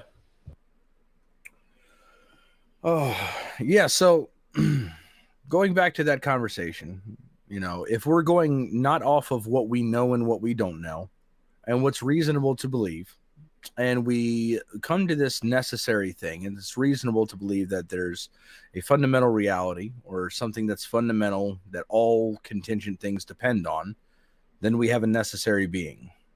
And if we have a necessary being, we can look at the properties of this type of existence. And if we have something that is necessary, it would not be arbitrarily limited in any way. Because if it was, then there would be an external explanation for the reason why it exists the way that it does, which would mean that this necessary thing has knowledge. And if the knowledge is not limited in any arbitrary way, it would be unlimited in its knowledge, which we call omniscient.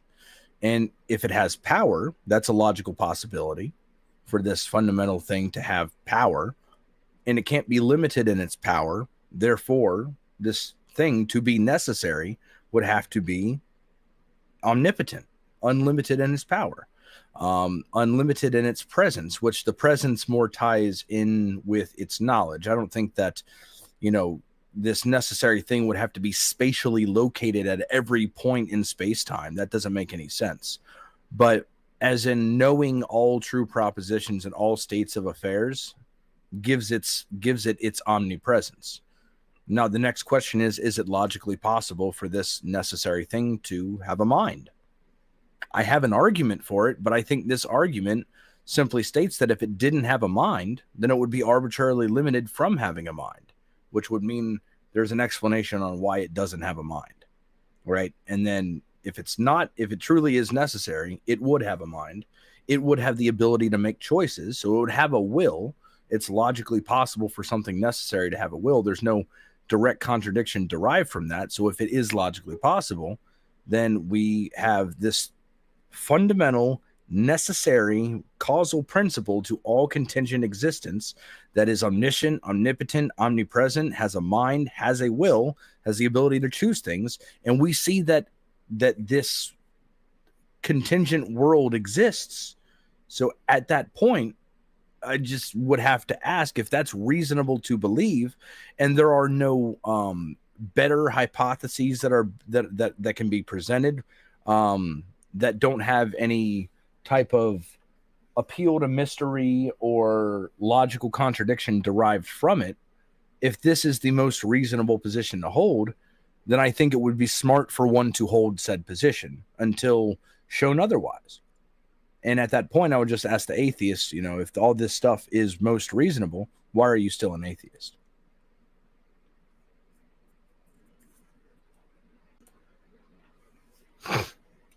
Assalamu alaikum. Wa alaikum salam wa rahmatullah.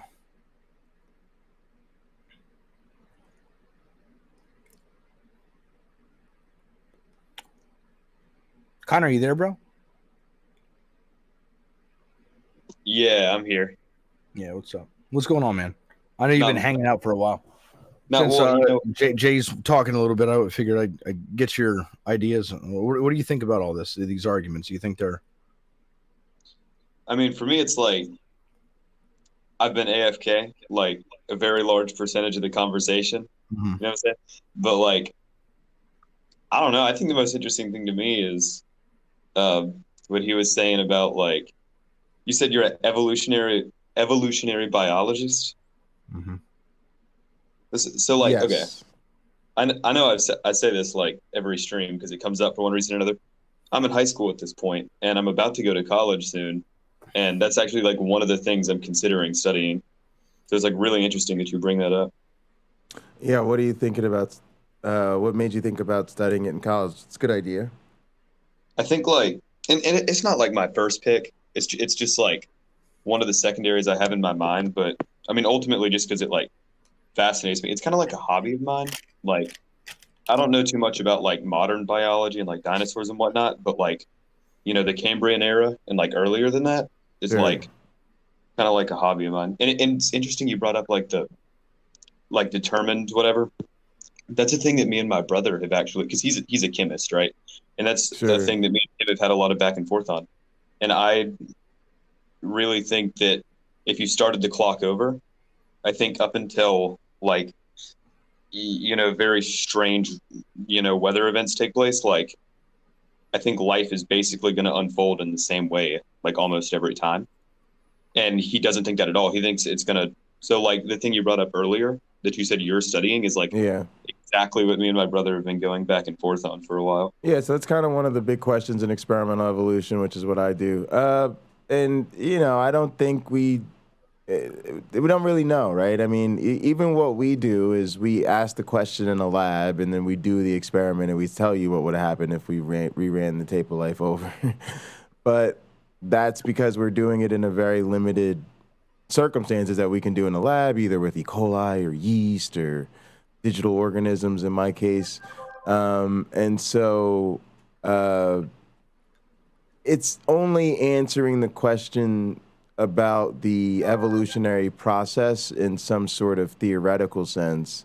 It's not answering the question in the sort of metaphysical historical sense, right? It's saying we can in fact rerun the tape of life in the lab, and here's what happens when we do rerun the tape of life in the lab, right?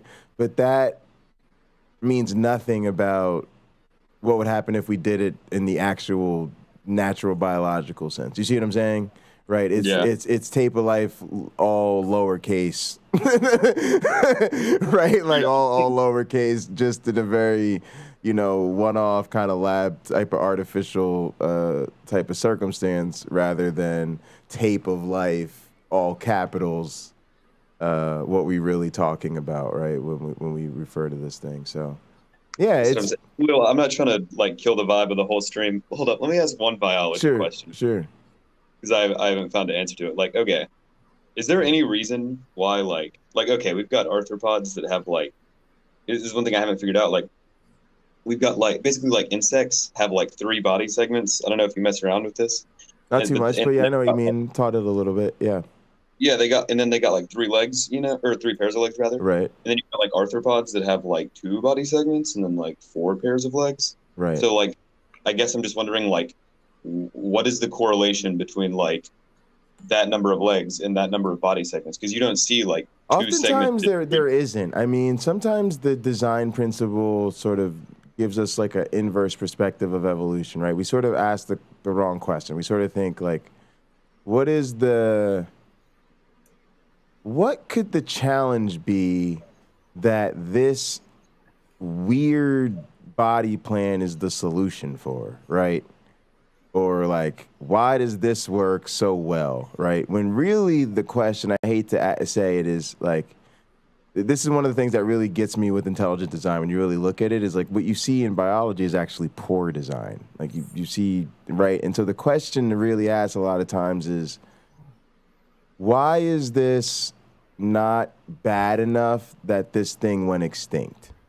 Right. That's going to get you much closer to right? Because the answer is it's much more like that thing evolved in some environment where that was like okay, right? And it survived. Like that's it. Like it wasn't that it was great or that it was like the best solution. It just didn't die, right? It didn't die and it reproduced, and that kept going for a really long time. So when you look at a frog and you start to think like, oh man, the frog is like super well designed for like jumping from lily pad to lily pad, and they're just amazing at croaking. Like, nah, they're probably pretty shit at jumping from lily pad to lily pad. And, you know, if you design something to croak, you could probably come up with something that croaks much better.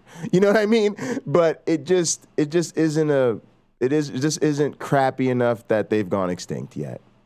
You know. Yeah. There's so many things I can say about biology, but I know Khalil's trying to he's trying to talk about theology and whatnot. Sure. Oh no, I mean, I think we were just kind of like wrapping up our discussion. Just because I think, he's not disagreeing that it's a reasonable position to hold. No, actually, I have are you available like Sundays at like 3:30 p.m. Eastern? I host this show with my one black friend I love for too. A living. Oh, you do this? Okay, so we'd have to send you some cashola.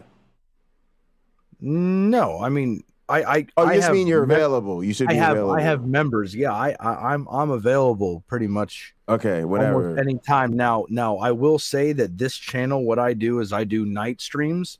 So, Okay. I mean, I did a 16-hour stream the other day. I started at like 8 o'clock at night and like stopped at like noon the next day. Sure. And then slept during the daytime and go back live at night. But I got you. I have a sporadic sleep schedule, which is very unhealthy. But I do the same thing, man. If you want to email me, I would love to continue. Yeah, we'll set something up. Sure, that'd be great. Can you shoot me your email in the private chat? So maybe down in the description of the video itself, is my email. You can email me at either eadawa@gmail.com or you could email ki.gauntlet. Wait, I think I'm on the Isadawa channel. Oh wait, I see it. eadawa@gmail. Yeah. Okay, dude, I'm let me make a note of this. Yeah, because what I want to do is I want to see if you may have, like, I've presented my model, right? I've presented what I think is most reasonable, logically speaking, outside of the bounds of demonstrating it, demonstrating it empirically, but making a logical argument for what science cannot yet, observe or investigate. Right. And I think all ideas that eventually turn into hypotheses that could turn into theories, once they all come from these philosophical ideas. And that's what Albert Einstein had once said. The problem is that scientists are the worst philosophers. Yes. Yes. So that's where I'm kind of coming from, is that I'm presenting an argument, I'm presenting a model that I do not believe has any logical contradictions. It doesn't fly in the face of science. It hasn't been confirmed by science, but there's plenty of things that we presuppose that science hasn't confirmed yet. For example, reality is real. How do you prove that? Right. Other minds exist. The hard problem of solipsism, the mind-body problem, the hard problem of consciousness. Like there's all kinds of things that we presuppose. Like I feel like as if I'm speaking to another person right now. Right. Like, right. But how could I prove that you're not a figment of my imagination? Right. Right. Yeah. Yeah. Yeah. No, it's like I said. Yeah. I'd love to talk more about it because I think that it is logically coherent and yeah. I think it's a worthwhile conversation to have, and also I don't know as much about Islam, and so I'd love a good faith introduction to some things, and maybe be able to understand some things I don't talk about as much. There's tons we could talk about Islam that makes much more sense because most people are still convoluted, especially in the West. And no disrespect to Connor here, he's a Christian. Or are you Catholic or Christian? I'm Catholic. Okay, so Connor's Catholic. We have very good conversations with him. So I'm not specifically talking about Connor individually, but a lot of times people have the idea of the Christian worldview, and then when they try and investigate Islam, they try and take some of these worldviews and think that Islam believes in it. Like we believe in Adam and Eve, right? But we miss the idea of original sin. We don't believe that Adam and Eve screwed up, therefore everybody else below them is screwed. Like we do not believe that. But you believe there was two original humans? Like there hasn't always been populations? I hold to something called Adamic exceptionalism. Since you're an evolutionary biologist, I would behoove you to go to EA Dawa, my channel.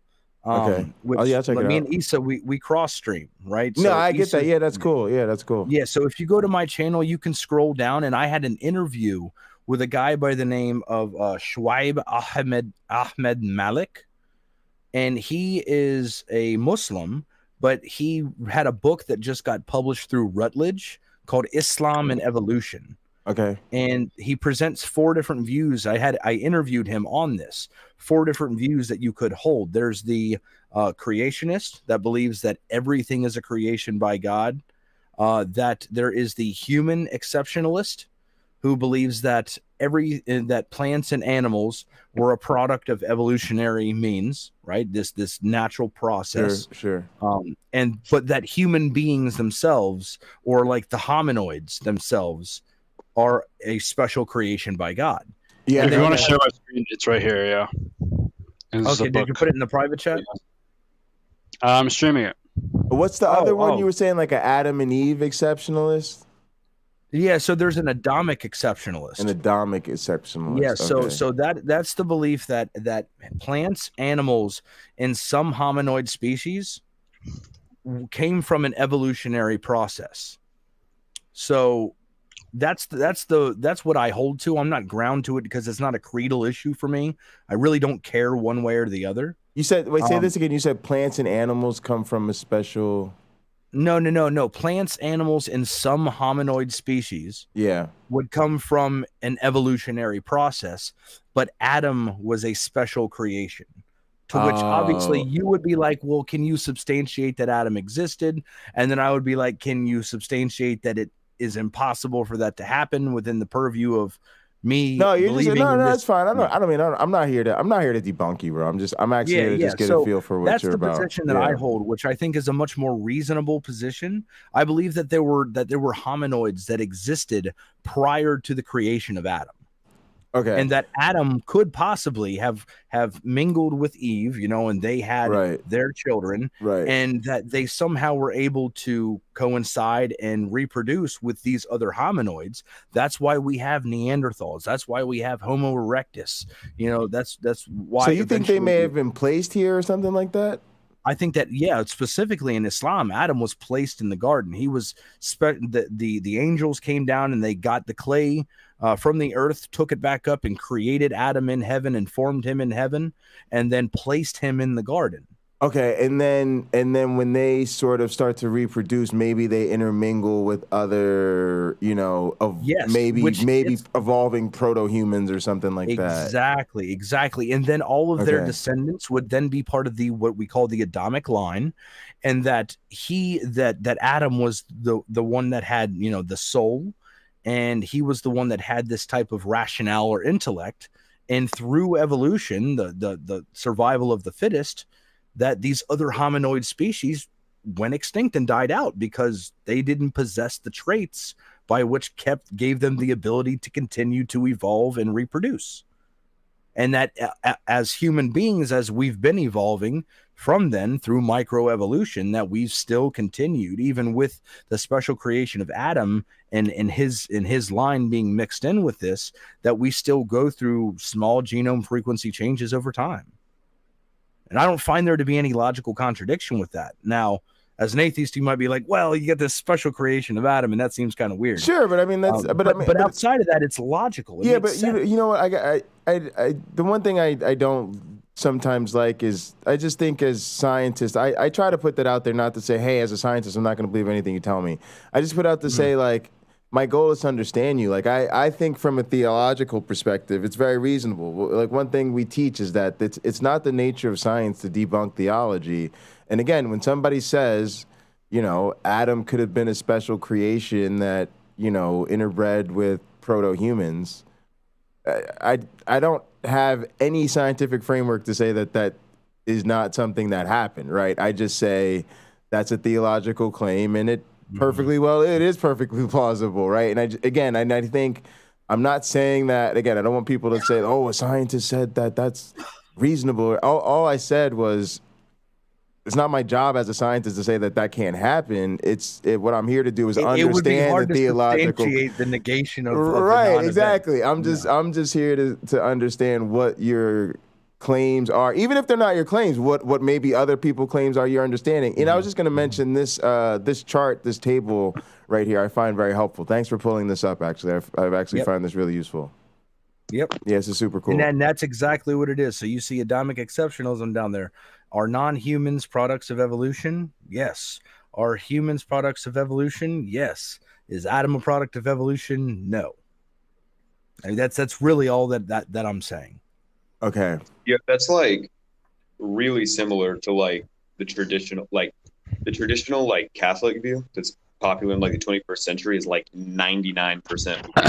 and I'll just add, when I was a Christian, I was pretty much on here, but I haven't changed. When I was a Christian, maybe I started earlier towards creationism, right? But in the end, when I ended up, before I became an atheist, I was just at no exceptions, right? I was what you call like a theistic evolutionist or whatever, right? Yeah. And now as an atheist, I'm still at no exceptions. Yeah. So I actually, I have evolutionary biologist friends who are Muslims who would put themselves at no exceptions, but they would still say they're Muslims, and they could probably convince you they're Muslims, right? You just may have a disagreement about this, about that particular thing. When we die, we're going to be asked 3 questions: who is your God? Who is your prophet? What is your belief? Right? Okay. One of those questions aren't going to be, is evolution true? Yeah. What's your view of Darwinian, really naturalistic? Yeah, I get you. Yeah, no, I feel that. Yeah, and honestly, that's another place that I think could be fruitful for good conversations. Is you probably believe that whether I accept Islam or not, I'm gonna die. I'm gonna face that God. And whether I believe in it or not, I'm going to be asked those 3 questions and then held to account for my answers, right? You probably believe that. Whether or not I believe doesn't change whether or not that happens to me. There's still a difference, though, between what you might understand about Christianity and Islam. Yeah, sure. Go ahead. Is that we are more works based, right? So if you have not been convinced of Islam and it's not the truth to you, sure. If you're a genuine person and you're genuinely not convinced, sure, then you're going to be judged by other means. You are speaking to the atheist Christian in me. Here's this is going to sound weird.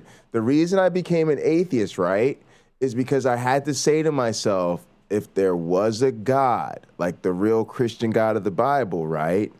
And he really for real exists, then he's going to judge my life and he's going to judge my heart, my honesty, the way I lived and all Your of that, intentions. right? And if I pretend that I could believe in him and based on what I found I really couldn't, then to me, I'd be living a lie and he would judge me for that, right? So to me, it was safer to say, hey, look, this might be a test, right?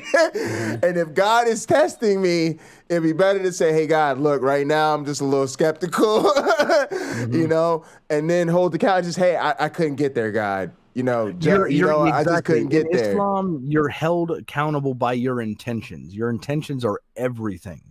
You can't fool the creator, right? Yeah. So your intentions are literally everything, which means that, you know, you can be an atheist if you like having the conversation with me. I'm attempting to give you the truth in the best way that I possibly can, to where me and you can have some type of mutual agreement and I can meet you where you are. Right. And not just hand you the Quran and say, read up or read up or perish. Yeah, exactly. So I'm coming at you in a certain way. Now this may be if you truly are saying this is reasonable and we continue conversing and you continue to stay an atheist, although I've given you the truth in a reasonable manner, right? Then you will be held accountable for that. But Right. if you're genuinely not convinced, right, and you die upon atheism, right, you're going to be judged by the way that you lived your life. Were you a good person? Were you a shitty person? Like, how many times have you screwed someone else over? How many times have other people screwed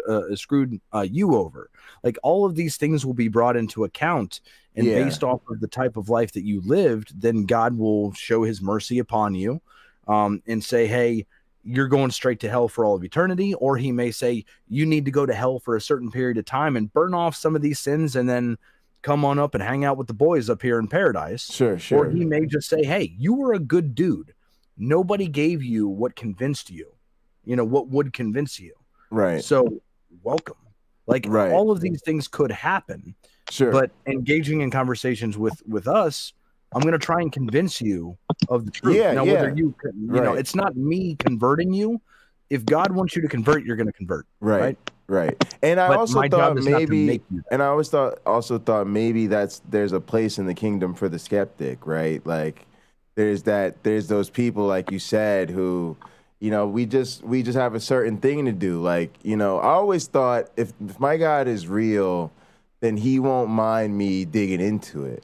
Right, because the truth will out. If you have the truth, what are you so scared? What are you so scared? All right. So yeah, man. So look, I'm gonna let y'all run. I appreciate this. It's fun. I'm gonna definitely reach out, and I hope after I reach out to you, you'll maybe put me in touch with some of the others, and also come back through. I do a lot of late night streams myself, and so it's not a lot of people up this late. So it's always cool to know there's other streams we can hang out with. What's your channel? Pocket Locker 86.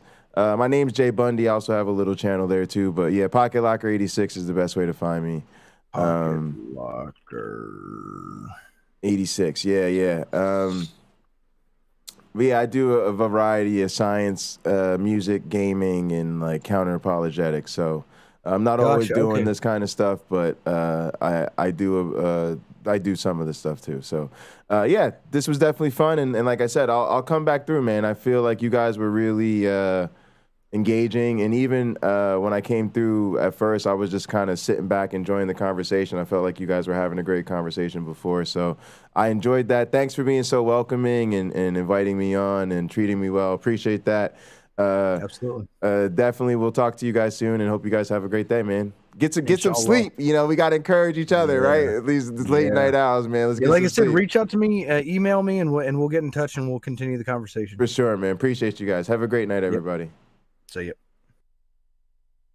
All right, that was cool, man. Appreciate those guys. That was super fun. Yeah, that was we kept it we tried to keep it practical and responsible. Appreciate that. Yeah, man, appreciate you lurking.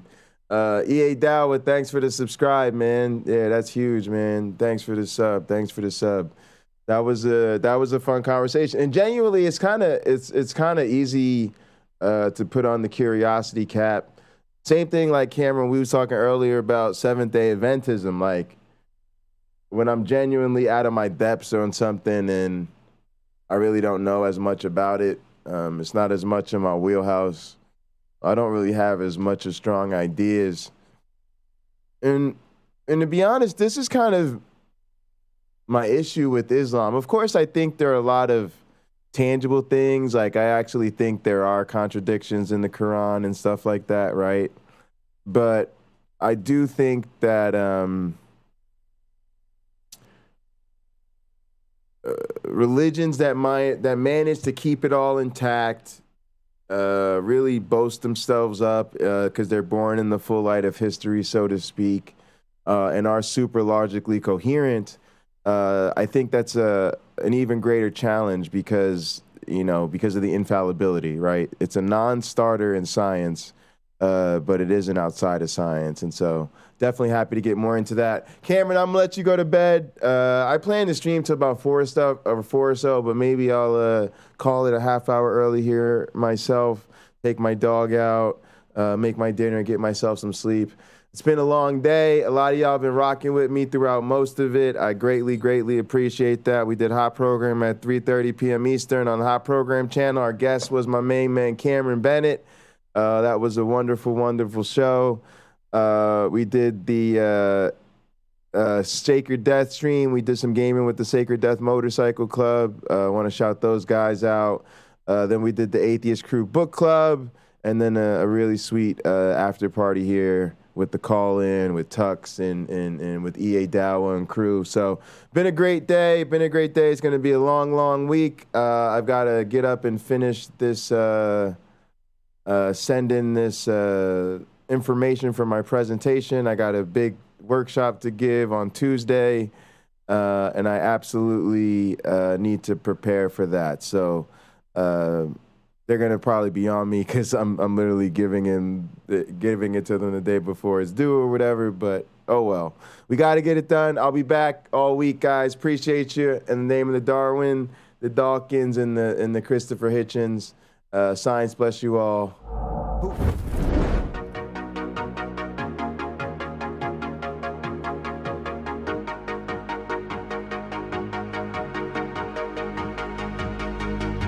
She got that sweet juice, Minute Maid, some of out that lemonade. Take a sip, blowing purple clouds, taste like lemon haze. Conversations back and forth like damn, we could go on for days. Looking back at it like damn, she bad when she walk away. Here we go, been down this road, they already know. When we go on tour, I'll take you anywhere you wanna go. People talk about us like they understand just what this is. I just wanna give you all you want and then the double it. They all say I'm way too young, maybe I'm just ignorant.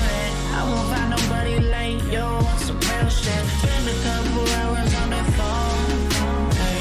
I don't wanna let you go. I'll be all about you, babe. I'll be all about you, babe. Saying so unless you don't know, they won't find what we got and that gon' drive me crazy. No need to rush, I'ma still be here tomorrow. Had to take my chances, baby, I just struck the lotto. And I'll be so gone.